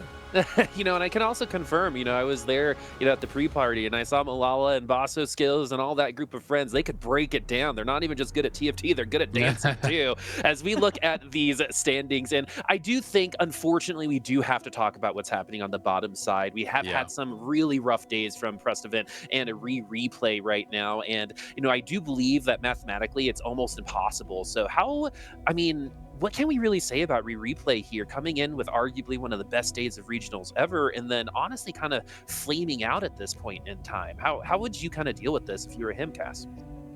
Oh, well, I mean, I think you really just have to keep going because replay, I don't think is out on AVP. I think there's a world where he can go 1-1 and sneak in on AVP, whereas Prestovent, on the other hand, is mathematically eliminated AVP and points, right? Replay is not making it in the top 3 today. That's not going to happen, but there is a small margin where he can just grab those last 2 first places and sneak his way in, but it's not in his control anymore. A lot is going to have to go right. Yeah, I mean, for replay, you kind of have to hope that the people that are at the top of the table for that AVP are just going to be in those automatic qualifier spots, you know, those top couple spots, and that you can have some really good performances, you know, in these last couple games, still sneak in there, because it's got to be devastating, and you have to kind of wonder, you know, how you're doing, you know, even just like in a mental state, because it is so tough to come in. You know, replay was in such an incredible spot, so favored to be able to make it through this competition, either off of points or off of the AVP, because of how well he's done these last 2 days. So for it to be starting out, and his performances throughout these days have just been, you know, going downhill. You know, down today it's 6th, 7th, 7th, 7th. Like, that has got to be devastating, and you just have to hope that you can collect yourself and still give your best games in these last couple. All right, we do have a couple games remaining. We have some familiar faces, these faces that are going to come back and cast it. So we're going to take a quick break, and we'll be right back.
It's not deja vu, it's just us again, my friends. As Boop, Casanova, and Azael, Necker, and Giggly will be back for the desk after this game, but we only have 2 lobbies remaining. And Azael, we talked about kind of who is on the bottom, but we know who's on the top, but that middle of the pack can really go anywhere. Yeah, it can. I mean, the points in the middle are pretty close. You know, I'm just looking at it right now. Malala at 26, Dish Soap Kuhn at 22. Then we have Weird at 19, Degree at 18, Rain at 17. Really, all of those people are within striking distance. It's just kind of the bottom 2 right now that are really, you know, out of contention for those kind of top 3 spots. Of course, Replay still could be playing for that AVP, but, you know, it is going to be really competitive up there at the top.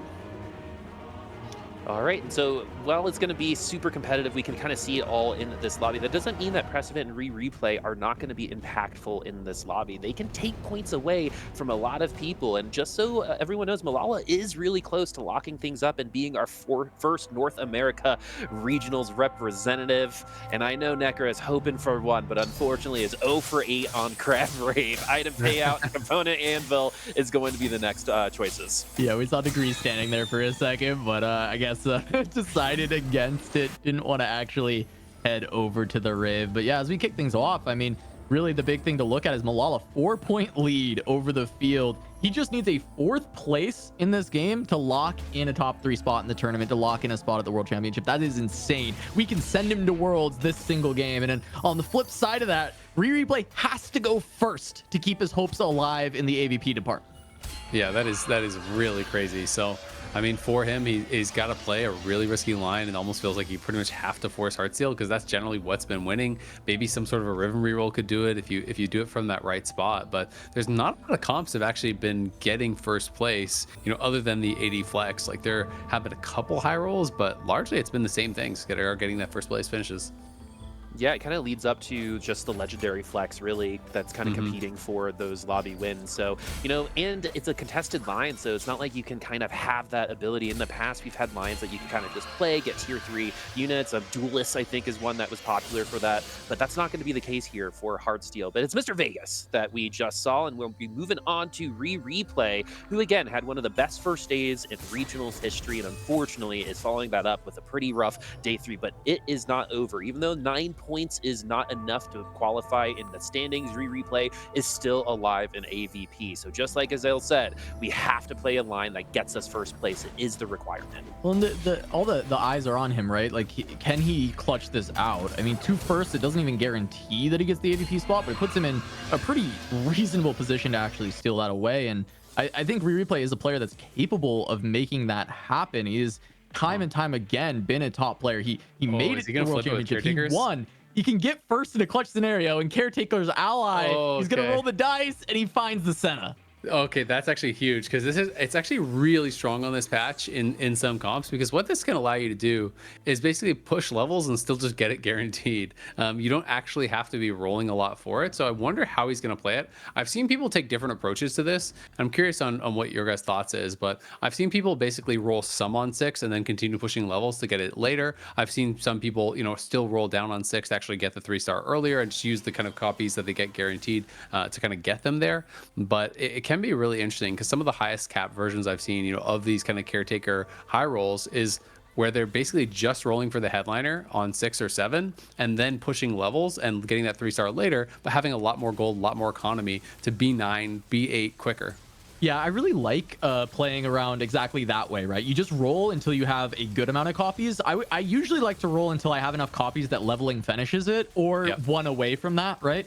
And so usually, you know, go on 6, roll down for those Sennas, and then you just level to, you know, 7, level to 8, and get it done that way. Because 2-star Senna is honestly quite strong anyway. And adding more units to the board will still give you that kind of power ramp that you need. And then it lets you cap higher, as you said, and he has to play for that first. Especially when he already has a good item on bench, right? Like he has a Shojin on bench. He has a rod to make something with that if he wants as well. So he's set up pretty well here. Also going to be interested to see, you know, if that's pushing everyone else away from contesting, because Rain has been very hard forcing Senna reroll a lot of the time. But you have to think, you know, seeing that this is a Caretaker Senna that Replay gets, you can't really contest.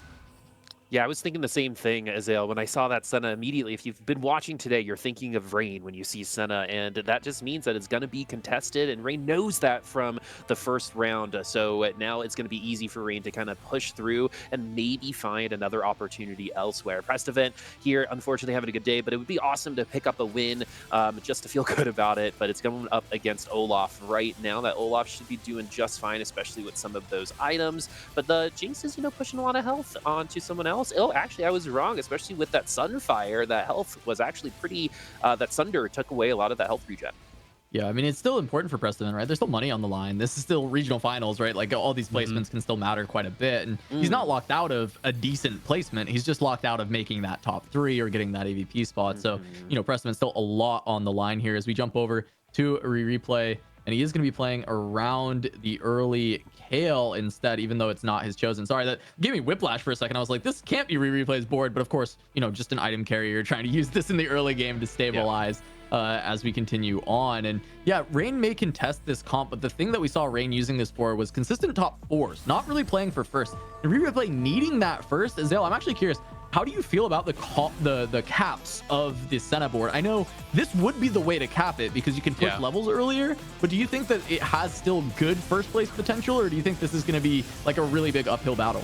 I think it's probably still a pretty big uphill battle, but we have to kind of go around and see what other people are playing, because I haven't actually noticed any Heartsteel starts this game, and in most of the lobbies there's been 1 if not 2 people getting Heartsteel on 2-1. It feels like there's been a crazy amount of Heartsteel players. So if there's not any Heartsteel players, I think with caretakers, with this being able to actually get it pretty darn early guaranteed, I think that you do have a chance to be able to actually play for that first place. Well, we haven't seen Weird's board yet, and I think he's had Heartsteel every single game. He just spawns in with Heartsteel every game. We'll see if there's a Heartsteel board. It's probably over with Weird as you see him grab a tier off this carousel. We'll see. I mean, that could be anything, but a lot of times blue buff for the Ezreal is kind of what is looked for with those tier pickups.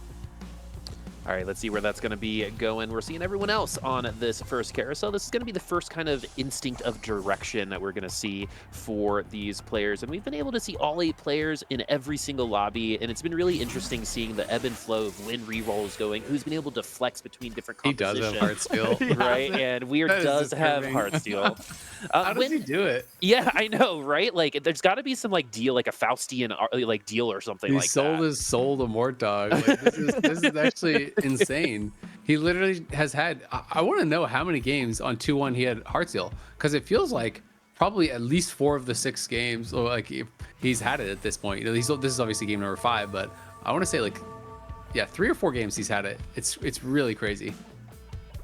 And the item slams as well, right? Like, he's already got blue buff IE. Like, this is really good. I mean, the Morello is also quite good, but just the fact that it's the 2 perfect Ezreal items, they can flex onto Zed if needed to, but if he finds that early Ezreal, Weird is in a really strong position to play for first in this game, right? This is the composition we've seen do it time and time again.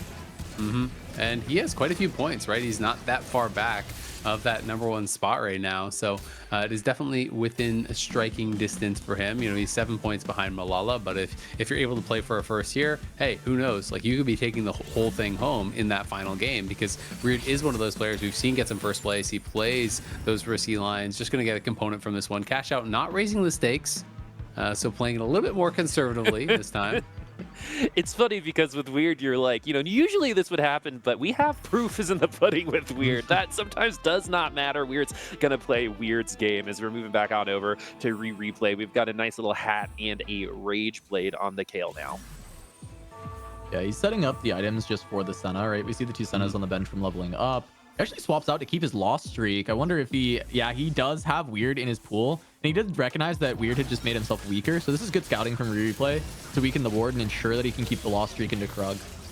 And I guess the question to me is, do you actually sell the Kale to make interest, right? Or do you sell just the Mord and the Lilia on the right side of your board? Instead, he's going to actually just hold everything. So it's kind of interesting. You're going 5 loss, but you're not making interest here. It feels a little bit strange, because if you're going to prioritize loss streak just gives you gold, but also selling your units on your bench also gives you more gold, makes you hit those interest marks. So We'll see what Replay is going to be doing, if he's going to be, rolling a little bit heavy on 6, try to get that Senna headliner, then go from there. Also, a little bit surprised because I feel like when you hit Caretaker Senna, you're committed to the Senna line regardless of what else happens. So I would have just expected him to just slam a Shojin, but I guess he's okay with the full loss streak. I just feel like he maybe was kind of taking more damage than he needed to. Yeah, I guess the thought is just like the front line is so weak that he can't win anyway, but I do agree with you, right? Like, you're definitely taking more damage than you need to. That last loss, it makes sense because he recognized that Weird had heavily weakened his board, so he's like trying to guarantee it. But the rest of the stage, I think reasonably, Replay could have saved some more HP than he did, because 72 is very, very low, considering he had these slammable backline items. And since his front line's so weak anyway, you just make your backliner strong, because you're going to lose, because you have no front line. Yeah, and you're going to want Shojin for the Senna regardless, generally, right? So, I don't know. It's interesting. He also, I mean, 72 HP is pretty low. It's like almost close to like open fort style HP. Yeah, I guess the only thing is Senna's. I'm pretty sure Senna's super fan item is Shojin. Yeah. So you actually am I confused? I think you usually build Nashers and you build Death Cap. Yeah, you're right. I'm thinking of Seraphine as the Death Cap item. Yeah, but I mean, it's possible it still could have been a slam. I think I'm not sure exactly what the tier and the sword are going to end up wanting to be. I guess it's your secondary item for like an Ari if you have that later as a potential addition to the board. All right, Dishsoap seems pretty locked into an AP line based on these items. 3 large rods to start the game. That is pretty, some people would consider that a little bit of a rough start, but Dishsoap of all people could probably bring that to something that will bring him a top 4. Dishsoap did pretty well in that, a couple lobbies ago, has put himself in a position to qualify. It's all about not bottoming out right now. Kiyun in a very similar position. An 8th place from either of them opens the whole thing up to where the last lobby might decide 3 out of the 4 remaining spots as we get to this next augment. There's a really spicy spot from Dish as well, because he's playing Caretaker's Chosen. He has 6 Twitches and then a bunch of AP items, so he's just using it for tempo, and he's been able to 100 streak with it the entire time. So Malala is actually rolling here on 6, so was on 30 gold, not on a win streak, but does roll. Ends up hitting the Urgot pretty quickly, which is going to feel pretty good because that can obviously just hold really any AD items for you. You can just pop the Gunblade on there. So that ends up working out pretty well for him, but it is interesting. It felt like a little bit of a riskier time to roll to me because he was pretty low on money and he doesn't actually have a streak. So he has quite an expensive board now. And I feel like from this point, you kind of need to get some wins going to rebuild your economy. No pressure as well. There's a remover. Last time we saw Malala with the remover, it was a very interesting scenario. Yeah, exactly. I'm just going to consider that asserting some dominance, right, from Malala. I don't need these removers. I'm going to put the items on the same people anyway. But it's going to be obviously more strategic going through. That was a one-off event, as this Urgot should be doing just fine. The Jinx trying its best to get through some of these units, but it doesn't have enough damage to win for sure. All right, well, I mean, the strength of this board is definitely there, right? Having the super fan does allow it to be a very flexible roll down, where if he finds any strong carry, then he's going to actually have a good item for it. And we do know how strong Urgot is on stage 3, right? Like one of the best units to have at this point. So Malala has put together a board that should be able to help stabilize the stage 3, stabilize the mid game, and then allow him to look for level 7 or level 8 roll down. And I think this is solid, especially because Malala just needs to play like really good safe TFT in order to kind of lock in a world spot, and this is very good safe TFT. Yeah, and I think you nailed it right there, right? I think that's probably why he's willing to roll a little bit lower to kind of really preserve HP. He just wants to make sure he's not going out, in those early slots. He knows he has a lot of points, just needs to make sure he's just kind of maintaining those kind of middle of the pack positions, because if he gets, a couple fourths, couple fifths, he's probably straight through based on the position he's already in. Kyun here also in a pretty good spot. He is on a 5 streak. I would love to keep that alive, and is going to do so pretty comfortably against Degree. And Dishsoap just lost his streak, so that's actually pretty big. So Kyun can be very rich right now. Kyun sitting on 94 health, has Spoils of War, quite a lot of gold, and is on that 6 streak, so in a pretty damn good spot. Kiyun's been in a pretty good spot all day. I think it was lobby 2 or 3. Kiyun paced first place at the beginning of the lobby to first place at the end. I think had a 16 or 17 round win streak at one point in time. Kiyun definitely showing up. I think maybe, return to form was, I think, the description that we had for Kiyun, but really the form has been returned here because it's been a really great last day for Kiyun. Got his first win of all of regionals, but as Cass, you've said, has a pretty great first place set for the rest of the set as well. But really curious to see what's going on with Dishsoap too, based on that last loss. It's going to be weird because we've got a cash out. It's 80. Let's see what's going to happen. Yeah, okay. So Weird is going to be looking for this. Just ends up getting the Thieves Gloves, which is a really good catch out. Every time you're in that kind of bracket, it's kind of the best one that you want to get. Just want to quickly touch on Kyun a little bit more, though. Is the fact is he's on a big redemption arc from set 9, right? He had this, very close ability to get to regionals. He had a really solid set, and then in the very last tournament, he kind of had a rough performance, and he barely missed out. He was like the next person in line to get to regionals. So the fact that he made it in quite handedly here, #1 on qualifier points, and then comes to regionals, and he's in a very prime position to make the championship. And just the fact that Kyun's returned to this kind of top player that he used to be, but he's never kind of hit even this level of dominance in a set, and to see this is just really outstanding.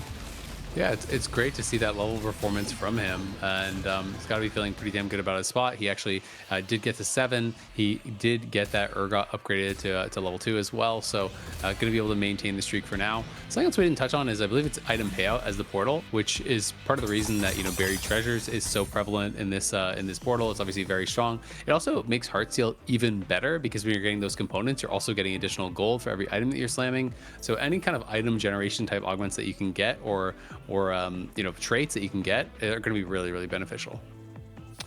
All right, we're only 2 Sennas away to be able to get locked Rain's in. still going for it, though. Oh, Wow. so it's double contested. So this could be bad news for both of them. Well, but it's this not is for Seraphine. replay, though. Because This is Seraphine. This is Seraphine from Rain. That's Seraphine. Look at the items that have been slammed here, right? This is a... Oh, I guess the Shojin... Well, it's GS and Morelos. Yeah, you're missing the Shojin slam. And then it has Shojin. Well, because he doesn't have Superfan in. So she doesn't have Superfan in. So that is actually a slam Shojin. So I guess the GS would just be for an Ari or something later. Yep. I mean, either way, if this is Seraphine, it's a horrible spot still. You only have 2 Seraphines. All right, we'll see what's going to go on for Rain. Rain has really been pushing those reroll comps. Started out really well, forcing Seraphine, then switched over to Disco, had a pretty rough game. I think trying to, get past top 4 on that one. And we forced Senna in our last lobby, and it looks like we are still going that reroll direction. The Senna is finally sold, and we got to pick them all up at this point in time. Yeah, I mean, she's just heavily rolling down for Seraphine, trying to get that board going. I don't know how much she'll roll here. I think... recognizing, as Azale said, the spot doesn't feel incredible. Now, noticing, the HP values, she's still kind of high, right? She's 3rd in HP. It is tied with, 4 people. So she definitely has to get strong relatively quick, but I'm wondering how much she will greed. If she just takes Econ here and heavily roll down to 4-1, or if she's going to sack a couple of rounds or a round or 2 before full sending. I feel like based on her play, she rolls aggressively normally. And there, she's actually going to get that Seraphine quite quickly. So that's going to feel pretty good to be able to help stabilize. For replay, he was pretty close to that Senna 3. Wow, she's actually just going to send it. I thought she was going to just sit on that headliner and be able to stabilize a little bit, but she is rolling pretty heavy. She's only 2 off.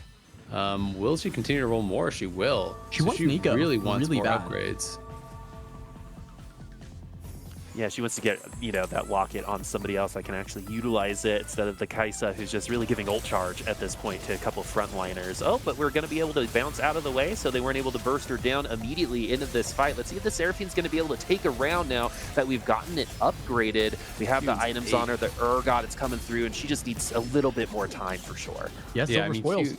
Kyun exactly spoils, and he just went to 0 basically to level to 8 and keep that streak alive. So not a good time for Rain to run into Kyun, who's just maintaining the streak, playing for spoils, as you're saying, Cass. And unfortunate for Rain to actually hit him right in that moment, because Rain was on, I want to say, a 3 streak. So he would love to actually keep those wins going, use that to try to rebuild the economy a little bit. I really want to see Replay's board as well, though, as we're going to check in on him. I'm expecting that he's not continuing to roll and that he's just going to be pushing levels from that point, because he's only 1 off. So he'll get it guaranteed when he does get 8. So there is that Senna 3 that he was looking for. And because he actually has, the upgraded Echo as well, he's probably feeling reasonably good about his position. It is going to be the true damage Senna, which I feel like can potentially cap out higher. A lot of people do kind of like the rapid fire one, though, because then you don't have to actually put in something like an Aphelios to actually get that value. Yeah, and what I do like is for his 3rd augment choice, he got Magic Wand, which the Rod actually gave him the ability to get Shred by slamming that Ionic. And I think that being able to set up the Ionic, everyone wrapping around Echo and getting the big damage is huge for his tempo. And I think saving a lot of HP here so that all he can do is keep pushing levels try and go 9, try and go 10. Those are the ways that you can actually fully cap out, is with the legendaries that end up supporting the board. And look at Degree's spot. Degree with the Urgot 3 here, but it's not like a submit to the pit. It's basically this kind of like country mosher hybrid with somewhat weird items, and not going to be able to take the win. And Degree is broke, and Degree needs points. He's at 18 points, so he is in that kind of that mix, but you cannot afford to go 8th here. You know, an 8th here likely knocks you out of the running, so Degree really needs to fight for all those placements, and it is not really in the best spot to do it. Whereas Malala, checking into this board again, you know, in a pretty good spot, is at 7, has a really nicely upgraded board, still does need 3 more KLs, but everything else except the Kennen is upgraded on the board, and he went 7. It's not like he's rolling to 0 at 6. 38 gold at level 7, feeling pretty good, I think, about his position. Yeah, and just overall position in the whole tournament, right? Malala doesn't have to do anything crazy, right? If it ain't broke, don't fix it, right? So just play something you know is going to hit, and something that you know you can drive and play really well, and this is going to be what happens. Remember, a 4th, I think, locks him in, so that's going to be part of this competition, and a 5th here means that this next lobby, I think, means that he just needs the top 7, right? So it's just setting himself up for an obscene amount of success, not just for today, but in the entire set so far. As the Poppy does get into the back line, it makes things a little bit interesting. Is this Poppy going to do what Poppy does? Is there enough damage for the Poppy to bring through this, bring the round to the Poppy? One more ult, and it could have happened, but it's going to be the Mordekaiser instead. The ult goes through. Thrilling round, to be honest with y'all. Yeah, but like Malala's spot is also just so good because, you know, we've talked about how stable even just Kale 2 can be in stage 4. And he's on 6 Kales. So reasonably, like, by stage 5, I feel like pretty early in stage 5, he can hit the Kale 3. And that, while it feels very late for a 2-cost reroll, and it is very late for a 2-cost reroll, is still reasonable for Malala to try and play for like a 5th or a 4th with that composition. Well, and again, I mean, I think the context matters so much that it's not like he's level 6-0, right? Like he's level 740, right? So he still has lots of gold to roll. He's not rolling low. He's keeping his economy high. He leveled before he's rolling, so still a really good chance to hit it. Over here on Rain's board, she is level 6-0, 1 off the Seraphine. Desperately needs to be able to hit it here. We'll see if she's going to be able to do it. Oh, finds another Senna, which isn't going to be very helpful. There's an Ari, which would be nice, but again, it's like, you don't really have the gold, so you're gonna have to sell off all your extra copies. Still does not find it, and Rain in a horrible spot again. One of these players that's in the mix but desperately needs points from this game. She's really on the low end of the middle of the pack, basically, where she needs a good placement, and chances are really running out for her to find that. Yeah, this feels like an 8th for sure. Going up against Malala, this is a softer fight at the very least, so it might buy her some time. I don't know how if she can win this, but at least she will not take very much damage, I would assume. Yeah, I'm not sure. I mean, we'll see how fast she can get through the Mordekaiser. It's really all down to that. But not getting a lot of value from the AoE of this Seraphine, unfortunately. And the Mord is going to step forward. That's going to be another loss for Rain. 8 HP, no gold, level 6 on stage 5 just about. So pretty brutal. All right, this next pack is gonna be the pack. Would have loved that. Yeah, it would have been nice to have on that last one. Maybe we would have more HP, but a part of reroll in general is hitting it early and pushing power early, and this is where other comps are already starting to get better. Yeah, absolutely. It's a risk, we'll see if she can live like a couple extra fights, because Degree is also really weak. So even holding on for a 7th here is pretty impactful as far as the scores go across this, especially since Rain still in a pretty good AVP spot. But yeah, 7th even then is still incredibly tough to overcome. Exactly, because if you get a 7th, you're only at 19 going into the last game, and it's top 3 that move on points, right? So I don't think that's going to be enough. I feel like because even a 7th that puts you at 19, then a 1st puts you at 27. That's not going to be enough for a top 3, right? Oh, you don't feel good about it for sure. You gotta do something more. But this Poppy getting back towards that back line, not going to probably be enough. We'll see if the Seraphine can pull off the miracle, but it's not looking just like it is. The Helios is going to cast, and that's going to do it. Rain is out in 8th, and with that, her World Championship hopes likely down the drain. Oof, man, Mort Dog's favorite, unfortunately, has the 8th place in this lobby. Started off strong, started off with the 2nd. That just goes to prove how good everyone is in this North American regional. This is insane. How do you get 2 for 6 large rods? 6 large rods. That is Mordog hating you. I'm gonna be real. That is like, what did you do to the TFT developers to make them karma punish you? Like, this is crazy. And then you end up with 6 rods. Well, and the worst part is now there's actually like, you would love to have red buff Shojin, like preferably, right? Like you'd actually way rather have those on there on your Vex. Does have 6 Vexes, does have the Twitch 3, so it's like this weird executioner board, but you have so little mana generation for this Vex that it's just never really going to be casting. A couple off the Pantheon 3 as well, but it's not the one holding items. I mean, it's not like the worst board, but the items just suck. I guess with Emo, you get generation for like 1 or 2 casts a fight, and when this is a Vex 3 with Executioner, those casts will be, I mean, massive, right? Like it's gonna kill like everything it touches with 3 death caps. Yeah, when it ults that Alawi tentacle, it's gonna feel really good. It's gonna feel so. That Alawi tentacle will think twice before respawning. I'll tell you that. Yeah. It's gonna have some trauma when it comes back in the next round, right? That's just way too many hats for one head. You know what I mean? But it's able to do it. I mean, it's pretty much gonna nuke whoever is gonna hit it. But like Azale said, it could just be one unit. It could be the entire front line, and you have the Twitch to back it up. But you know, to get caretakers with Twitch, like you said, Kaz, I think it's worth reevaluating. That is a pretty rough spot to be in just in general with those items. And it's really nice to see him play with what he's got. And we can see Malala now did roll to 0. Okay, thankfully does hit for his sake. Is going to be able to find that Kale 3. Only 1 off Mord 3. That is the really big thing here. You know, again, he's rolling on 7, has way better odds for that Mord because he's rolling on 7. So only 1 off. If he can hit that, like this could be potential for that first place run. Like you can sometimes get some really strong stuff going. And it should definitely be top 4, right? If he hits the Mord. Like that composition, if it bought 4s, feels crazy. It feels like people have found really good stuff where you just hit it so late that it didn't matter anymore. But we've just seen the power of this Mordekaiser, and even at 2-star, it's so incredibly powerful. So if this 3-stars Malala, as you said, he can make a run for first place, but pretty much will lock his world spot if he can find this one unit. And I think the lobby is actually really weak. Like, I don't think this is a strong lobby whatsoever. So, you know, when you're comparing to the average strength of a lot of these other games, you're not playing these insane boards. Like, people have very average boards across the table. So, I think if you get Mord 3, like, you could absolutely be playing for first.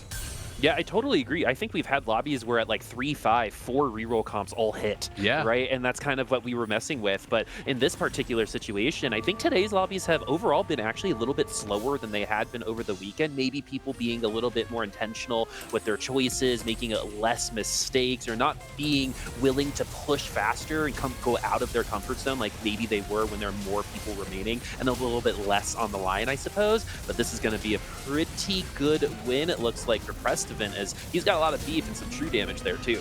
Yeah. I mean, there's also just the straight up just the variance of like, are you hitting or not? You know, one game to the next. Like Kyun, this is the most frustrating part of TFT for me when I have a board like that. He has a pair of Poppies, a pair of Akalis, a pair of Kianas, a pair of Yoriks, a pair of Ezreals, and there might have even been another pair that I didn't actually call out, but he just didn't hit any of it, right? Like he's holding everything, has 2 of everything, doesn't hit. And that's one of those situations where you can be insanely close to being the strongest board in the lobby, but you're actually the weakest because you're not upgrading anything.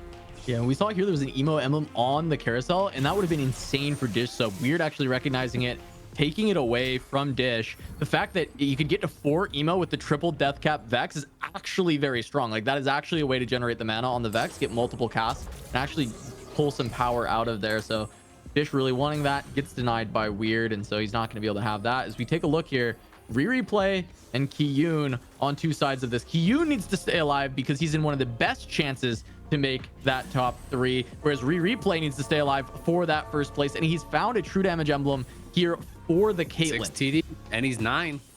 Yeah, the comp is looking pretty good, but we're going to go over to Kiyun instead, as we have that York in the front that's going to try its best to get its cast off. It did, so we are going to have some minions coming through, and a Kane coming up from Spoils. It's all about this Senna. The Senna can bring this back, especially with that ult, especially with that Giant Slayer. And is Kiyun going to survive? Oh. Yes, he will, with 1 HP. I mean, again, Kyun has just been so unlucky on these rolls. Like, look at all these pairs. It's just ridiculous. Like, he's even sold off the pair of Ezreals to try to hit other things. He has a pair of Akalis still, pair of Kianas, pair of Alawis, pair of Yoriks. Like, he has so many outs if he can actually upgrade some of these. There he does find a couple upgrades. He did get the Poppy 2. He did get the Akali 2, selling off a lot of his extra units here to try to find those upgrades, to fight for these extra placements. Now had to actually sell off even more units, even selling off what looked like Yeah, so he now has double Zeds, but has the Olaf in, and Olaf won, unfortunately, instead of, I don't know if he needed that for Pentakill or if that was an accident.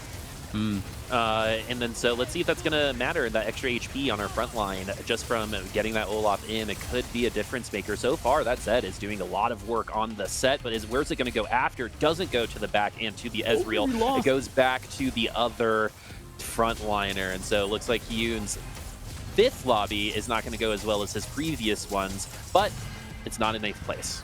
Yeah, Malala won on the other side, right? Taking down Replay with the Kale. Kiyun falls down in 6th. I think it's still doable for Kiyun, right? He's going to be at 25 points going in. Definitely going to need a big placement, but he's certainly within striking distance of earning a World Championship slot. But Replay is now down to 1 last life. He needs to survive for a first, and there's not a ton of room for him to cap with only being on 3 gold. He's level 9. He has the True Damage emblem. He just can't quite get there.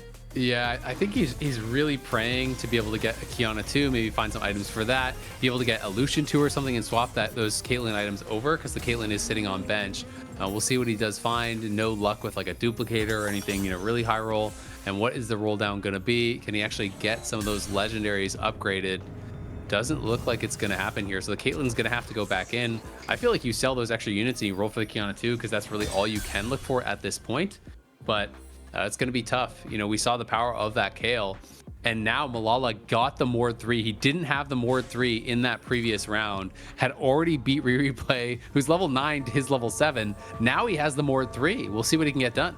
Yeah, I'm worried about Replay's front line, to be honest with you. Liz pretty thin. Look at how many true damage emblems are on this board, too. But Replay might end up out of this lobby. I think with the Mordekaiser, Malala should be fine. That's should be is the answer there. But Replay is doing just fine on theirs. Less true damage emblems, but a victory on that side. Now I'm going over to that Kale, who has been isolated at this point. It's Kale versus Inari versus the rest of the world. The Ezreal doesn't go after the Kale, though. That could be...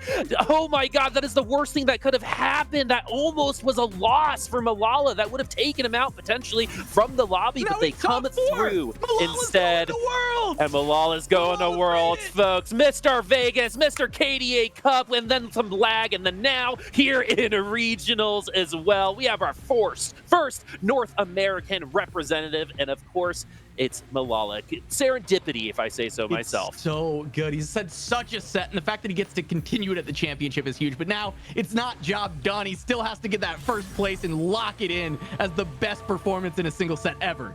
And he has just had such close rounds, back-to-back rounds. He won by 1 unit against Replay, won by 1 unit the next round as well against Weird, who Weird had not even rolled down. Weird still had 50 plus gold, and he's barely able to squeak it out. We'll see if he can stay alive here. It looks like he's going up against Dish Soap on that other side. And down here, Replay trying to stay alive on his last life, keep those tournament hopes alive.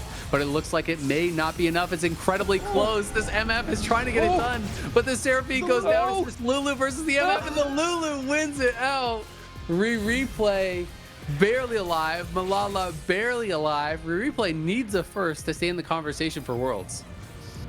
What a crazy sequence of events. And also, Malala, just in general, almost didn't make it to today. It needed a lot of luck in matchmaking yesterday to make it in today. So again, I think that serendipity is running true. That Mordekaiser didn't last as long as I think some people might have expected in that last round, but it was just good enough with that Ezreal not hitting that Kale on the back line. Replay has to get that first as well. We have been pounded that in because there's no really other way for Replay to try to qualify, as it's going to be Malala, the qualifier, versus Replay, the former world champion. And let's see who's going to be able to take it through, folks. It's got Kale that has gotten some damage onto that backline because of that Caitlyn. The Caitlyn's getting into that backline too. It's not even going to be close. Replay is going to take this one down and keep himself alive for that first place. He's got it, and I think that Malala was the biggest threat in this lobby. We do see the Vex 3 for Dish Soap now. I mean, that can be big, but the fact is, it's just all those death caps. There's not the mana gen. So if there's a way for Replay to get junk separated, not stacked up, it can stall out the damage so significantly, and he can find that victory. Yeah, I mean, this is getting insane, and Replay still doesn't even have that Kiana too. He's been on 2 Kianas for a long time. Does have the 1 item on it. Now got a DB, which I assume is going to be going on there. And can sell off this Yorick a little bit more gold to try to roll. There is an RE2, which would level be 10 for but he weird. can't afford it. He can't even afford it. Okay, he's actually wow. He's gonna sell off the Kiana because he knows that it's all down to this. So once any little bit of power he can get, we'll see if it's going to be here. Weird able to find the Lucian Headliner 2 Yorick. gone to level 10. He's still digging. Yorick Headliner has some good items to slam on that as well. This is incredibly strong board and it's very spread out going up against that Senna. All right, Weird's going up against the Senna, but Replay is going up against the many-hatted Vex in the back line. It definitely cannot hit our carries in the back line. One more cast from the Vex could be the end of Replay's tournament. Is Disho going to be the one that takes him down? Another ult goes through, but is the Ari going to be enough? No, it is not. Replay is out, folks. One of the best regional first days, unfortunately, does not complete the run, is out in 3rd place with 1 HP separating the final 2. That is insane. What a crazy final game here. For Replay. Obviously, there's one more game to play after this, but he needed this game to be able to actually stay in the conversation, to be able to go to Worlds. Had an incredible day 1, had a strong day 2, and it just has been absolute disappointment for him on day 3. And also credit to Dish Soap. With these items, I am shocked that he's been able to actually finagle his way into a top 2. He's playing triple Death Cap Vex. And my man is going up here in the final round against Weird. He's contesting a first here, right? He's got the best positioning possible. The Vex is on the Yorick immediately. It's trying to take it out, but that Yorick is just way too bulky. The level 10, the build gate's coming through. And Weird gonna grab another win. Our 1st or 8th player is now putting himself in a beautiful position to make it to the World Championship as well. A lot went down on that. We have some eliminations. We had some victory, but overall, that lobby was crazy. Before we go to that break, just some final thoughts on that lobby, because, a lot of the variables going into it seem to be a little bit more solidified going into lobby 6. I mean, Malala pushing his way. He's in the championship now. He's just got one more job to do, and he has a lead going into this final game to try and lock his spot as the winner of the regional finals. On top of that, we had Dish Soap 2nd place. He was already at 22 points, putting himself in a good position. And Weird, really the big surprise of the tournament for me, honestly. I mean, this is a guy who we didn't have high expectations for coming in, and he's really just shook everybody with his incredibly interesting play. Yeah, I mean, it's really just a 4-person race now. It feels like up at the top. Maybe some heroics could happen, but Malala 31 points, Dish Soap 29, Weird at 27, Kuhn at 25, and then Degree is down at 20, Rain is at 18, Replay and Precedent down at 15. So they feel like they're so far back. It's really just these top couple players playing for it, having to have the game of their lives here to go to Worlds. All right, is that game of their life going to come through, or if it's going to be one lobby too late? We're going to find out after the break.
Well, well, well. It is the calm before the storm as we take a look ahead of our 6th and final game of the final day of the NA Regional Finals in Gangly. I don't know if it could be any closer than this when it comes down to points, AVP, the comps that people are playing, like just how close those fights were.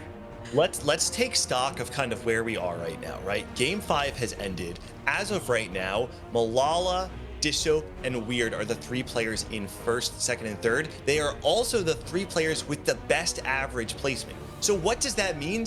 It means that our hero, Replay, despite having a really rough day, is now in a position where he can still actually qualify to the World Championship via average placement. He's currently in 4th with a 3.88 average placement, has a small gap between him and the rest of the field.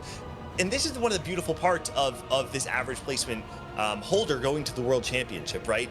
Even if you have a rough start to the day, Replay is able to turn it around with a 3rd place here, plays a really well-placed game using the Caretaker's ally, and plays extremely greedy with it too to try and get to level 9, cap out as high as possible. He was extremely close to being able to go top 1 or top 2. Ultimately, though, falls in 3rd place. With that, though, it is good enough to give him an edge over players like Kyun and Degree. So if you're Replay right now, you are praying that Malala, Dishsoap, and Weird have the best games of their life, and you just need to not go 8th, take a 4th or a 5th, and slide right into that average placement spot. Yeah, the math is starting to add up in terms of where these players are in terms of points, the overall standings, and as a reminder to everybody, it is total points that these players need to secure those top 3 spots. It's not checkmate format. So this is, in fact, going to be the 6th and final game. But a lot of the openings that we ended up seeing for Replay to make this comeback, Rain did go 8th, not being able to hit that Seraphine reroll. We saw a lot of players, in fact, opting to go that 2-cost reroll route because it is one of those types of compositions, or I guess grouping of compositions, that is considered really good to try to get those top 4s and just keep those spots solidified. And that was what Rain was playing for in those moments, as well as some of our other players that are in contention for that AVP race.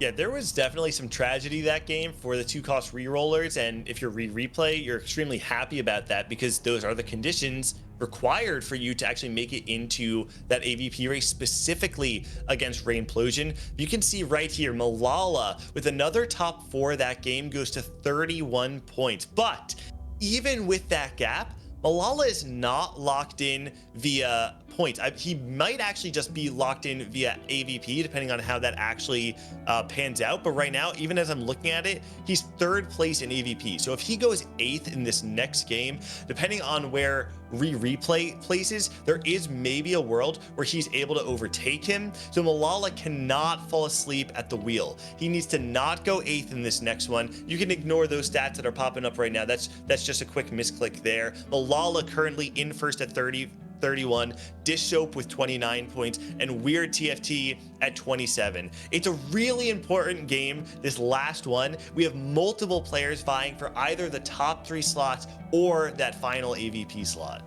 I'm going to take a moment, though, and try to contextualize this in terms of some of the players that are not considered part of that big 3. Like, a lot of spotlight has been on players like Replay, like Dishsoap, because they are considered some of the best in North America based on their overall performance across multiple sets. But what about a player like Kyun that has also started to really break out in this final day of the NA Regional Finals? Kyun is having the set of a lifetime. I made a joke earlier in this set that Kyun back in set 9 had a moment where he snatched defeat from the jaws of victory and just barely came up short going to the set 9 regional finals. He's been around for a very long time, but the truth about Kyun is that he has never found success like he is in set 10, unless you go all the way back the last time he won a tournament in set 3. Kyun is not looking to just add a final note to his long career. He's looking to really just rebirth himself and show a brand new form so that you can teach an old dog some new tricks. Kyun still vying for that spot at the World Championship.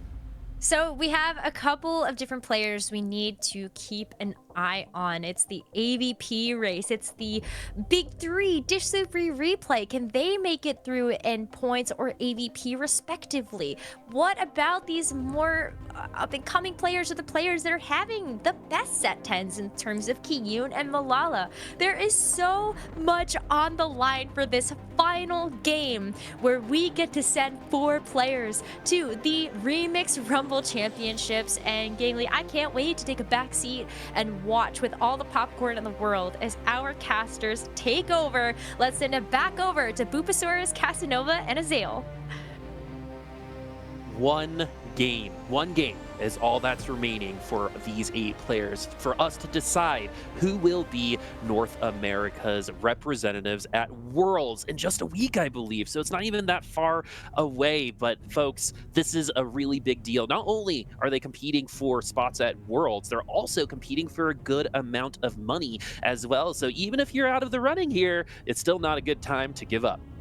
Oh, and I just want to clarify, there was some, a little bit of misinformation that we had in that last game. Just to clear it up, there's still a chance for Malala to not make it. There's a chance for Replay to sneak in. So there's actually more people who are playing for spots at Worlds than we may have initially thought going into this last game. And things are getting a lot spicier headed in. So I'm very much looking forward to everyone fighting for these, and we'll try and keep you guys apprised of the scenarios as they come up.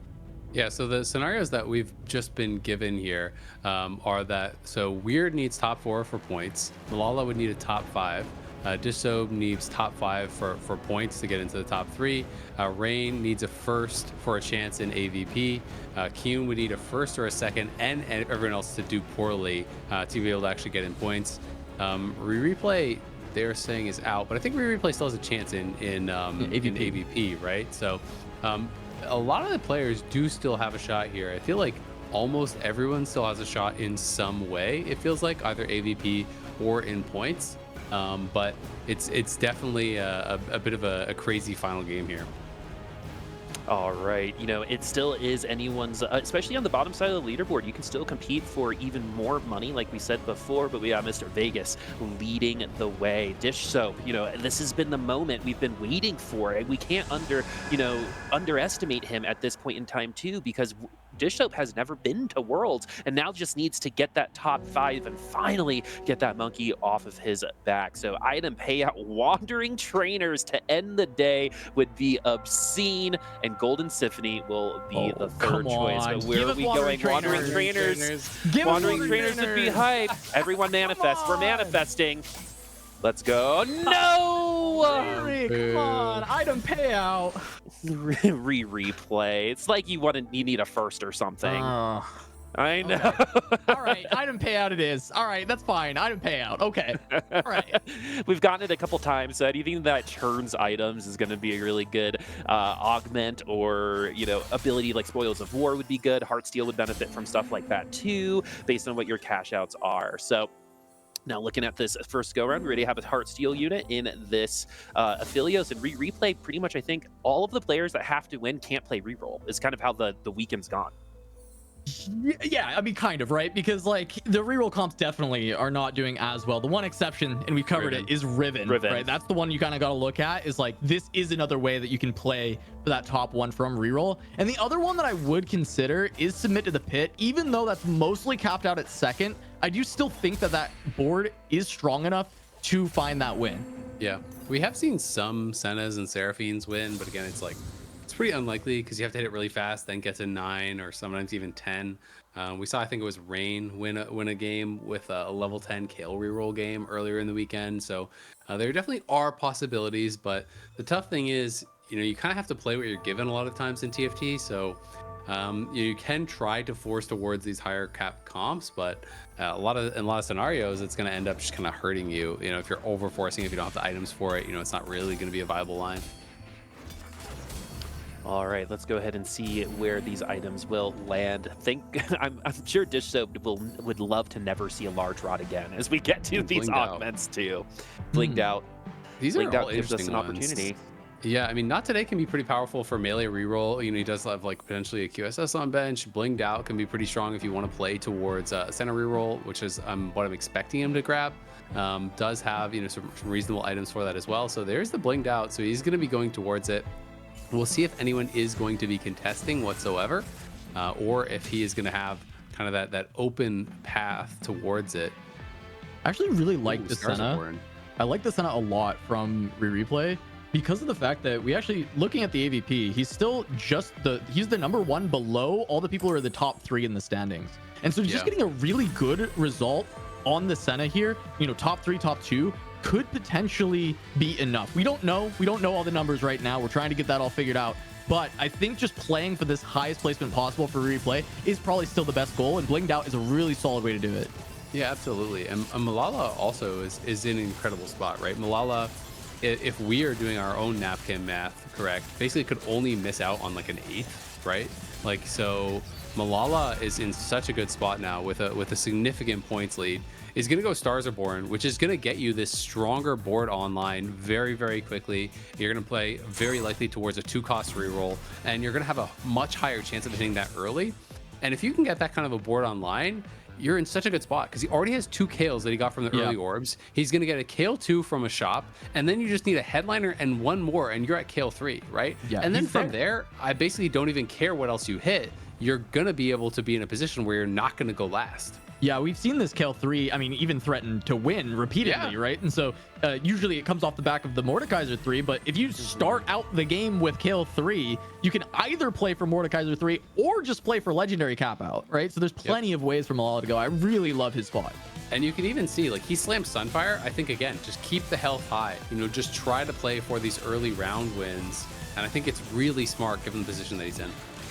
I completely agree with you. There's no reason, you know, we saw someone do it with Weird in the last game yesterday, in the first game today, where maybe we're taking too many risks. I think this is what we were kind of talking about of, you know, play what you need to do. Yes, we're probably going to lose this round specifically, but if we get Kale 3, we're not getting 8th, like you said, Azale. That pretty much locks it in for Malala. It's all about just making sure you don't just like super low roll, never see another Kale, even with the Stars Born. That's the only way I think that could potentially take him out. But Malala, if you're Malala fan, you're probably feeling awesome right now.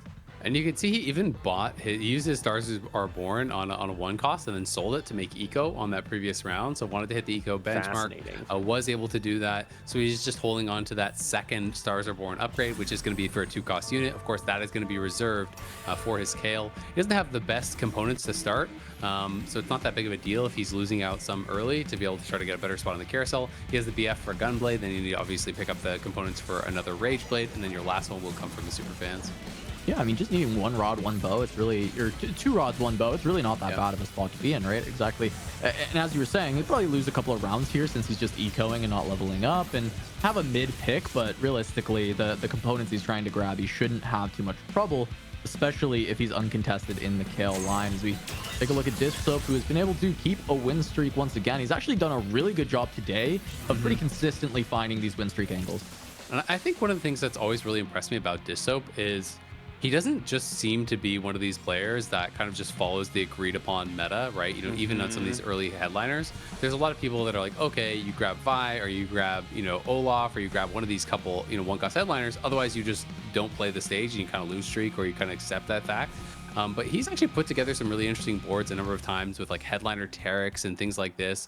Even not even playing the disco line, just like Headliner and Guardian Taric with rapid fire backline and things like that are actually beating out a lot of these kind of more prevalent headliners that people are going for. And here again, he was playing for that quirky headliner, which has really kind of fallen from grace, I feel like, over these last couple of patches. So it's always just fun to see players really evaluating board strength very, very well and finding ways to win.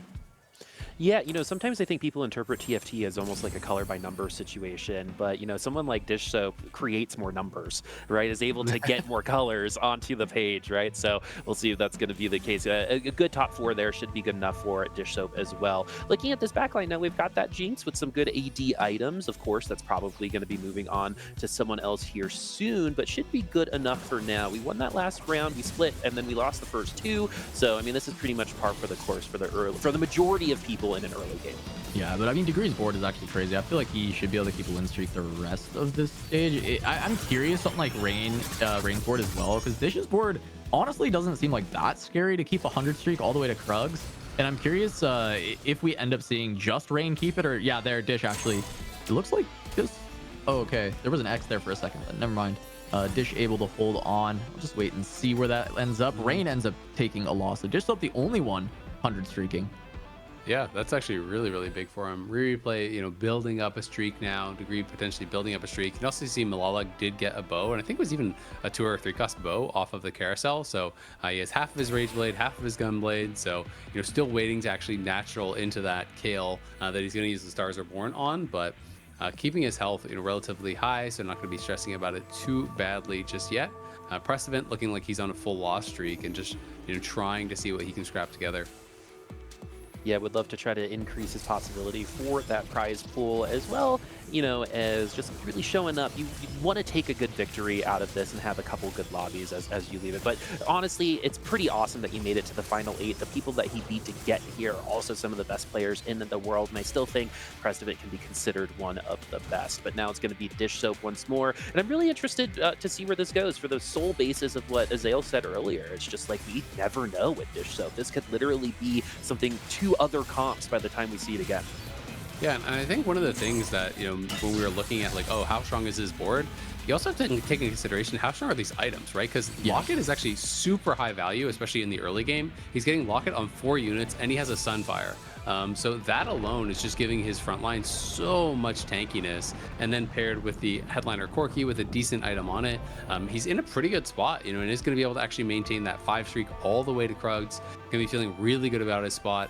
I do feel like he's very, very good at crafting these strong boards as he pushes levels. Dish Soap, I think, you know, really he is kind of known as more of that like 4-cost flex type player. He loves to push levels. He loves to be able to actually pivot around, you know, what units are going to make the strongest possible boards. And as a result, he tends to play less reroll. But, you know, he definitely can do that too. All right, these are no not great rod components here. for Malala. And double BF, which he doesn't really want. All right, so there's the Kale though. Oh, finally comes through. Yeah, we so get now, the Kale. I mean, he could push on 3-2 and just find Kale 3 pretty easily. I think is going to be the big look for Malala. One more round of loss, just get a massive amount of gold, and then just full send. All right, let's see. Is Malala going to be able to get this Kale 3 locked in a pretty easy amount of time? It looks like that is going to be the case. We've still got to land it. That, you know, Tarek in the front line is doing a pretty good job in terms of at least not making sure that we're losing by a ton every single round. Wow, he slammed GS, which actually shocks me, because now he doesn't have a component for a Rage Blade. So I guess he's just going to try to play Rage Blade, Gunblade, GS. And just use only that one Rage Blade from Superfans. It is the portal where you are getting, you know, gold for actually slamming items, so there's something to be said for that. But still pretty surprising, because I do feel like people really heavily prioritize playing around the Absolute Biss for Kale, and double Rage Blade is generally considered that. So it is a bit surprising to me, but maybe feels like, hey, because of his position with points, he shouldn't greed, right? Like, he should just slam items. He should just play for, you know, what is going to be strongest now. And I'm expecting him to roll down pretty heavily here and try to hit that Kale 3 and then just stabilize. Yeah, he was also above 50 gold, right? So there's there's not much reason to make the gold. It's more just about board power. But we do see here, gonna sell the headliner. You're gonna head down. You know, we've got the now just needs there's headliner. the Kale. Just need the headliner. We'll see. How far is he going to go? That's the question, right? You know, how far do you send it? Because you could just dig all the way. Yeah, I mean, it's scary, right? Like, if you send it to 0 and you don't hit, you can actually be in an absolutely horrible spot. So a lot of players that I see will stop around, you know, 30. This is getting a bit rough. Okay, not finding it. Oh god, rolled all the way down to 0. Yeah. And he still doesn't even have the components for it. And he didn't find a Nico either, so he doesn't even, I guess he has Superfan without Nico. He doesn't need it for now, but yikes. That was a rough roll down. This is a huge whip. I mean, this is massive. This is actually the nightmare scenario where Malala can go 8th or 7th and not have control of his own destiny. 6+ puts him pretty much locked. But at 7th or 8th, there are worlds where he ends up losing his spot. Yeah, that's crazy. I mean, obviously really wanted to hit the Kale 3 on that turn, but there is a high risk, you know, to where you actually roll to true 0, because then you're not making any economy. You don't have a lot of you know, space to actually roll down each turn. From this point, though, you just have to send it basically every single turn and try to see if you can hit it. We'll see if he's going to be able to do it. He's going to sell the Lulu off. He's going to sell off some of those frontliners. And now he's trying to decide, like, do I actually go below 10? Do I try to make some interest here? This is going to be getting pretty stressful for Malala. and he's just going to play that Senna headliner for now. So that is going to be the option for him, and he's going to try to stabilize and eco back up. But again, because he went to actually 0, didn't stop at 30 or something like that, it's going to be a while before he actually is able to really rebuild that economy, if he's able to do so at all. Okay, so at least we have a little bit of, a little bit of power on this board to try to at least take some of these rounds away, because any round win at this point in time is just another opportunity to have an extra round a little bit later. And when you're just avoiding 7th and 8th, I think that's a pretty big deal. So every round from here on out, even just a little bit of a victory, I think is gonna be beneficial, but we're still, in a precarious situation. All right, next up, the carousel. We'll see what people can grab here. I know Malala's still looking for, a rod, I believe, would be the last thing that he needs to get the gunblade at least. Okay, get it. Nope, he's second pick, so does not get it at all. Gets denied by Prestivent. Malala just gonna grab frontline items. It makes sense. Just itemize the Mordekaiser. You'll get it eventually. At least, you would hope so, but trying to set up for a solid foundation as well. As we take a look at the augments that have been picked up here, we have 2 last stands in the lobby. That's certainly going to be something to watch out for, especially because these placements, every placement so impactful on this, right? A lot of the scenarios involve, oh, you need this person to go X placement while you go this. And last stand starts to throw a lot of wrenches into those plans. It really does, right? And for Malala, you have to look at who's below you. You have a Heartsteel cash out player who just got an Ezreal, I think, off carousel and is playing last stand with really good items. So good luck outcapping that. And then Prestivent is the only other board that I'm not really sure what he's actually playing and is quite low HP. But Malala's in just such a different spot than last game, because last game Malala was rolling for the kills at 7. Had so many copies of the Mordekaiser because of that. This game, only 1 copy of the Mordekaiser, still doesn't have that correct headliner.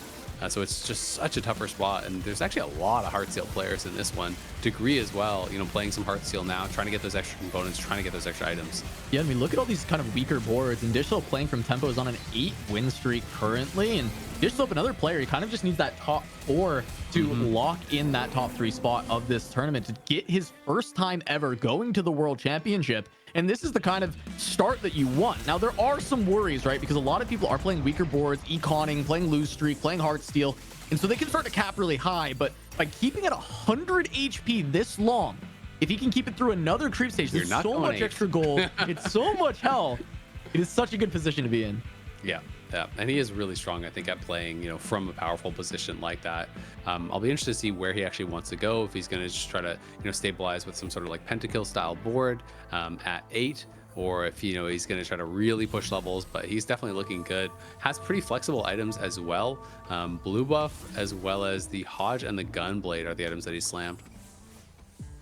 All right, let's see how good the Senna is right now. Against this comp, it should be just fine. That should be an easy win for Dishsoap. And, just like I was saying about Malala, the fact that we have that 100 HP to go through is a really, really big deal. I mean, how many times have we seen someone with 100 HP make it to stage 5, lose every single round, and then end up in 3rd or 4th, right? That's all Dishsoap needs to qualify, and we're still going to be winning out. So every round that we have that we win is going to give us an extra bit of cushion a little bit later as we enter Wolves. I will say for Malala, at least the Seraphine, or excuse me, the Senna that he picked up instead of the Kale did stabilize him. He won 3 rounds after actually buying that Senna, so he's back to 45 gold. He'll be able to roll down again on 4-1, and so that's where Malala is really going to want to hit, and hopefully for him, we'll be able to do so because he did stabilize the economy. Kyun has 70 gold, so in a spot that he could, be making some major moves as well. And we can see Malala should have sold the headliner, I'm assuming, already on this stage, and now is going to be looking to roll. Here's that roll once again. Gale.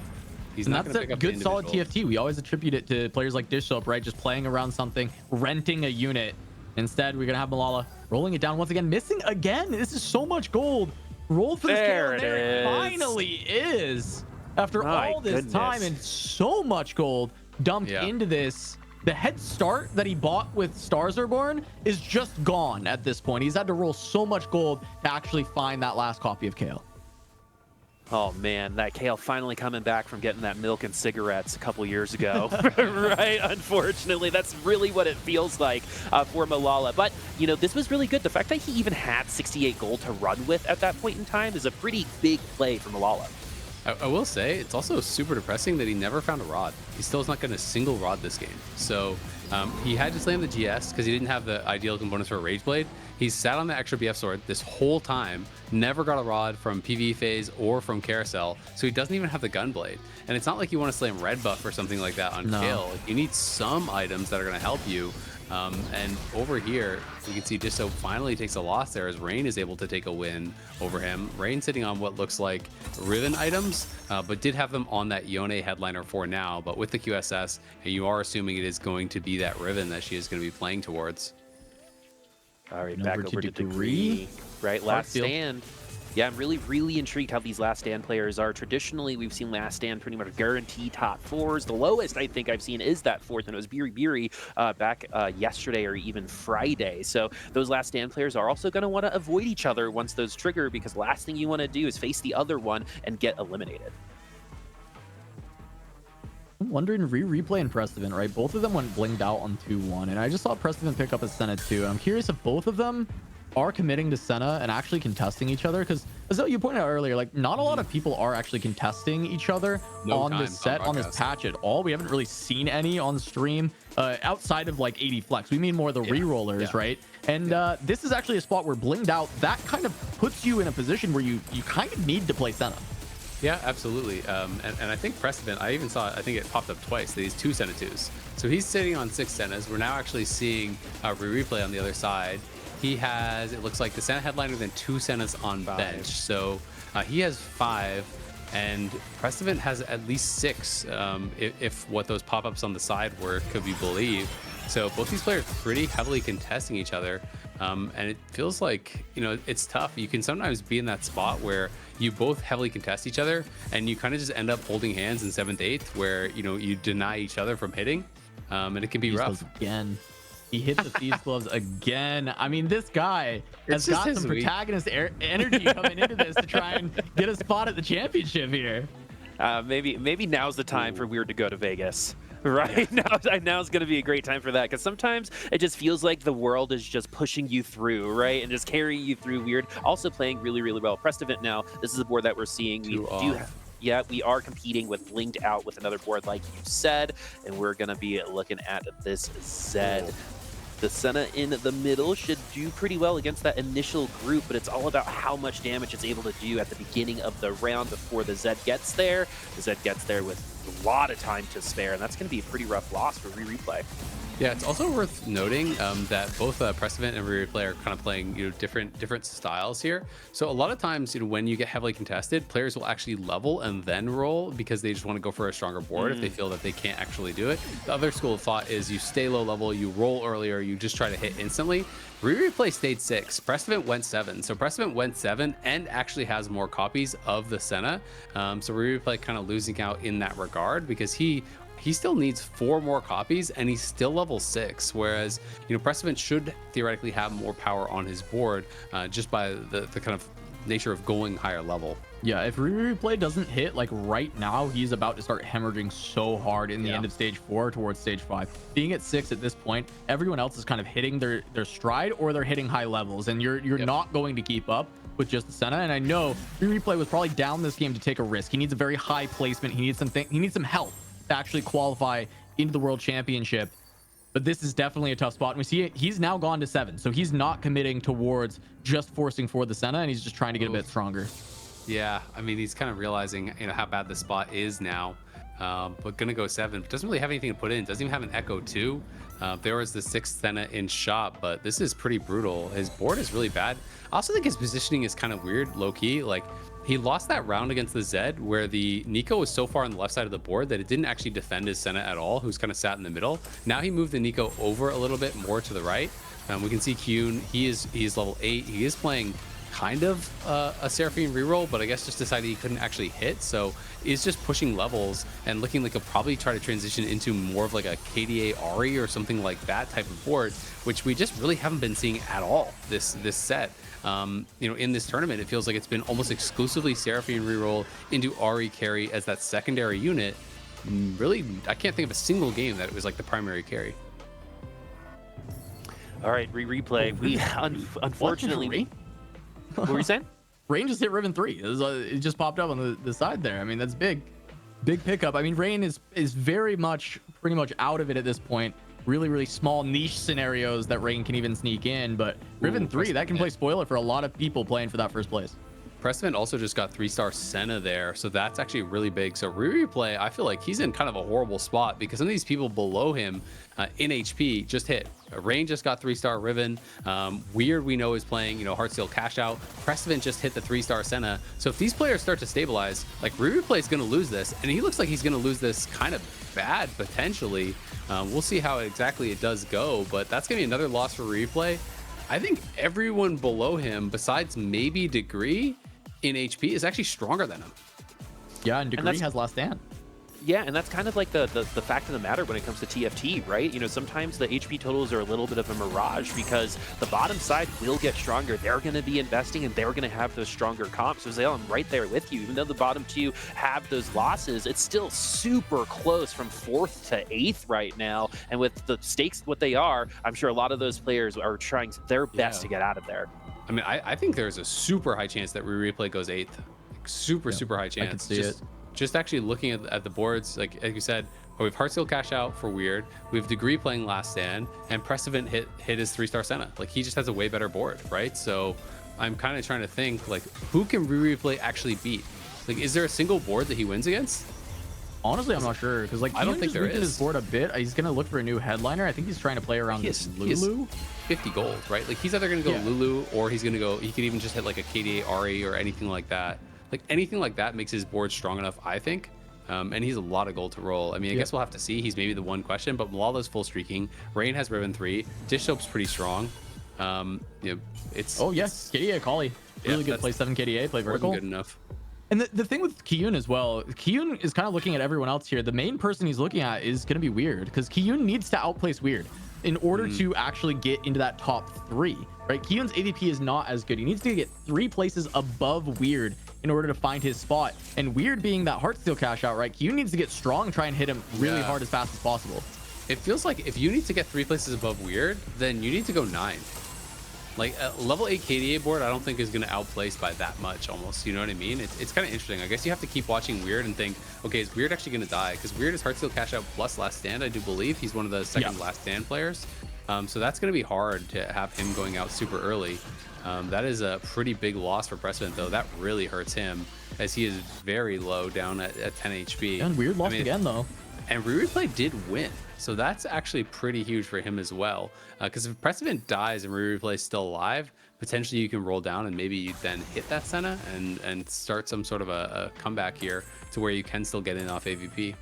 Malala also hasn't lost since putting that Kale together, so definitely excited about that. But yeah, we're about to see some victims here when it comes to this lobby. A couple of our friends are on elimination station, so Degree and Prestevent and Weird could all be eliminated from here. Is Weird going to be the one that gets taken down? Our backline's all just tier 1 right now. It's going to be all up to that Zed and that Yone to try to do as much damage as possible, along with this Lucian who actually gets tagged by the Akali. Is this going to be it for Weird so far? It's looking like it's going to be pretty competitive right now. It's going to be all up to that Akali, and if it's going to be able to take down that Zed, it's Akali versus Zed, and it's not going to be enough. Weird should have this, but you know, crazier things have happened here, especially since the Zed's going to have to chase that Akali around. Will the ults work out for this Akali? Too much with the Bloodthirster and the Hodge. Great fight, but the Zed is going to take it. Yeah, but Kiyun did push to 9, as Azale was saying. Like, you need to push to 9 with this KDA board, so Kiyun actually has a ways to go to get stronger. The problem is if he could have taken a win over Weird there, it would have been so huge to reduce him to potentially 1 life.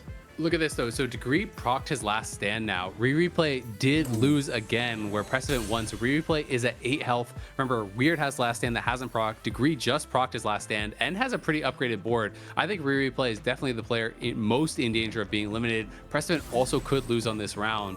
Replay desperately needs to stay alive, but he's got nothing that he's close to hitting, and this could be the end for him after an incredible start to this weekend. Let's see if he can get it done. It's all up to this Caitlyn, is all up to that Senna, and hopefully that Ezreal doesn't have a good ult and knocks us out immediately. Poppy's already going onto the back line, but with the Ezreal, it's not that great, so we have a little bit of an injection of life, but it is not going to be enough. We do have an elimination here in the final lobby, and it's going to be Replay and Prestevent going out in the bottom 2. Yeah, Prestevent, it looks like taken down as well, so it is just going to be Degree left at 1, but he's got a very scary last stand board.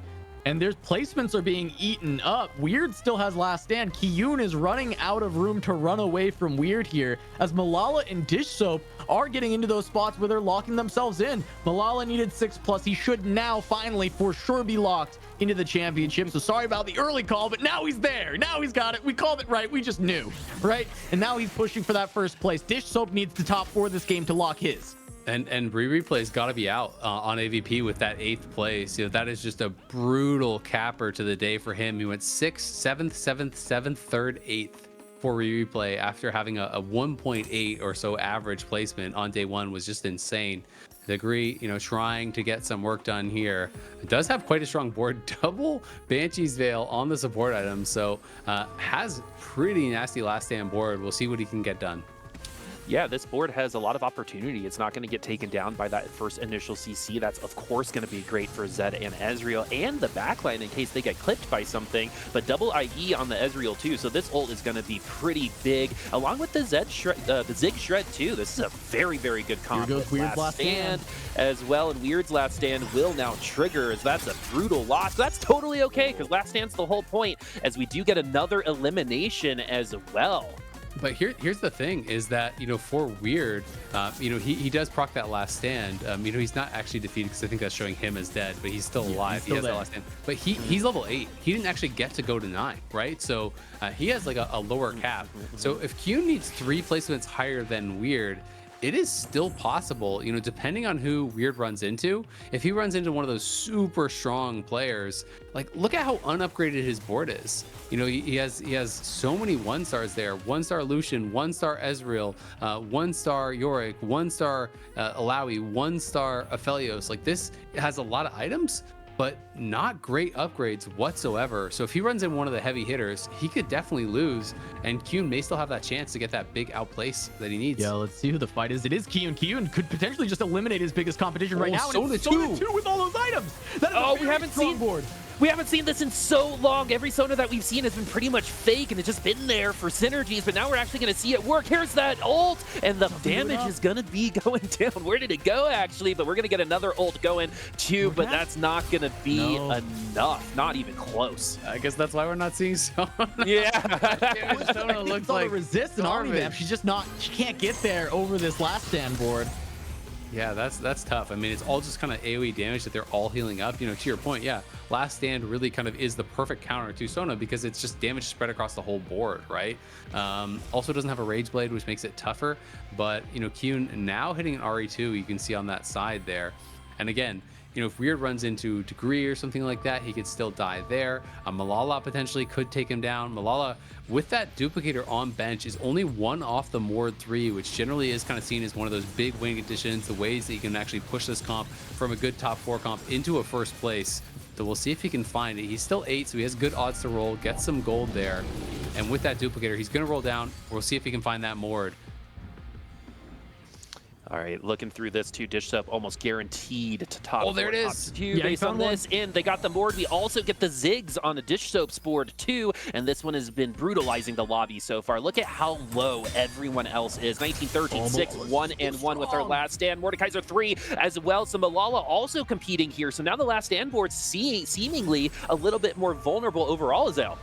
Yeah, absolutely. We'll have to see how those matchups do go. Who is Malala going to be going up against? It is Kyun. Kyun on his last life here, potentially. Let's see if the Sona can get it done. I don't know if he can either. He does have the Akali that is fully itemized. If the Akali can get in the backline and kill off that Kale, maybe he can make it happen. But right now, it's just stuck on the Mordekaiser. The Sona cast did absolutely nothing. The Ahri is trying to work through. It does have the GS and is on the Mordekaiser. The Mordekaiser needs the cast, and it's going to be able to do so. It's incredibly low, and it's down, and now it's all up to the Kale as the Akali's into the backline, trying to take him down. But the Kale is healing through everything. The Sona's about to cast again. The Sona cast doesn't do enough. I think the Akali's going to go down. Oh, and Kyun's alive. Kyun lives. Kyun lives and Weird is out. What a wild battle that was, and now 3 players on elimination station as well. Last Stand is fallen. Degree, the only one remaining, and then our top 4, Kiyuna, Rain, Malala, and Dish Soap. Dish Soap losing that last round as well. So no matter what, someone is getting eliminated in this next round based on how those matchups go. But who will it be? Will it be Degree? Will it be Kiyuna? Will it be Rain? Depending on how this goes, Degree definitely has the best chance here. Cass, what do you think? Kiyun going up against Dish Soap. This is a really scary board. He upgraded the Ziggs, but not many items yet. It's an 80 flex, but Zed won. He does have the Ezreal looking for the big cast, but we still have the Sona and Akali. Really big damage coming from both of them. And the Akali is now over to the Ezreal, but Zed won, made it onto the Sona, and he takes her out. Zed won the MVP of the fight, and now it is just up to Akali, and she can't do it by herself. The Poppy, the Ezreal, it's too much. Kiyun gonna go down, but has Degree survived as well. Kiyun out in 5th, and we have our top 4. Dish Soap should be locking in his ticket to the championship for the first time, being in the top 3 for so long, being such a pillar of North American TFT, and finally he'll have a chance to show it at the championship. He has an opportunity to make Worlds be the #1 time that he wins an event. What a crazy thing to say. And Dish Soap, finally, the monkey's gone. The monkey is off the back. We are going to see Dish Soap at Worlds, and it's okay to celebrate because Dish Soap deserves it, my friends. Now let's see how the rest of the lobby is going to go. Will Rain be able to survive against Degree? Degree's the one on Last Stand. It's that Caitlyn, and there's going to be a big opening on that backline for that Caitlyn, but the Lucian has been feeding her bullets, but it's still not over on that side either. There's contact in the back line, and there's contact with death for Rain. Here, if he eliminates Malala, he can win. He's only 2 points behind at the start. If he gets rid of Malala now, who's on 1 life, Dish Soap might not need his first at the championship because he can actually take regionals right from Malala's grasp as Malala falls in 4th place. Dish Soap trying to steal it away for his very first win. This is insane, man, but he still has to get past Degree, who has that Last Stand board, and it's going to be incredibly difficult to take down. We'll see if Dish Soap can manage it, and he's 2 points behind, so actually with Malala going out in 4th, you know, he could actually tie him even with a second, right? Second so would be a tie. Second would be a tie. I'm not going to speculate on how that all works, but if he gets a first, he would actually win the entire event, but he's got to get past Degree first. Degree is level 10. Look at that board. I don't think that Dish Soap could actually win from here. The doubles Banshee's Veil. He's got an itemized Ziggs 2. He's got a Yorick 2. This board from Degree is insane. Dish Soap going to be frantically trying to position as best as he possibly can. It could come down to Breakers, Boop. It could come down to Breakers, the best player of set 10 versus one of the best players in North America. And Dish Soap could just win 1 fight against Degree. Yeah, but Dish Soap does have a couple extra lives if the bad news comes through, but it's all about Dish Soap. We are looking at potentially the first ever victory for Dish Soap in a tournament. Degree, though, keeping us on our toes. Dish Soap gonna fall. Is this gonna go to tiebreakers like you say, Cass? It's looking like it so far, but is Dish Soap gonna be able to increase this comp? I don't think that there's really anything you can do. Like, I just think you're outclassed by the combat augments that are kind of over on the other side. Combat Caster plus Last Stand is just so strong. Plus he's gotten more from Heartsteel, like the double cash out with these support items. The Banshee's Veil is really strong. Tons of extra attack speed comes through. He does swap over to this Jhin. I don't even know if the Jin's going to do it. I feel like you should sell your Lucian, put your other Lucian, and put the Hurricane over on the Jhin if you're going to be committing to that with your items. But Dish Soap is going to keep the Hurricane on the Lucian. We'll see if the Jhin can get it done. He's got to buy a ton of time in the front line to get those violins stacked up. All right, the Ziggs already getting through at that ult. That's going to be tier 2, is going to be ulting a lot, but Dish Soap needs a lot of help from this Jhin. There's already contact in the back line from the Zed. It's not looking good, folks, but Dish Soap should have 1 more life and 1 more opportunity to find the item that might be the difference maker, but it does seem like those combat augments might be too much to overcome. This Last Stand board, Degree was also able to push to 10, so now he even has that over Dish Soap, right? This is going to be, what, a Lucian 2 for Dish Soap? I don't think it overcomes an extra unit. All these upgraded legendaries. end the last stand bonus on everything. Degree is going to send us to breakers between Dish Soap and Malala for that first place. And then from there, Degree needed the first, and he needs some other conditions to make it. I think because of Kiyun's performance here, it's going to be hard for Degree to have found that AVP, but we're going to have a very rocky ride when it comes to figuring out who made it at the end of all of this. Honestly, Necra and Gangly have a treat to spoil exactly how it all goes down. Yep, exactly. We're going to leave it to them to make sure it is completely correct information that is being given over here. More items being chosen here on the side of Degree. Gets that third item, gets the Rage Blade in there onto Illusion, as well as Rage Blade onto that Ziggs too. This board looking absolutely unbeatable. Dish Soap trying to figure out what he can get done, if anything, but I think this is the final round here. Dish Soap likely going down. The final round in the North American season of TFT is right now. Who's it gonna be? We got Dish Soap and Degree. Dish Soap is looking a little weak right now. The Zed's already in the back line, and we're gonna see what the tiebreakers say as Dish Soap is going to fall. Degree will win the last lobby of the North America season. There's a lot of math to be done, folks. There's a lot of stuff to do. Cass, what are you feeling? That's it for North America Regionals. I mean, okay, so either our winner today is Malala, who completes the best set of TFT of any North American player ever, with TVO win, KDA Cup win, and then a regionals win. Or we've just witnessed Dish Soap's very first tournament win, finally breaking the curse that he has had for so long. And in the best time ever, it's regionals. It sends him to the championship to try and prove his mettle there for the first time as well. This is everything he has wanted for so long. I can't think of a more deserving player, someone who people started questioning, oh, is Dish Soap overrated? Should he be dropped out of the big three? Should Replay take the spot? And Dish Soap comes in and says, no, I am still at the top of North America. Yeah, I think it's just incredible. You know, Dish Soap, Malala, they are going to be tied at 36 points. Weird is going to be in that third place with 30 points. So those three players will be going to Worlds. Then it's going to be down to average placement. I'm not sure exactly how that'll shook out, so I'm not going to speculate. We'll let the analyst desk update with you on both the tiebreaker between Dish Soap and Malala, as well as who finished in that highest average placement spot to be able to actually steal a spot there. But it's been an incredible game to finish off an incredible weekend of TFT. And it's going to be a lot of fun to see how these North American representatives can perform against the rest of the world, because they looked damn good this weekend.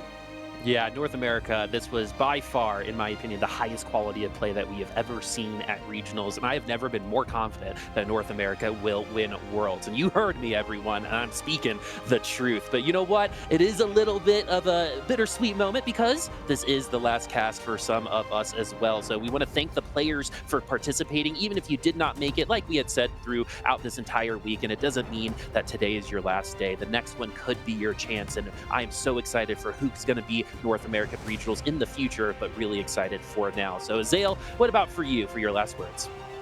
Just absolutely loved every minute of it. It was a blast getting to cast with y'all again, and hopefully I'll be back for some more TFT soon. And if I'm not casting, I'll definitely be watching.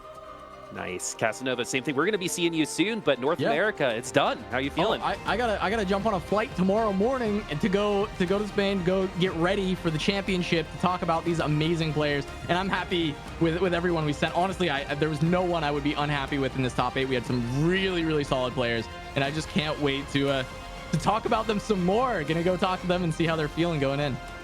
Awesome. So, and I just wanted to say thank you, everyone. Once again, it has been an absolute pleasure being on this ride and seeing all of these players go through. Congratulations to Dish Soap, just in general, and Malala, because we know they're locked in. And if Dish Soap, if you won this, you're peaking at the right time. There's no one scarier than someone peaking at the right time when a world championship is on the line. I think North America as a region is doing just that. We have a quick break. We're going to have a lot of stuff going. A lot of maths are, going about right now. The abacuses are being used. But after the break, we will tell you who exactly are our world's representatives for North Americas. See you soon.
What a wild Game 6 to conclude our final day of the TFT NA Regional Finals. Gangly, there's so much to take away from that final game. Like, I cannot wait to start talking about it.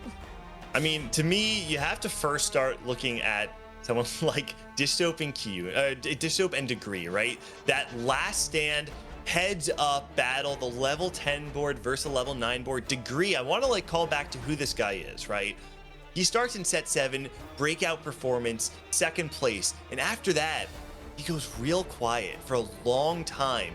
Relatively strong results here and there, nothing consistent. Set 10 comes along though, and Degree is a brand new player. He's consistent across the set, and this time around at the regional finals, he did not start the day all that strong. In the final day, when he's playing for just the chance at maybe qualifying for Worlds, has this incredible last stand run. It was so cool to see this heads-up play between Degree and Dishsoap, who obviously is searching for his first tournament win as well.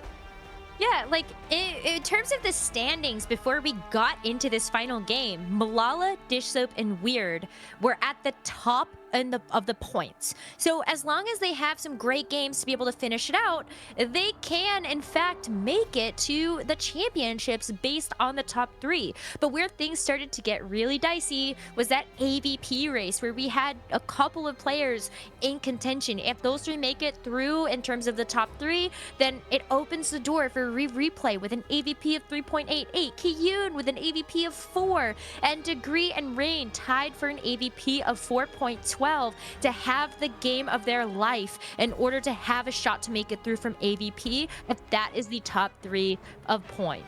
So what happened in this final game? I mean, the first thing that really caught my eye when the game started was Replay and Prestovit both playing this blinged out line. Not exactly sure how that happened on stage 2, because we've talked about it all day. People have not really been contesting each other on these 2-cost reroll lines. Replay has to have a strong performance above Kiyun, has to look for these top 3 to keep their spot. He plays this line entirely contested. Prestovit finds the 3-star Senna. Replay does not. They hold hands in 7th and 8th. On the other hand, Kiyun, who's playing this 2-cost Seraphine, opts to not play into the variant of the reroll. Instead, take advantage of the fact that there are 2 players contesting each other and hitting very late, and then goes level 8, goes level 9, plays very hard tempo, and yeah, it may not have been the top 2, but it's like we've said, you can play these 4-cost lines and get a top 4, bleed out into a top 5. That's exactly what he does, and he finds himself a 5th place finish.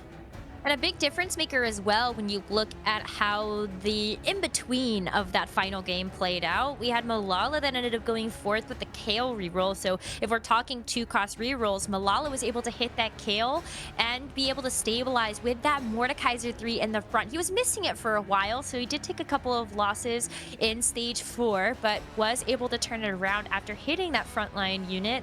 But we also had Rain taking a 3rd place with the Riven reroll, and so that was another really big standout when playing against all of these 80 flex boards. But you're right, at the top, like, you can just see this last stand board was unstoppable. Yeah, Degree put together a board that had so many threats. He was incredibly rich. He has the Ziggs 2, the Z2, Ezreal 2, a very strong board all around. Ultimately, it's too much for Dishsoap to deal with, who has been really good at playing around these level 9 boards, but unfortunately, he's 1 level down, 1 level short, and a handful of units away from being able to even break through the front line of Degree. Ultimately, there was just too much value from the last stand on Degree's side of the board, and Dishsoap, try as he might, was not able to break through, and Degree able to take that last game. That is a great game to be able to have, especially when all of the standings were so close heading into this final game. But drumroll please, because we are going to find out who our representatives for North America are at the TFT Remix Rumble Championships. And our final standings, we've got Dishsoap, Malala, and Weird making it through from the top 3 points. And that is incredible that was a tiebreaker for Dishsoap and Malala. Dishsoap, for the last 3 sets, has been perceived as one of the best players in North America and has yet to actually be able to clinch a 1st place finish. With this win at the Set 10 Regional Finals, Dishsoap finally finds the first place finish that we've all known was coming for so long. He finally does it. He makes it to the world stage, proves it to all of the doubters. He's not a choker. He's not someone who is just perceived to be great. He is a decorated great of North America. Congratulations to Dishsoap for taking the tournament. It's been a tournament win long overdue, but I can't believe that Malala could have won his third tournament of Set 10. I know it is so tough with the tiebreakers that he comes in that second place, but this is history on so many different levels, Gangly. And we still have that final player to send through based on the overall average placement, and we will be able to tabulate all of that and get back to you on that one. But Gangly, this is amazing. I'm so excited to see Dishsoap, Malala, and Degree being able to make Weird making forward. Yeah, I think when you look at the 3 players who make it on placement, it's so beautiful. You have Dishsoap, who is known for so long as the best player in North America, but he didn't have the data to prove it. Set 8 comes along. He and Setsuko alongside Replay dominate the field. It carries over into Set 9. However, both of those sets, he falls short at the very end. It's a game of variance, but Dishsoap has shown time and time again his consistency is there, and he's there alongside Malala, like you're saying. The Set 10 probably player of the set, right? He wins the Vegas Open. He wins the KDA Cup. He makes it to the final day of the Heartsteel Cup, makes it to the final lobby of the regional finals where he ties Dishsoap, ultimately coming together in this tiebreaker where Dishsoap is able to have a better average placement across the entirety of the event. And I think it's poetic that the third player there is Weird, a player who, if you ask the average high-level TFT player who is Weird TFT 3 months ago, I bet you they don't know who he is. This is a player who made himself known as a high risk, high reward, highest first or eighth rate among any North American competitor in the field. He plays into maybe the most exciting, entertaining way to play TFT, and maybe he wasn't the prestigious expected favorite of this event, but he played the game his way and made it to that third and final spot into the World Championship straight from the points. Well, Weird could be a wild card. Malala is going to be a Set 10 threat, but the player standing above them all is Dishsoap, who we've got on the line to celebrate this amazing accomplishment. Dishsoap, congratulations. This has been a win so long overdue for you. How are you feeling at the end of it all, knowing that you won the event and you're going to the championships? I'm just so happy. I've never been more confident going into a tournament, I think, or like more confident like halfway through. And I think my hard work just paid off. I'm really proud of how I played today as well. I don't think the games were just free wins. I feel like I had to like play pretty well. I don't know. I'm just at a loss for words. I'm just so happy. I don't know. Dish, for a long time, people have talked about you as being the best. And I think we kind of had a similar situation with Setsuko, where it's just like talk and talk and talk and talk. And the win wasn't really there. You know, back in the Defender Cup, you got second place. But I guess I'm just kind of curious, did you feel a certain level of pressure in the average tournament that you actually entered to, I guess, maybe show up? Or do you feel like the results that you've gotten up to this point, I don't know, were good enough to live up for the hype you've gotten for so long? No, I put a crazy amount of pressure on myself to like actually do better in tournaments. Like I don't know, like even like my most angry hate watchers, like they don't know like the pressure I put on myself to do well. But yeah, I always put a lot of pressure, and I'm glad I like finally got the win. I think that's what makes it so amazing, right, Dishsoap, is that there's a lot of preparation and a lot of hard work for all of you that are playing at this high of a level that doesn't get a chance to really be showcased except on the tournament field. And so I'm kind of wondering if you could maybe walk us through a little bit about how you do prep for an event, because you're one of those players that preps by yourself. And so what does that look like to you when it is coming down to VOD reviews or meta and things like that? Most of my prep for this tournament was like seeing how like the stage 2 and stage 3 boards played out. I knew pretty early on I wanted to play a lot of hardstyle, and I was pretty confident I could like play a reroll comp from low roll regardless. But I spent a lot of time learning what boards got to hardstyle, what boards are like semi-stable when you're rolling on stage 4, and just how like trying to win like stage 2 as much as possible. I think a lot of people go for like big lose streak, raise the stakes, and try to win the game that way. But I tried to stay away from that this tournament because I think it was just like too risky for me personally. So I just did a lot of experimenting with like stage 2 and stage 3 boards, played a lot of scrims, and yeah, that was most of my prep, I think. You know, Dish, before the event, I reached out to a handful of people to kind of get a sense for the study groups, and you had told me then that you chose to just study by yourself. Can you maybe dig a little bit into why you chose to study by yourself for this tournament when we know you have had study groups in the past? Oh, it's because my study group didn't make it to regionals. Kurum, Goobums, and Solus, they all got eliminated. Okay, also like for like the other study groups, like I'm pretty sure they would let me join, but the thing is, I just think they're too big. Like at some point, you're just giving tech away to too much of the field.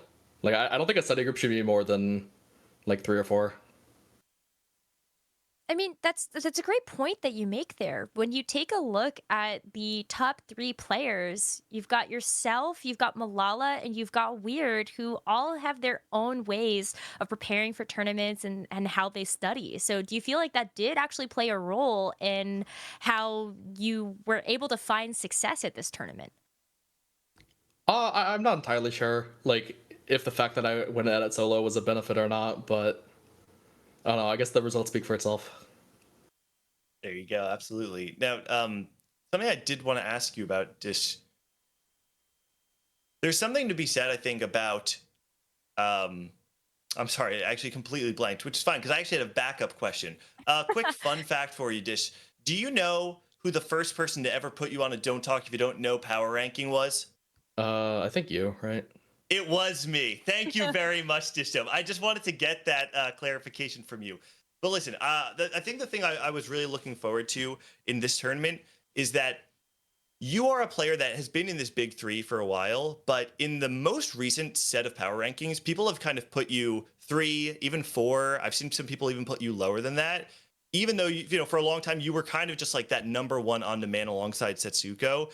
Where have you kind of ranked yourself in, I guess, the last few weeks, last few patches, maybe even just the entirety of set 10? I'm like confident with myself and how I play. I think it's kind of hard to like accurately rank yourself in like the top tier. Because I actually don't spend that much time watching other people. But I will say, like, midway through this tournament, I was like very confident that I could like play the best because I actually did spend time watching people play their tournament, and I saw like a lot of mistakes, honestly, and I saw a lot of things that I could improve in my own game, and I think I did that for days 2 and 3. So taking from those successes, those mistakes, kind of everything that you've been able to soak in from this tournament, how do you feel like your chances are at the championships now that you get to look forward to that in just a couple of days? I know I'm gonna do well. People have told me that Worlds is actually usually easier than NA regionals, just because you're like playing from like a wider field, and I'm pretty confident I can do well. Love to hear that confidence from you. Dish Soap, congratulations once again on the win at this year's NA Regional Finals. Before we let you go celebrate, wanted to give you some space to give some shout outs or just any final words. Shout out Kurum, Solus, Goobums, study group. They were cheering me on the whole time. Shout out Bryce and Froda, and they've been showing me a lot of support as well. I invited with Bryce like last night as well, and he said that when I win the tournament, he's gonna like tweet out like something funny, and then I did win. I don't know. There's just too many people. Like honestly, like shout out to Nico as well. I think he was like one of the first people into the scene that noticed me, and been friends for a while as well. And I guess shout out my Twitch chat because they're begging me to shout me out now or shout them out now. So, congrats Twitch chat. I love that. So congratulations, thanks for your time, and best of luck next weekend. Appreciate it. Congrats, man.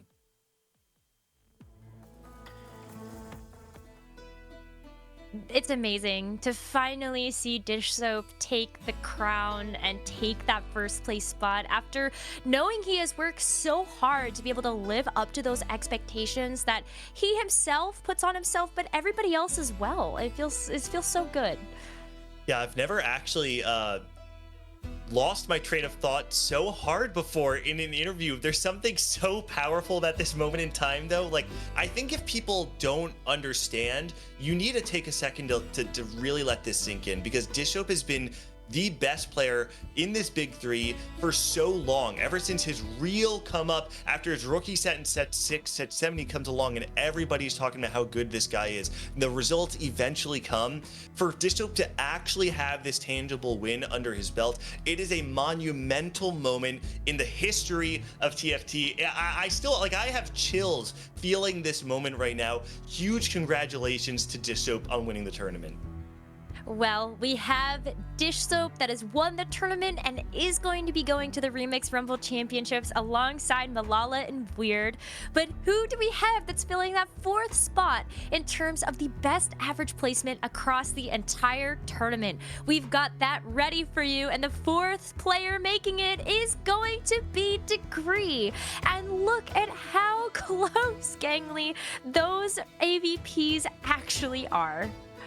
Degree actually slingshotting his way all the way back with that first place in game 6. It's actually unbelievable when you consider the fact that if this changes, if the last stand dies before he's actually able to cap out, we know that Rain had this strong Riven 3 board. She certainly would have been able to cap a little bit higher if he didn't have the last stand board there at the very end. Degree back up against the wall, a player who has not had that historic kind of prominence that we've seen from the big three, is actually able to make this miracle run as someone who I think people did not have as a heavy contender going into the weekend. Well, you heard it from himself when we talked to him at the end of day number 2 after being the points lead, that he was also just happy to be here. You know, maybe there is something to be said about the players that have not put those heavy expectations on themselves, and they just want to see just how far that they can push that envelope, and Degree has certainly shown up in that way. So congratulations to all 4 of our players that are going to be going forward to represent North America at the championships. This field overall is looking stacked, especially when we did see the conclusion of the EMEA regional finals earlier on today, and we have started to round out that field of competitors. The fact that Degree, one of the study group mates of Malala, is there, right? And then we have someone like Dish Soap who's saying, hey, I didn't really have a study group. I didn't want to leak that much tech. All of a sudden now, you know, these players have been competing for themselves, the individuals. But now that it's over, they're competing together, right? Everybody is representing the North American stage at the World Championship next week. And sure, maybe you're not actually playing as a team, but there's something to be said about the regional pride, about sending the best of your best, letting them play for you. Now we are the fans, right? We get to point to these 4 players and say, I'm a part of that. That's a part of me. And we have our 4 representatives for the Set 10 World Championship. Could not have asked for a better event. Replay was the first for North America to be able to win any championship for Riot title. And you know, we get a chance to do it again here when it comes down to next weekend. But that's it from us, Gangly. It's been a pleasure. From all of the talks we've gotten to have on the desk, all of the casters, thank you so much from Boop, Azael, and Casanova for being able to tell the stories of all of these players. Thank you so much to you viewers for tuning in and cheering your favorite players on. And of course, thank you so much from our production team for just being able to put on a fantastic show. We are so looking forward to seeing you all next weekend at the Remix Rumble Championships. Make sure you don't miss out on any of the action by following our social media channels, especially x.com/teamfighttactics, so you can be in the know about when we go live. But that's it, everybody. Thank you so much for watching, and we'll see you all next weekend.